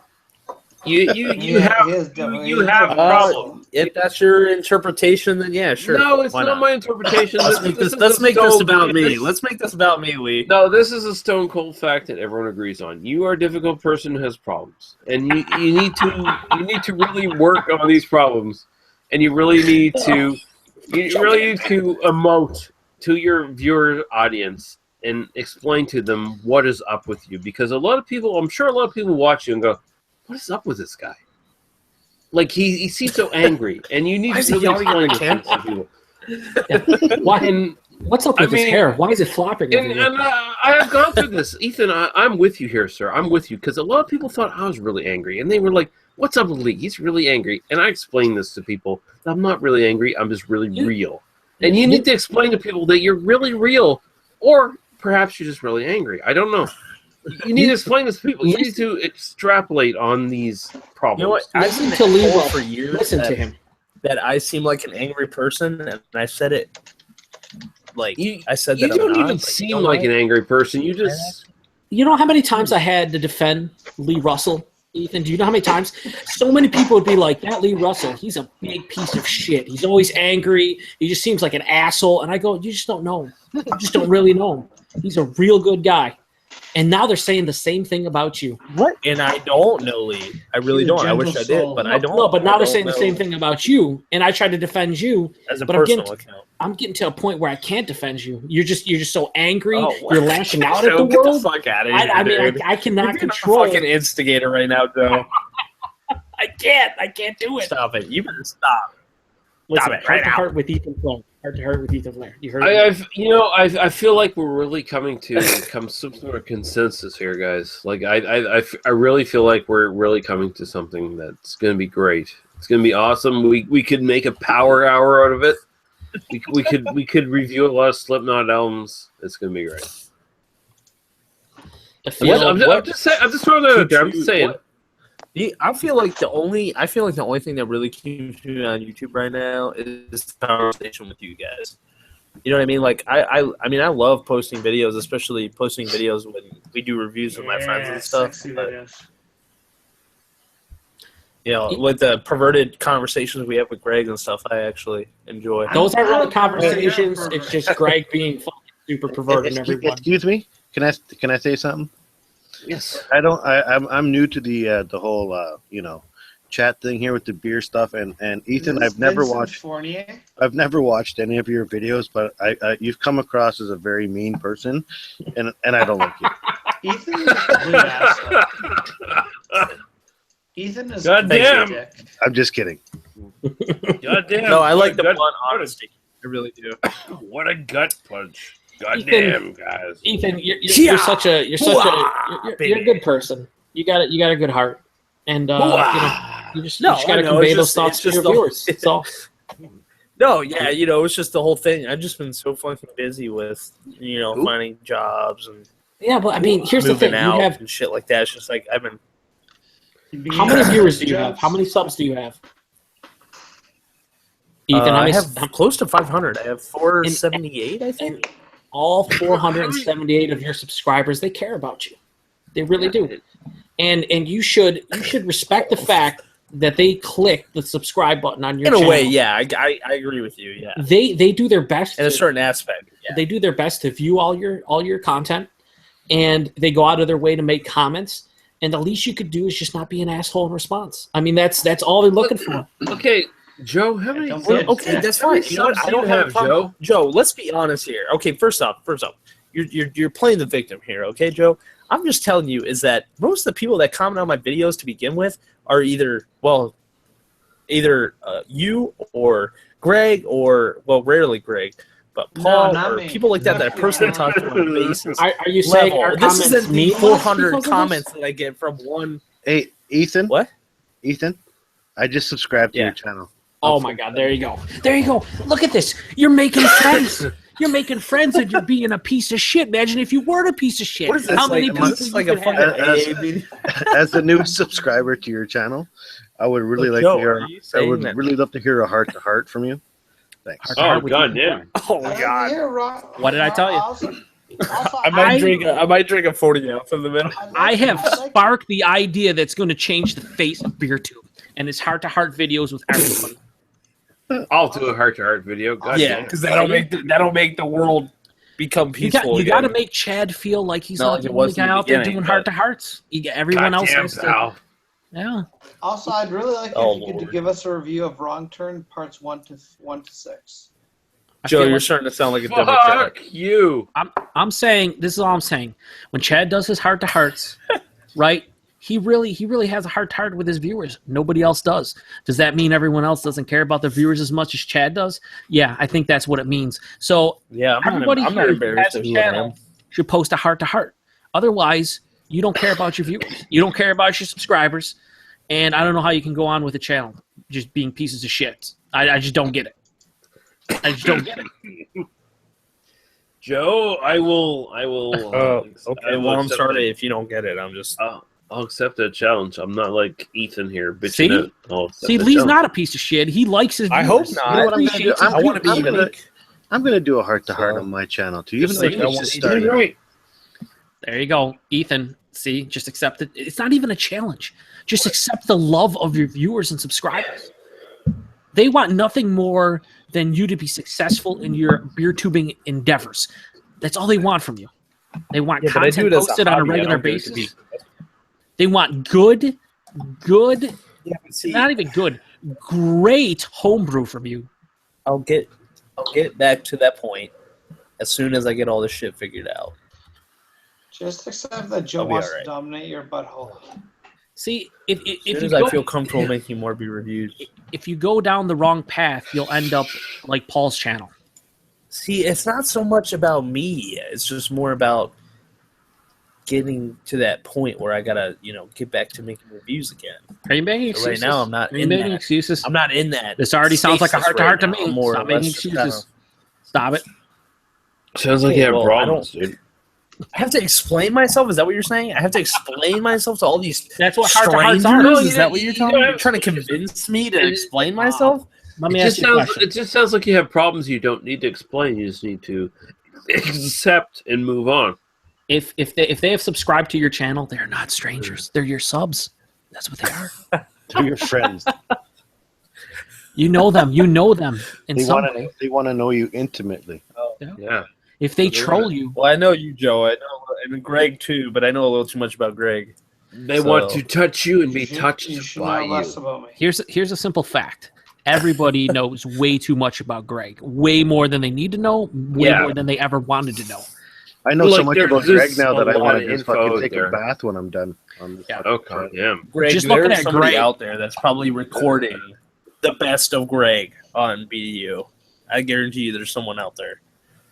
It's probably Greg. Somebody out there is a sick fuck. It might be me. It's true. I want to see that fucking video though. If anyone's watching, if they're looking to make a best of, fucking go through all the BDUs and get the best of Greg, because I will promote the fuck out of that video. Listen, Believe it would be called the worst of Greg.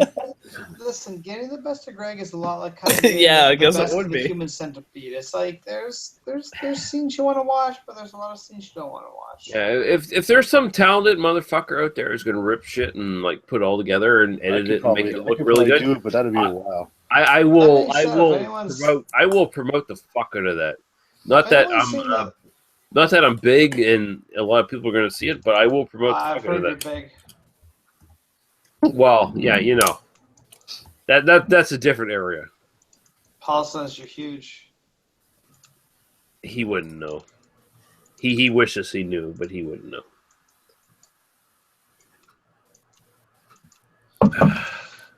Yeah, The Howling is a good movie. Is it really? Yeah, it's not bad. You know what's actually not a terrible movie is Predators, the third Predator movie that I actually really like that movie. I agree. It was not bad. What movie? Predators with Predators. Adrian Brody being a badass. Yeah. You find out that dude actually has What fucking movie abs. was that? Oh, Predators with a plural. Yeah, it was actually really good. Yeah. I liked it only because it didn't have like a certain type of like any connection with the previous ones. You know what I mean? Like it wasn't like. Well, it was connected. I mean, technically, the second one didn't either, but it was connected, but it stood on its own. I mean, it is kind of considered a direct sequel to the first one in a way, but it didn't need the first one to make it good. Girl who looked like the one girl that looked like the same girl from the first Predator movie. You mean Anna, she kind of either that or whatever. But when she briefly mentions about how there was, how she briefly mentions about how there was like a recon, army recon like group that went into the jungle and found and encountered something. So I get that whole aspect, but I mean, it just seems like especially with the second one, that was completely different. Yeah. So well, the thing is, I know Lee covered Predator 2. Predator 2 was a pretty damn good movie. Like it was. Oh yeah, it was a lot of fun. It got a lot of shit, but that was actually a really good movie. Yeah, totally. Which is kind of similar, actually, to the. Now that I think about it more, it's actually kind of similar to the first one because you have the one Navajo dude from the first Predator movie, and then you had the Asian guy or the Japanese guy with the samurai sword kind of towards the end. I mean, he didn't cut himself like he did in the first one, but still, I mean, kind of somewhat similar where they were trying to run away from, Yeah. In that aspect, I guess. Well, yeah, Predators was interesting. Yeah, it's an enjoyable movie. Because it was a predator planet where they basically abducted people and brought them to their planet for a big game hunt. A jungle planet, yeah. Yeah. Yeah. So you had a Yakuza member, you had some special forces guys from like the US and Russia. You had the fucking Danny Trejo is like this Colombian fucking drug enforcer or whatever for like 3 seconds before he died in the movie. Danny Trejo, for the badass he is, dies a lot and shit. Like he died in Breaking Bad like a fucking pussy. He dies in a lot of fucking movies. Who? Oh, I mean, like you look at was it Desperado or the sequel to that, where he's the assassin who only uses knives, and he just dies like a bitch. Like he kills a couple people, but he dies like a bitch. I thought that was the first one, but I might be mistaken. Yeah, but I like Danny Trejo though. Like you look for movies in like the late 80s and going on where he basically plays like characters in prison because he was in prison for a while, and that's where he kind of got his work. So you'll see him in certain movies where it's like a prisoner and shit, like just bit parts. Danny Trejo is fucking. Have you guys ever seen Looper? Yeah, Looper's awesome. Don't get fucking Chris started on Looper. He had a shooting the shit with the rhino. All he did was fucking talk about that movie. Terrible. I love Looper. I love. Well, I've never seen it. I saw it. They had it on sale for like $3.74. Looper's worth it for the movie. I just didn't know. I was like, I never heard of anything. Looper is so I didn't know if it was a good movie or not. Looper is a legit great fucking movie. Time travel movies are awesome. See there, okay. Do not get him started on the time travel movies. Just don't. Let me tell you about time travel movies. So, has anyone seen Back to the Future? That was a pretty good time travel movie. The 40 ounces. The guy tried to have sex with his mother. Yeah, he should have done it. She was hot. Why not? You weren't born yet. Why not make out with your mother? Why not? She was hot. But yeah, Looper's great. Looper's a fucking great movie. It is. It is legit great. Because I saw it. And I didn't hear anything from people like when I heard it was coming out. And I saw Bruce Willis was in it, and I was like, "Oh, that'd be good."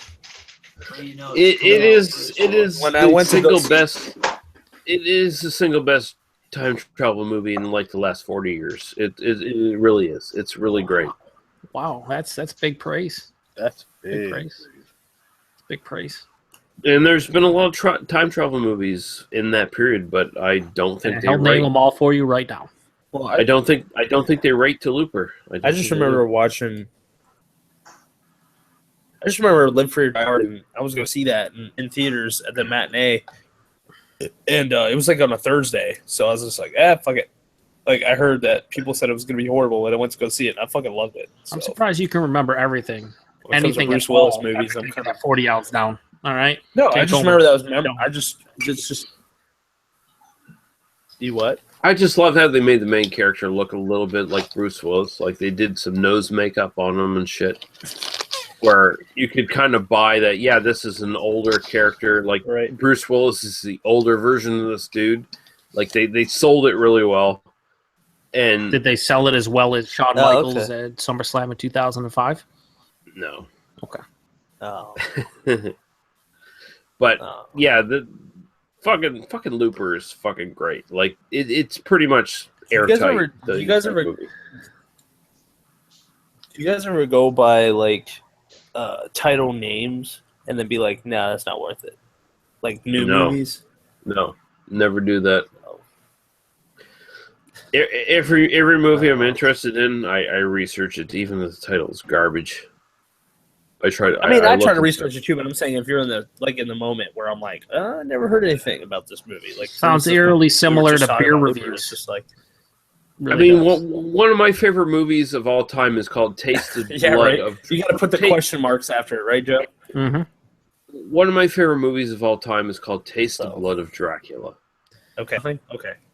So that's a pretty much a good gauge of where I stand. Well, it has Dracula in it, so I'd watch it. Yeah, but I mean that's a pretty good gauge of where I stand on movie Dracula. titles. Hey Lee, what'd you think of Jumper? The I concept never- of that movie. I've never seen I that actually movie. liked it. I did too.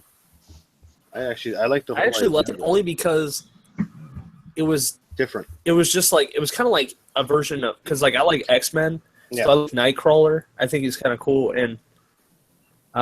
and so with Jumper, I actually kind of liked the movie, I guess, an aspect, but at the same time, I liked it too because it was just different. It wasn't like I liked it. I enjoyed the movie. So, I don't know what else They was were supposed to make some fucking sequels with that one, and that didn't happen. I would have loved to see a sequel with that. I heard that they were going to do it, and then they said it was too expensive. So, Yeah. because they kind of left it off at like kind of a cliffhanger where he like met his mom and stuff. So, yeah, I liked it.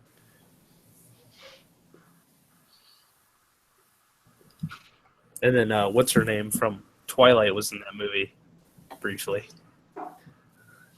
Yeah, I know what you're talking about. I was like, fuck that bitch. Fuck that bitch. That kind of I'll see you there. those kind of words are very hurtful, Ethan. The kind of language is inappropriate for such a classy channel. Problematic, Ethan. Very problematic. I mean, we only use number one. We don't cuss Wait, on Lee's this is channel. Lee's. Yeah, but this is Lee's channel, isn't it? That's why we don't cuss here. Yeah, So is and Joe we the don't moderator, or- cuss on my channel, sir. I am the moderator. Thank you very much. I do moderate. Oh, I help I'm Lee sorry. out. Oh, Lee okay. can't, Lee can't always be here. Sometimes he has to go take a piss or take the dog out or get something to eat or get another beer. So he puts me in charge, and I try to keep things civil. That's what we try to do on his channel. Everything on this channel is clean and pristine, baby. Yeah, this isn't We try like to the be Albino civilized. Rhino channel where all he does is insult other beer tubers. Like, that's not what we do. Except for the She-Hulk, right? Well, that's see, I couldn't do Except for the anything about She-Hulk incident. that. My abilities are limited to muting Greg. Unfortunately, that does nothing for the pitcher, so it's still showing up. We're not going to talk about a Well, clit that's the then. size of a forearm and slap you in the face with it. We're not going to do that. We're not going to don't talk do about it. that We're on just this going to show channel. it. We're just going to show it. Or Greg's We're going gonna to. show it. Show it. Show that clitoris. Do it. Just slap that guy in the face with clitoris. Like, just knock him out. God damn it, pal.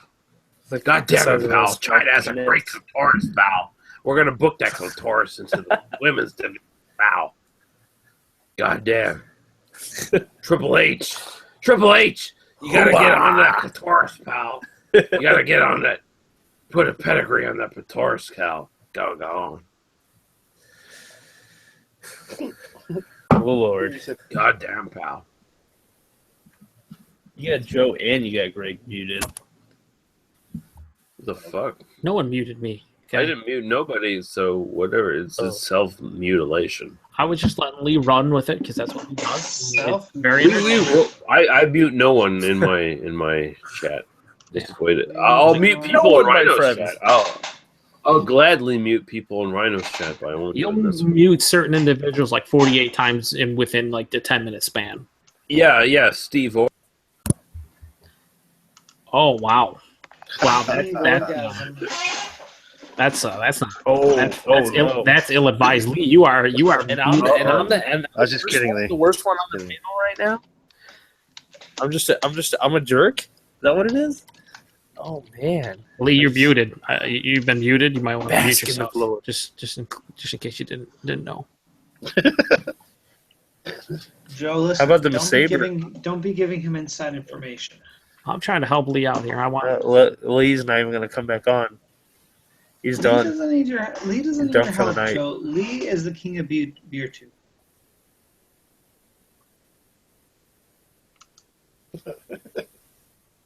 I feel like there's sexy fun times about to take place. Uh-oh. What are you searching for? Yeah, sexy fun times. How do you know I'm on the internet looking for?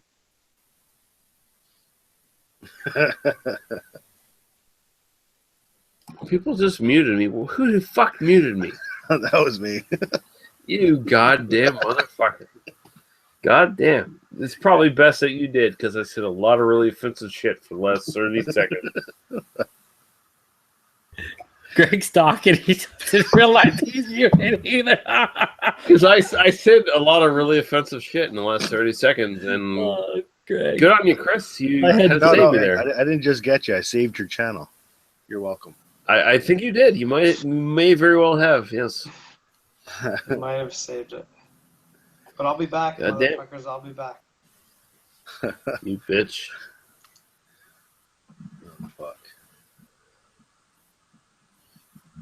But yeah, fuck Dr. Dave, fuck Ron Terrio, fuck all those other Chris bitches. Peters. Fuck Joe Therio.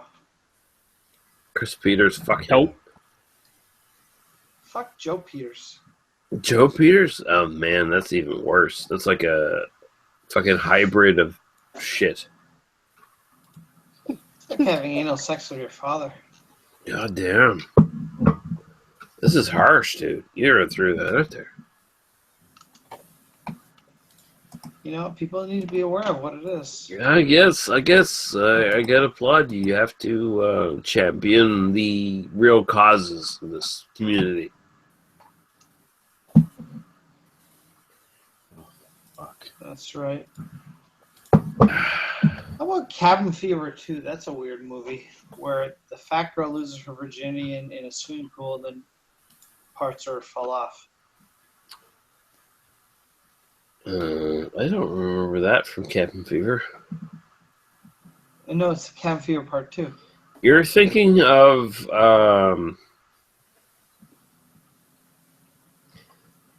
No, I'm actually thinking of Cabin Fever Part 2. Okay, because yeah, I'm you're looking at the keeping- video right now. It's... okay. I was thinking Cabin in the Woods. I'm sorry. I apologize. No, Cabin in the Woods. No, Cabin Fever 1, the original, I thought was actually a good movie. Cabin Fever 2 is not a terribly good movie, but it's... Cabin Fever It's got its 2 moments. is gross because the really fat chick in the swimming pool. Yeah, she Yeah. loses her teeth and shit. Yeah, that And was just weird. Then the other chick blows the guy in the toilet with her lips that are all like. Oh, bubbly and doing a shit little like that. blumpkin? A blumpkin? Yeah. You know what they call? You know what it's called when it's in an outhouse? I don't know. What? What is it? Called a country blumpkin. Oh, that's nice. That's very nice. That's right up your Polite. alley, Greg. Just get Agnes to go up north. Because Yeah. why not? Have an earwig curl up your asshole. Why not? Yeah, Cabin Fever 2 was bad. It was terrible. It's terrible, but it's kind of funny. I don't know. I'm only going through all these movies because I'm trying to find my October list of movies to watch. And Yeah, but they Cabin remade Fever 2 they will probably not get remade money. Cabin Fever. did they remake the original Cabin Fever? Yes, and I watched it, and it was basically a shot-for-shot remake, but not as good. And it's like, why the fuck did you remake this movie? I didn't fucking realize that because I thought the original Cabin Kind Fever of was like with pretty decent. Poltergeist. Like a shot for Poltergeist. shot remake, and everybody was like, "Wow, we just wasted some money." Yeah, because that was like the same movie, right? It was like, what's it called? Fuck, what was that movie that was like? It was like Psycho. They just remade that movie, scene for scene. Yeah, that was Psycho in 1998. I want to say they remade. Anne Heche. Yeah, and then with Anne Heche and Julianne Moore and the dude who plays Aragorn in the Lord of the Rings. But yeah, they remade that, and they didn't need to do it. Like there was nothing new. They just remade it almost shot for shot. All they added into it was Norman Bates, like basically cum shotting at when he watched fucking Anne Heche undress in the shower. That was basically it. To be fair, I mean, she pretended to be lesbian, but she really wasn't. Yeah, she likes the mandingas. But I mean, it was terrible. It was like, why did you make this movie? You made it basically shot for shot, and there's no reason to do it. There's nothing new that you really added to this movie, and it just sucks. And yeah, I don't understand. It was just. All I know is I did not know that there's a Cabin Fever remake, and I'm going to watch it because I like the original Cabin Fever. You don't need to see the fucking remake. Seriously, dude, you don't need to see it. Have you guys ever seen It's one of those morbid curiosities that I got to watch. Oh, God. Well, all I got to say is don't blame me when you see it. Yeah, no, I won't. Because it is actually objectively terrible. It's bad. It's a bad movie.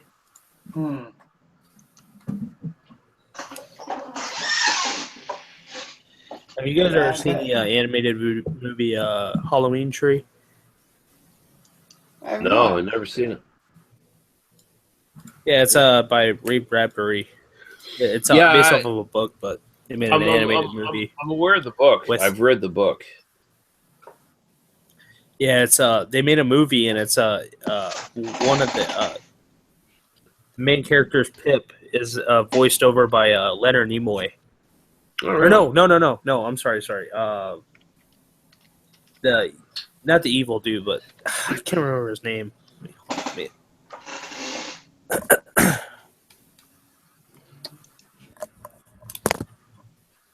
Is it still Leonard Nimoy though?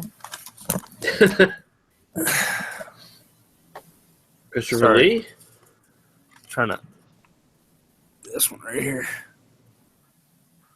Ian McKellen? Let me see. What is it? No, not Ian McKellen. No, it's Leonard Nimoy. He does the voice for. Oh, they don't have his name listed on here. Oh, the voice for Munchroud. That's what his name is. Yeah, he's the dude that kind of shows him the spirit of Halloween and different aspects of the world is dying. So it's kind of sad, actually, for a cartoon movie. But you're a bit sad, Ray Bradbury narrates the movie, so it's actually pretty interesting. But I remember watching it as a kid, and I saw it at the store the other day, and I was like, "Ooh, picking that up." So it's for $10. But maybe somebody else will buy that 8-inch jerk. Any Ray Bradbury would jump on. Yeah.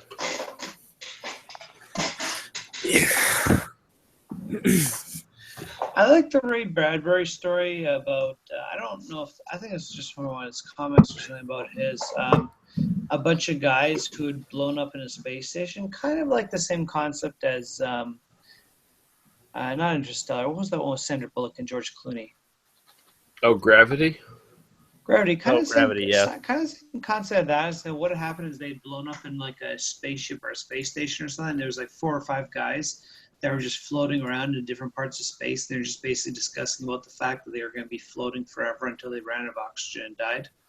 And it's very fucking creepy because it's like, oh, well, I'm headed towards Jupiter and I'm probably going to just die of oxygen deprivation because I'm... What was the movie called? Or the book? It's not a movie. I don't know. I heard it was like some Ray Bradbury. Like it was something I read a few years ago. It was some mixed Ray Bradbury comics. It was a bunch of different ones. But it was just a very, very short story. Like it was literally like maybe like 20 pages or something of just like the fate of some astronauts that had been basically blown out of their space station and that they were like just floating into space until they decided to die. And Yeah, it's kind right. of freaky. Well, that's It's what's funny about this movie is you think that this is a harmless kid movie, and then you hear like one of their good friends who they don't know is a ghost is actually dying. It's kind of like, God damn, like what the fuck? Why are you putting me through this right now? Bradbury So- himself was very fatalistic. You look at a lot of the stuff; it's very downbeat. A lot of people just basically die in his stories, and especially his science fiction stuff. The Mars tales, like the Martian Chronicles and shit like that, very downbeat. Like just it's basically about human beings failing and just dying and fucking up. You're just like what you're saying is he always looks at the negative. He aspect of does things. to a certain extent. Like he's basically criticizing the human race as like imperialists and not respecting the stuff that they encounter. Like he basically used the natural laws of things. He used the human race colonizing Mars as a kind of he kind of compared it to Western Europeans colonizing North America and displacing the Indians and shit like that. He sort of compared the Martians to Indians to a certain extent. Yeah. So there's a lot of that sort of thing there. It's kind of the imperialism kind of bullshit. And the Martians are treated as almost mythological, and in depending on what story you read from, not savages, no, like they were kind of an advanced civilization who were on the way out, and human beings had sort of appeared on Mars, and they have to deal with like the remnants of Martian civilization. Some Martians were still alive. They killed human beings, depending on the story you watched or read or whatever. And I would just say overall, read the Martian Chronicles from Ray Bradbury. It's a great fucking book. Yeah, I'll look at it. You know what? I've been into the library a lot lately, so they might have it there. Yeah, I would definitely recommend it. You know, it was actually a really cool series before they ruined it because it became popular in the 90s, was Mars Attacks. I know the movie came out, it was terrible. They had new comics at the time that weren't all that good. Oh, but yeah, the original I Mars remember Attacks, that. like the original card series, was so cool and told such a really cool series of like. Well, that's like kind of like with War of the Worlds too. Exactly, yeah. It's similar to that. And I actually learned about that before the movie came out. Yeah, Tim Burton made it too cute. That's the biggest problem. He tried to make it too fucking cute. Like I remember the Mars Attacks fucking trading deck. I was into that right after Garbage Pail Kids. So. Oh, Garbage Pail Kids! That movie was fucking scary in the 80s. Because I was collecting Garbage Pail Kids, and around the same time the Wacky Pack came out, which was all like weird advertisement. Yeah, wacky. I remember those wacky. Yeah, Wacky Packs. Yeah. Crazy. So I was collecting those. I was collecting fucking Garbage Pail Kids, and then Mars Attacks came out. And I think Mars Attacks might have came out before that as well. And I think it was kind of a re-release. The original Mars Attacks cards came out in something like the 50s or the 60s. And They went dormant for a long time because they were very violent for the time. And then Topps brought them back in like the 90s, the early to mid 90s. Yeah. They had the same treatment as the EC comics, where they were like deemed too violent and severe for kids at the time. So yeah. Like Ethan wouldn't have been able to handle them. But yeah, I love those, like collecting the Garbage Pail Kids, collecting fucking Wacky Pack, collecting fucking Mars Attacks, and the Tim Burton film. I don't hate it; it's pretty good. but it doesn't really capture the cards. It really doesn't do It's a that. little too. It's a little too slapstick for. Yeah. For what it is, like the original Mars Attack, like the original cards were actually very violent, very brutal cards. Yeah. And they basically made them more mainstream. Totally agree. Yep. Like there was literally a card of like a Martian just like burning a dog to death because hey, Yeah. this is fucking Mars Attacks. They're not very friendly. Yeah.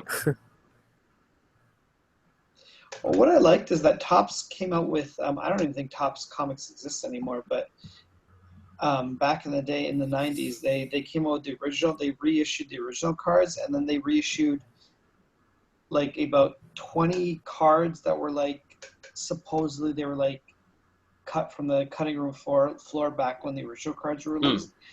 And then they had like the new concept art and the new shit and stuff like that. But that wasn't as interesting. The original kind of 50s, 60s stuff was what was really interesting. Yeah. I thought fucking Mars Attacks, the movie, was fucking hilarious. That's all it was supposed to be. It was supposed to be a fucking campy fucking... Yeah. Well, that's the thing is it was, and I think it succeeded for what it meant to do, but the original Mars Attacks series was not meant to be campy. It was meant to be like really, really like violent imagery of like Earth being just fucking murdered. It was designed to fuck. It was designed to fuck kids up. It was designed to make kids be broken out of their sort of comfort zone. Oh yeah. That's right, Joe. Fuck you. What did you guys think of the Kong? What did you guys think of the Kong trailer? Yeah, I was actually want to talk about that earlier. Skull Island. No, you didn't. Oh, okay. Yeah, you know what? I'm kind of excited, but you know what? If it doesn't do well, I'm afraid they might not continue the after the 2000 or not 2000, but the 1999 Godzilla. I feel like they're just too afraid to, continue that series because it's just kind of like. Well, I think the one thing is they fuck shouldn't. that. Like Universal kind of looked at it like, fuck that. I'm not going to touch that. They could do a better job by not making the Kong movie 18 hours long. That would be a good start. Yeah. Well, that, and I heard that he's got a very significant size reduction difference. Well, that's because of the Godzilla first King Kong. That's because they're making it. Mm-hmm. Are they looking Sorry, to Lee, what were you connect that to the Bryan Cranston Godzilla? Yes. Okay. Yes. Yeah, because they're doing Godzilla versus Kong.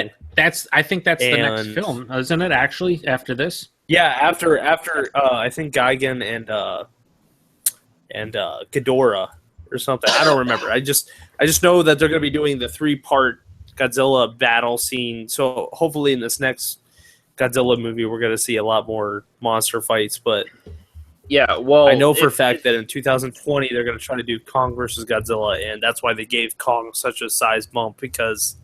Hey man, if they fucking make Godzilla versus the fucking skyscraper Godzilla, so if they go with this new fucking Godzilla and they actually have him fight shit and just kick ass, I'm all for it because they didn't do enough of it in the movie. I would agree. I liked Godzilla when it was the fight scenes and like the build up to the fight scenes. I didn't really care about the story. I wanted to see more fighting, like Godzilla movies typically are. If they would have done probably 50% more fighting, it would have been fucking awesome. But they didn't. And at the same time, I really appreciate that they made Godzilla this elemental figure, where he feels like the guardian of Earth. Yes, like they really sold that very well as this bigger than anybody kind of figure where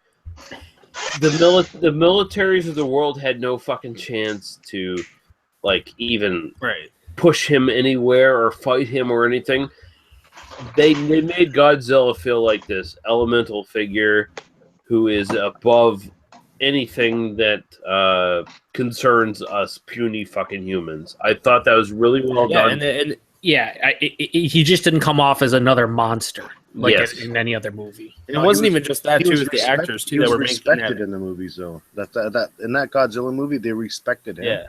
And they let him do his own thing. And he never, as long as he was respected, he never did any harm to them. So, I mean, that was the whole idea. And with Skull Island, I'm kind of worried because, like Joe was saying, if it's fucking 3 hours long of fucking no Kong, it's gonna suck. Yeah. Well, I'm not even saying that. Like, And I if mean, Samuel Jackson doesn't say get these. our No, what were you saying, Joe? I'm sorry. Oh no, I didn't mean to interrupt you. I was just gonna say. All I was gonna say was that if Samuel Jackson doesn't say get these motherfucking monkeys off a motherfucking plane or a helicopter. Motherfucker. Well, I hope he doesn't fit in the helicopter. Fucking That would be helicopter. problematic to begin with. Like if he was that small. No, the issue with our era or whatever is a lot of people don't have attention span. So when a movie's longer, they're like, oh, whatever. That wasn't the case with fucking Joe, the get Kong to the from point. 2000 Joe, and what get was to it? the point. I can't listen to you talk anymore. See, Joe. shut your 2009, I mouth. thought. No, the fucking one with Peter Jackson. That was like early 2000s. Yeah, 2008 or 2009. Was it? Or was It that? was like that was- 2005, 2006, because the game came out at the same Oh, time. you know what? You might have been right. That might have been I'm going to look it up right now. 2005. That's Yeah, 2005. Okay. Xbox came out in So- 2005, and it came out the same year. And so a lot of people nowadays they like to blame that, right? The attention span of this era of people, whatever, with all the different devices, they can't watch fucking 2.5 hour movies, blah blah. It had nothing to do with it. It took forever to get to the fucking entertaining part of that movie. It dragged on. Like the first hour was just like, where's Kong? exactly. Where Oh, the the fuck is giant- Kong? the I just giant want to bugs. see him. I just Giant want bugs. to. It was 2 hours of Jurassic Park first, and then Kong. Yes, it was like, Jesus Christ, I just want to see King Kong. That's all I want to see. Like, I don't want to see him fucking fuck everyone up, and I just See, want to that's see what- stuff happen. With the original Godzilla 2, it's like you don't see the battles till like the end, like the epic battles till the end. I mean, you kind of see some battles throughout the movie, and like to see where the story's going with what's going on with them. And I feel like with the newer Godzilla movie, I feel like they've done really well with that, and they didn't so much overwhelm you with so much of this, the Godzilla fighting and things like it. I mean, I understand like with some people that they wish that there was more, but I feel like I hope that they will do that in the newest one coming up here. Well, That's just, I mean, as long as the movie isn't fucking 3+ hours long, because that was ridiculous to have a 3+ hour fucking. I would love it monster to be video. 3 hours long, but And no, because you just can't have constant fighting for fucking 2.5 straight hours. Like it's just not gonna happen. Another thing too with that whole series with Godzilla, it's like they were just talking about how it was just no one wanted to touch it after. I just remember that after after the 1999, 97? it's just like no one wanted to fuck Well, with after that. the 19 Yeah, 97, wasn't it? Yeah, how it was like they actually retconned that one. stupid with the stupid the cartoony type jokes and the fucking it wasn't as serious what everybody wanted it to be.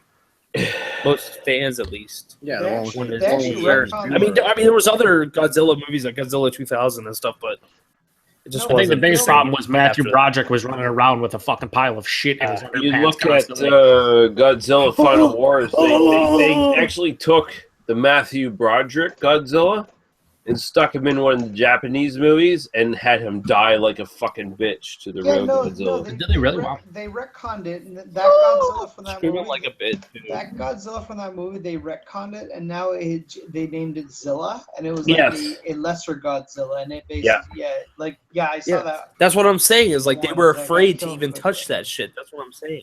Yeah, because it was Like terrible. they were just kind of like fuck that. That was a fucking terrible movie. It's like- you know the best monster movie that never really featured a monster was fucking Cloverfield.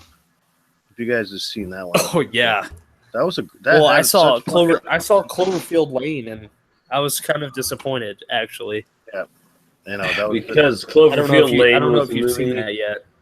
Yeah, because Cloverfield Lane was a movie that was not actually connected to Cloverfield at all, and they I actually understand that, but I thought it was They- in the same universe. they I'm put just- I was the butthurt. name on it to market I it. know, and I get it. It's clickbait, okay? I get it, but I'm just saying, I was butthurt. Clickbait.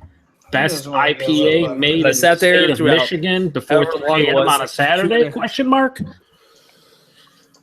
But I mean, 2.5 hours Cloverfield, of watching that, and then Cloverfield Lane wasn't a bad movie. It was No, it was decent. good. I liked it. It was actually, No, I mean I liked it for what it was. I was just expecting, it's the expectations, I guess, I was killing. yeah, I mean, it was So- weird because you kind of expect to be connected to Cloverfield to some way, and it's really not at all. Okay, let me ask you guys a question. Did any of you take the plunge and actually watch Independence Day 2?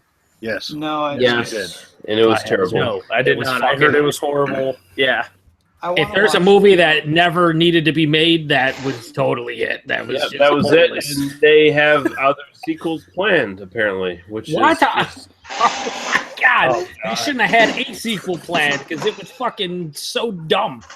yeah, Oh it my was, God. it was terrible. It was terrible. I mean, I'm just embarrassed for everyone who returned for that movie. It's like, Oh yeah. The thing is, Caroline the told me, first- she said, don't waste your time. Just look at the original and think that was the first one ever. The And first the Don't only even one. waste your time. And the only one ever. The first Independence Day was a Yeah. good movie, and it was a pretty good self-contained movie for what it was back when it came out in 1994. Like, what the Will Smith had the best one-liners in Let's talk that. sequels for a second, because just a sequel for Welcome Independence to Day Earth. could have been a possible good movie, but of course they fucked it up. yeah. I mean, the concept could have been great. Them coming back 20 years later, and Earth is built up and shit like that. But the campiness, the bad acting in that movie just fucking destroyed it. I mean, Yeah. it had Hey, all I the would- potential in the world, but they could not fucking make it. The screenplay writers should have got fucking fired. No, they tried so hard to be so bad it's good, and like, why are Yeah. you doing that with this movie? Like, it does not make sense at all. It feels like it was like kind of they had the idea that they wanted to release it. What was exactly 20 years after the original or some shit. Yeah. Like that. Yeah. When you have that much pressure on a screenwriter or the writers to actually fucking They're- produce something, they don't fucking sit down and think, you know what, let's make this fucking awesome, but we have a deadline, so we're fucked. So let's just make a Yeah, shit. they're more like, let's get it the fuck out and then get our paycheck. I mean, it could have been a fucking Yeah, I great agree. movie if they fucking would have just sat down and actually thought about how it could be better or try to compare with the first one. But they fucked it up. Or tell the actors to calm the fuck down.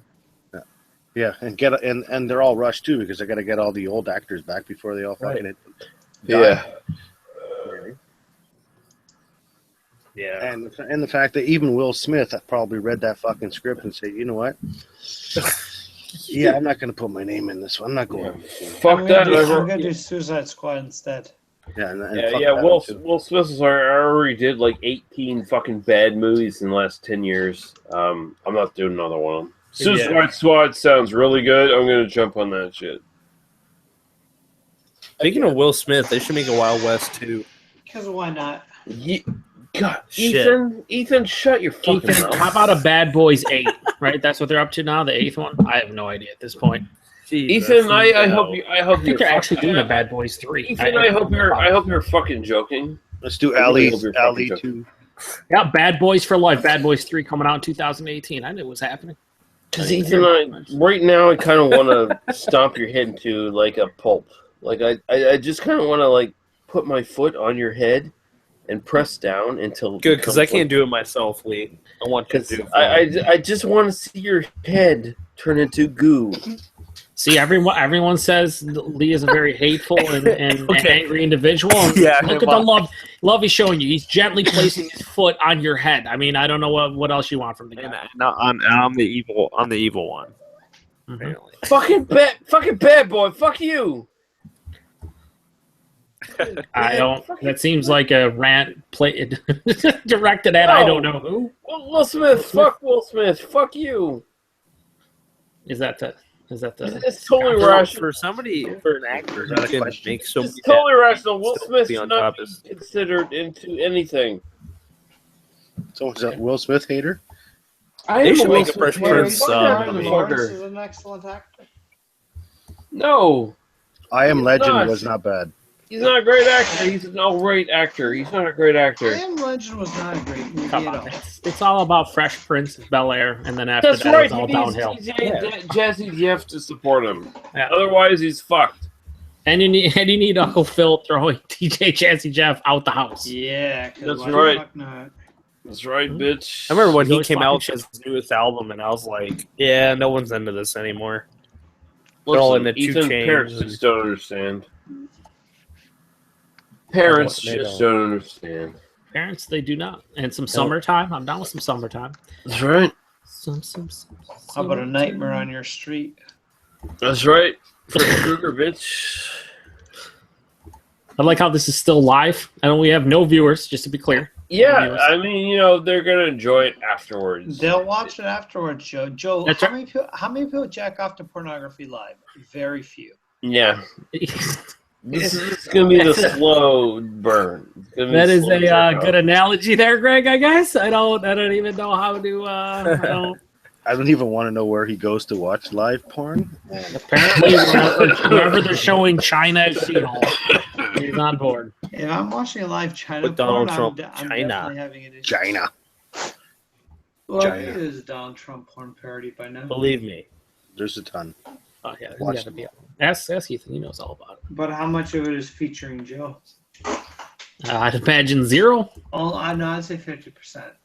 Well, that's what you would hope. Listen, I talked to your dad, and he tells me the truth. I'm pretty sure my dad has a restraining order against you. No, he has a restraining order against you because you're a social justice warrior, motherfucker. I don't Oh think they thought God, that yeah, was. Joe is the biggest fucking social justice dude I know. I kind of am. Joe's like, no, you can't call him a Niger. He's a black gentleman. It's like, no, he's a Niger. Greg, you probably should just stop talking right now. Stop talking. The best of Greg. Oh man, somebody makes the best of Greg. It's just gonna be like completely ridiculous and banned from YouTube. You Oh, just he's do one back. with you just saying Niger. Probably said that. What? Who doesn't like It's Nigers? Nagger. Who doesn't like Nigers? Unbelievable. Euro say naggers. Naggers. I hate people who nag me. Damn it, Greg, you're playing with fire right now. Am I? Is that why my butthole's itchy? Could be. Right, Greg. Greg, put down the scotch or bourbon or whatever spirit you have going for you right now. The fire water. Listen, Joe, I'm not even fucking with you right now. I am drinking water. See, this is water. That's Wow. Oh, that, joke's that, on you. Or Yeah, it's called vodka. tequila in other countries. Listen, it may be a big glass of vodka. I'm not going to judge myself. Listen, Greg. Just because it Goodbye. says silver on the bottle doesn't mean that it's water. Wait, doesn't it mean I'll be rich? I drink the silver, I poop it out. It's good. That's for you to find out and me not to know. The fact that you drink something and then poop it out you got some problems on the inside. Listen, your liquid intake affects your poop. It affects the moisture of your turd. Okay, speaking of poop, I'm going to probably get out of here. You guys have a are you wonderful gonna, night. Are you gonna poop on your lady's chest? Ethan, Maybe. You know what? And I might send Maybe you a later. picture. Maybe later. Hey, We'll Ethan. work something out. Ethan, I got a question Yes, for you. Chris. Are you gonna do your heart to heart on your channel? Because I'll watch it. Probably Yeah, not. do heart to heart about how 8% chance, no. But you're saying there's a chance. do a heart to heart about how What are you trying to say, diddle 1 in a made- million? Made you used to have a lollipop back in the day. Goddamn. Yeah, 1 in a million, but there's still a chance. Ethan, I feel like the heart So to I'm not heart saying would that go it's a not long gonna, way. Prove your I'm channel. not saying that it's How not about going a to heart happen. to heart but on? there is a chance. Big All right, Hard heart. on? here's an Hard honest on, tip, hard Ethan. on? This is what you got to do. You got to get a new intro. In the intro somewhere, doesn't matter where, just put my YouTube. Joe, okay, just stop. Hang on, Joe, just my stop right YouTube there. channel, I'm not Ethan going to be Flair. listening and to you're a guy who doesn't even make videos, okay? Maybe that's your Burn. problem. Maybe you should listen to someone who doesn't have any. No. He needs to review all the Slipknot albums. Yeah. If you only review like 2 of them and then call them all of them, you could do that too. I mean, that's something you could look into. You'd be on something, yeah. Also, maybe make like I an don't know, I can do 18-minute it. video about. Yeah. Well, I can't say it's so fucking stupid. It's so stupid. I guess Ethan's gonna jump out. I'm gonna jump out as well. So, gentlemen, keep on talking. You should probably kick it offline so it doesn't continue recording with Okay, Red. well, I'll stop the broadcasting, but you guys feel free to keep talking, and yeah, I hope you have a good week, sirs. See how nice he is? Au See you revoir. next week. It's always a See you joy to next talk week. to you guys. So. See you later. See ya. See you.